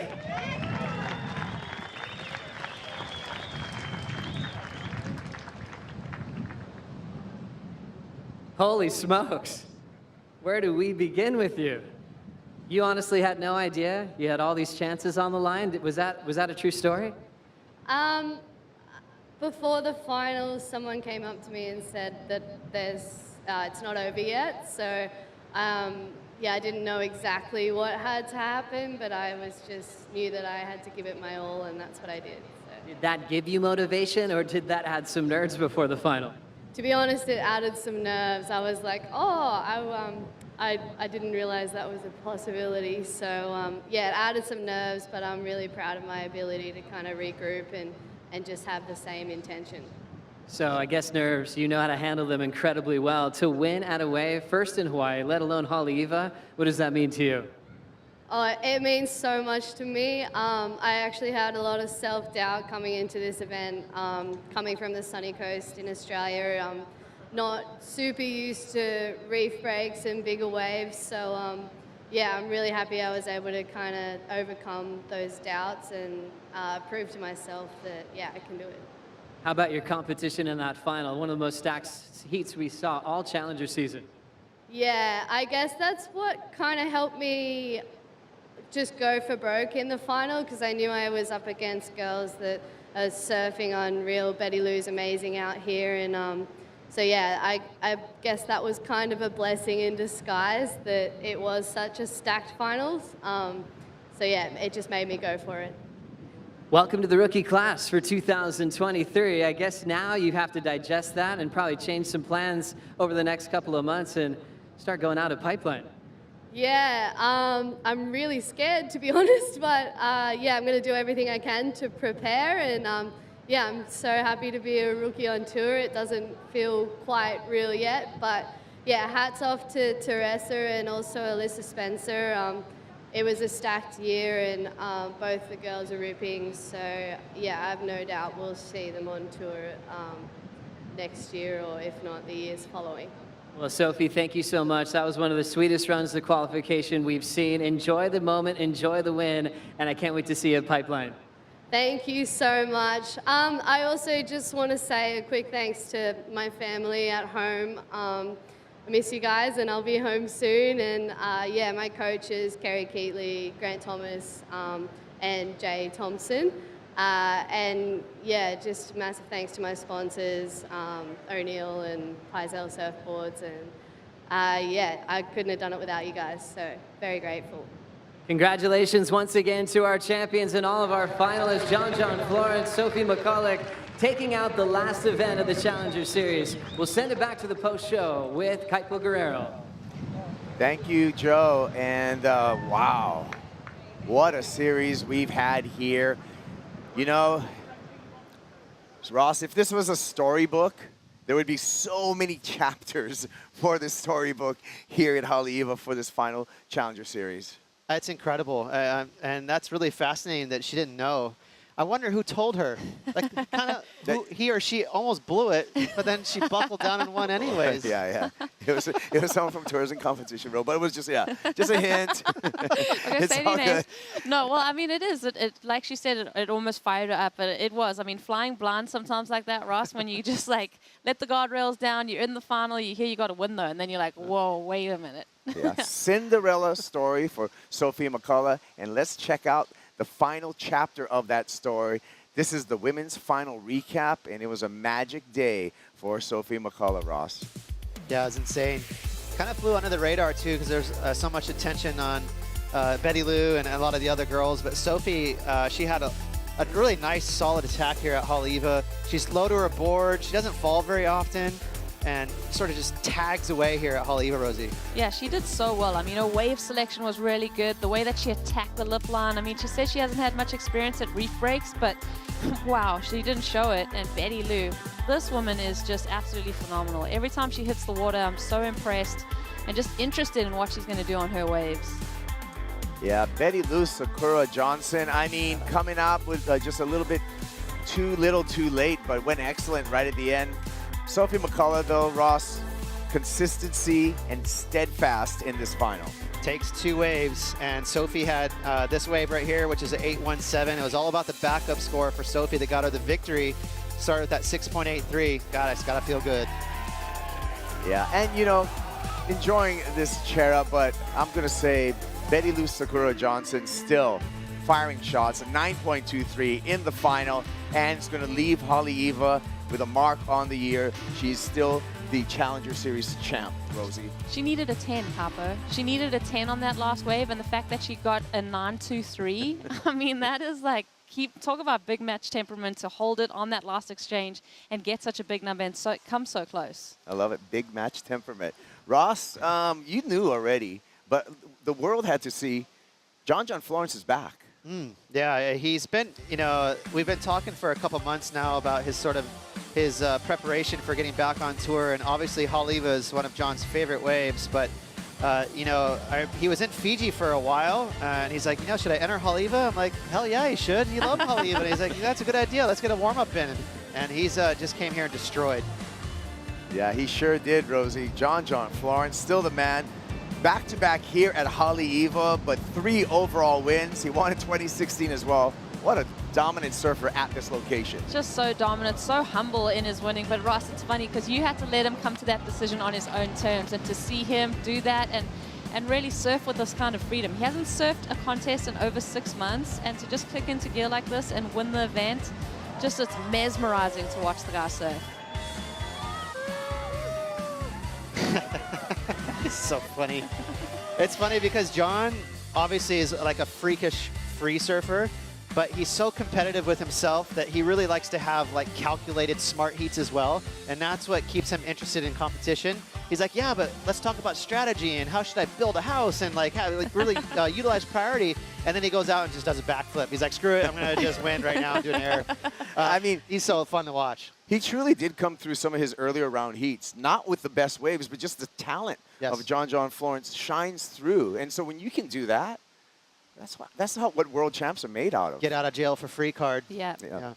Well, we're going to take a break right now, but when we come back to the 805 post show, we're going to show you today's top 5 moments. Stick around, we'll be right back.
Welcome back to the 8:05 post show here at the Haleiwa Challenger at home in the Hawaiian Islands. And we got some smiling winners here. John Florence makes it 3 at Haleiwa. Sophie McCullough fulfills a dream Cinderella story for the Australian. And we got a lot to unpack, Rosie, still. Yeah, there's a lot to digest from today. From the last 4 days, I'm just catching up. Well, let's catch up with the year-end Women's Challenger Series rankings, and we can see the list of some new faces and some re-qualifiers for the Challenger Series for the women. We'll take a look. Betty Lou Sakura-Johnson takes out the tour. Macy Callahan, we're going to see her again. Molly Picklum, Caitlin Simmers, Sophie McCullough, and Teresa Bonvala. If you see on the number total here, they were tied at the end of the season. Then we go to the event results. They were tied on the event results. So the second tiebreaker was the number of heats won during the season. 14 heats won by Sophie McCullough, 10 heats won by Teresa Bonvala, and that is how Sophie McCullough has made that qualification. And Molly and Katie have the same numbers too, so that just shows how close this qualification picture was towards the end. Wow. Not to mention, Ross, when we look at 6 through 10, those surfers are automatically on the 2023 Challenger Series. They don't have to go through any of their regional qualifying events to do so. Incredible. Yeah, shout out to Nikki Van Dyke too. I know she suffered an injury, so nice to have her back on a CS tour, and she's can fight back. Yeah. Awesome. Well, let's take a look now. Well, you know what? First of all, before we get into the men's rankings, it was a crazy season for the men. We had guys, Rosie, that had to re-qualify, but we also had guys who were on that qualifying series for a decade, and finally they got their ticket to the big show. Yeah, it's been so impressive. It's been a long time coming. Ramsey Buchaim on the championship tour, the first Moroccan, the first North American on the championship tour. That's just a huge bout of inspiration for people coming from that region. Maxime Husseneau. To see that guy on the championship tour, I mean, that guy has been chipping away at this, Ross. Ross, let's take a look at the numbers. And you know what? The Kamehameha boy alumni barely snuck in there. Ezekiel Lau, number 10. We're going to see him at Pipeline come January. Poor Zeke. He was just at home freaking out, had zero control today, and the chips fell just right for him sitting at number 10, so he's got to be so relieved. I must say, I'm really excited. A couple names pop out to me. Rio Waiata, I love the way he surfs. Also, Joao, I'm really happy for him to be back on tour. He's dynamite. He's just really exciting to watch on tour. Yeah, I mean, for Joao Chianca, that's retribution because he was like one of the kind of victims of the mid-season cut that I felt that didn't really deserve it because he surfed so well. He just was unlucky that he always came in with the most informed surfers in the highest heat total heats. And if we're talking about unlucky, Liam O'Brien having an injury the first day of Pipeline, the first day that he was going to surf as a rookie on tour, for him to come back and qualify, that also feels like, you know, everything is right. That's incredible. Well, number 11 through 20 at the end of the year on the Challenger Series, they will forego their regional qualifying and they will automatically get their ticket to the 2023 Challenger Series. Look at the list of names here, and I do want to make a note on the bottom there. Kanoa Igarashi, number 20, he's a double qualifier, so it goes to number 21. Edgar Grosjean, who made an impressive run this year, will take that spot and get that invite, Ross. Yeah, he's going to be stoked on that. So they, you know, their schedule's sort of set. They know what they're doing. They can train for that. And you got to love this kind of 3-tier system with regionals and the Challenger Series and then the Championship Tour. It really kind of organizes everybody, gets everyone set for one calendar year. It's kind of cool. Yeah, it's like the second season, actually, when we look at the Challenger Series. And I love what we've done with the format. It makes it so exciting, and it makes the storytelling throughout the season multi-layered, Rosie. It's black and white, right? Like usually you'd have this event wrap up and then guys are looking at double qualifiers and maybe sneaking through the doggy door that way. This, we've set up 5 and 10 people for the championship for the next year to qualify, and everyone else, they know that they don't have to qualify through their regions or however they got on the Challenger rankings. So yeah, I agree with you. Black and white, you know what you're doing. It's time for the top 5, and let's check out the top 5 moments of this event.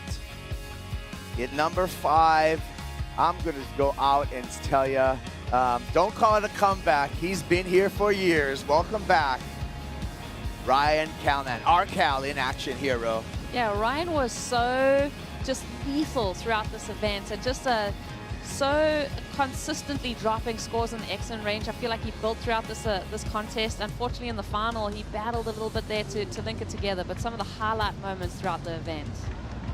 Yeah, Ryan Callanan is really a good surfer, obviously, and this tube right here that he dialed in was not an easy wave to read, and he did it so well. And that's the cool thing about getting a good result in Hawaii. You have to read the ocean. Ryan did a really good job this week. Ryan Callanan, you know, he sustained, he had a broken hand at the beginning of the championship tour season and just, you know, didn't get the fair start, I feel, for the season. Had to come back in this Challenger Series, and I think it's so fair to see Ryan Callanan back on the championship tour. He's celebrated with throwing buckets everywhere. That kid surfed good this week. Number 4, the Hawaiian wild card, Eve Le'ula Ikalani Akea Wong, made a name for herself, Rosie, charging all the way to the final. From round 1 to the final, she was so impressive, and just loved her post-heat interviews with AJ, just talking about how nervous she was, talking about just her mentality coming into this. But wow, Ross, she's phenomenal. Is she that next generation coming from Hawaii? Absolutely, just 17 years old. But her and actually Sakura are very similar. That they're just really aggressive and confident.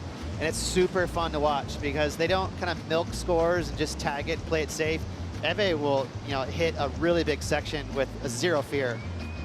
And she showed that throughout this event, Rosie, heat after heat in some big challenging conditions. Big challenging conditions. Even in the final, she fell on this awkward floater. That was one of an awkward fall, but there was even another one in the final, and she shook it off and came back and threw down some big scores. Number 3, let's give it up for 3-time Haleiwa champ, John Florence, Ross.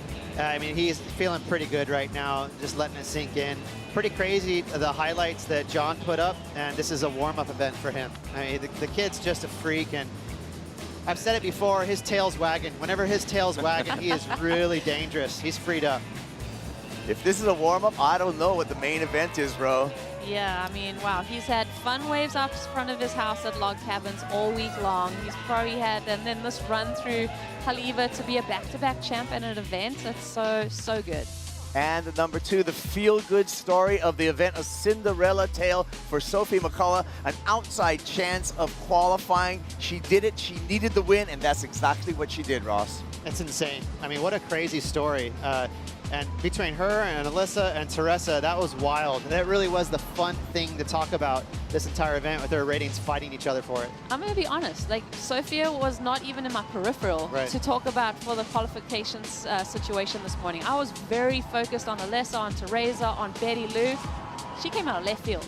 It wasn't even in her peripheral. She came out of her semifinal win thinking she had no chance at all, and then found out, wait a minute, there is a chance, and got it done, making Australia proud.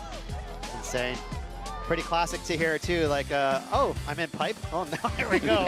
It's on. Number 1, I want to congratulate all of our qualifiers for the championship tour. Ramsey Bukayam, the Rockin' Moroccan, made it. Ian Gentile, the child prodigy, now on the big stage, made it. We got Maxime Husno. Ross, so many, and a surprise for Betty Lou Sakura Johnson. Again, shout out to the WSL, this evolution with this new type of system. It's really fun to watch all these emotions unfold right before us here at the last event of the year. This one, the phone call to Zeke, that one was fun. Look at this guy. Who is that? Brian. Joao Chianco wanted, he needed, and here we go. Travi Claus handing out tickets to the championship tour. Normally you don't want to see the contest director, but in this case, it's good news when you see Travis come around the corner. Aussie contingency was alive down there in the corner. They're fired up. Such good stuff. It brings a smile to my face. Hey, you guys, we did it in 4 days straight. Thank you, Rosie. Thank you, Ross. I'll take a high five, you guys. That was really fun. Yeah, that was really fun. Okay. High five, high five. And to all of you, remember, January 29th, we're going to start the championship tour over at Pipeline for the Billabong Pipe Pro. Also, we're in the window for the big wave season. That runs all the way to March 31st, 2023. Check WSL.com for updates. Enjoy the end of day highlights. Welcome to the Haleiwa Challenger at home in the Hawaiian Islands. The final stop of the Challenger Series. There's a burning flame deep inside of me, deep inside, oh yeah. Sally Fitzgibbons ripping off the top. Here it comes again, creeping through my veins. I'm on fire, oh yeah. 8.5 for Ebe Wan. Ebe is a force to be reckoned with. What a well-read wave for the local hero. Wanna go deeper, deeper, deeper, the more I let go. Explosion, and she does it, a buzzer beater. The deeper I go. Winding up again, drills it with a big layback. Slicing and dicing, throwing some tail. Straight up into the lip, huge, powerful snaps. Voss turns in a 9-point ride. I know you're a keeper, keeper, keeper, the more I let go. The deeper we go. We are on some crazy heats today, qualification on the line. Ezekiel Lau in a must-win situation. My team, rise to the top, we live in a dream. We can't believe it's so focused. I smell victory, don't approach us. Full rotation. Leonardo loves it. Make way for the king. Bigger than bad, I came for the win. The MV what? The MVP. Still let the games begin. There's a big hammer there from Florence.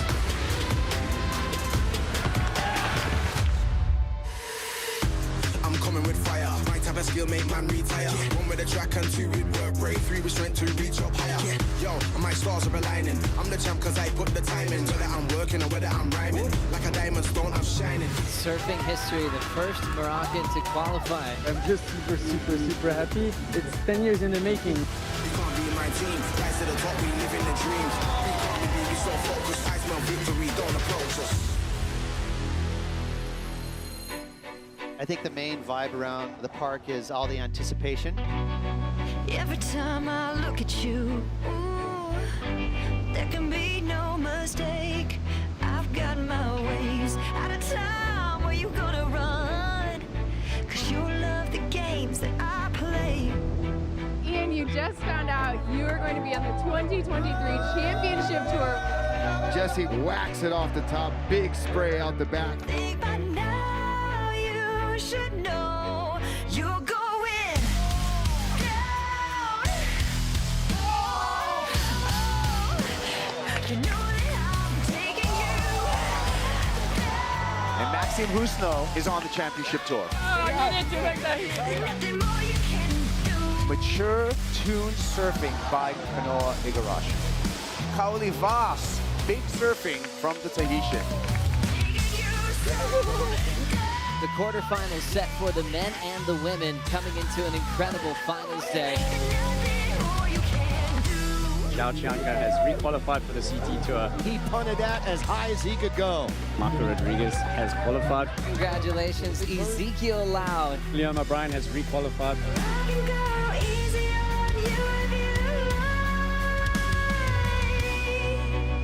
Shifting gears into the quarters for the women. You just found out that you're going to be on the 2023 Championship Tour. I'll break your soul slow. I think we both know you're going down.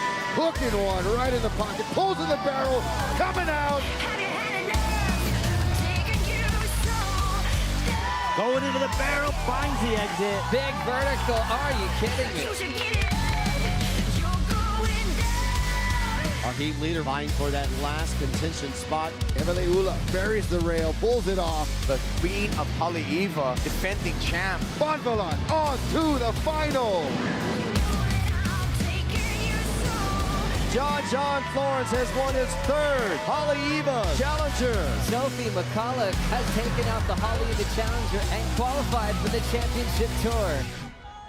This copyrighted event broadcast is produced by the World Surf League for broadcast around the world and may not be retransmitted, reproduced, rebroadcast, or otherwise distributed or used in any form without the written consent of the World Surf League.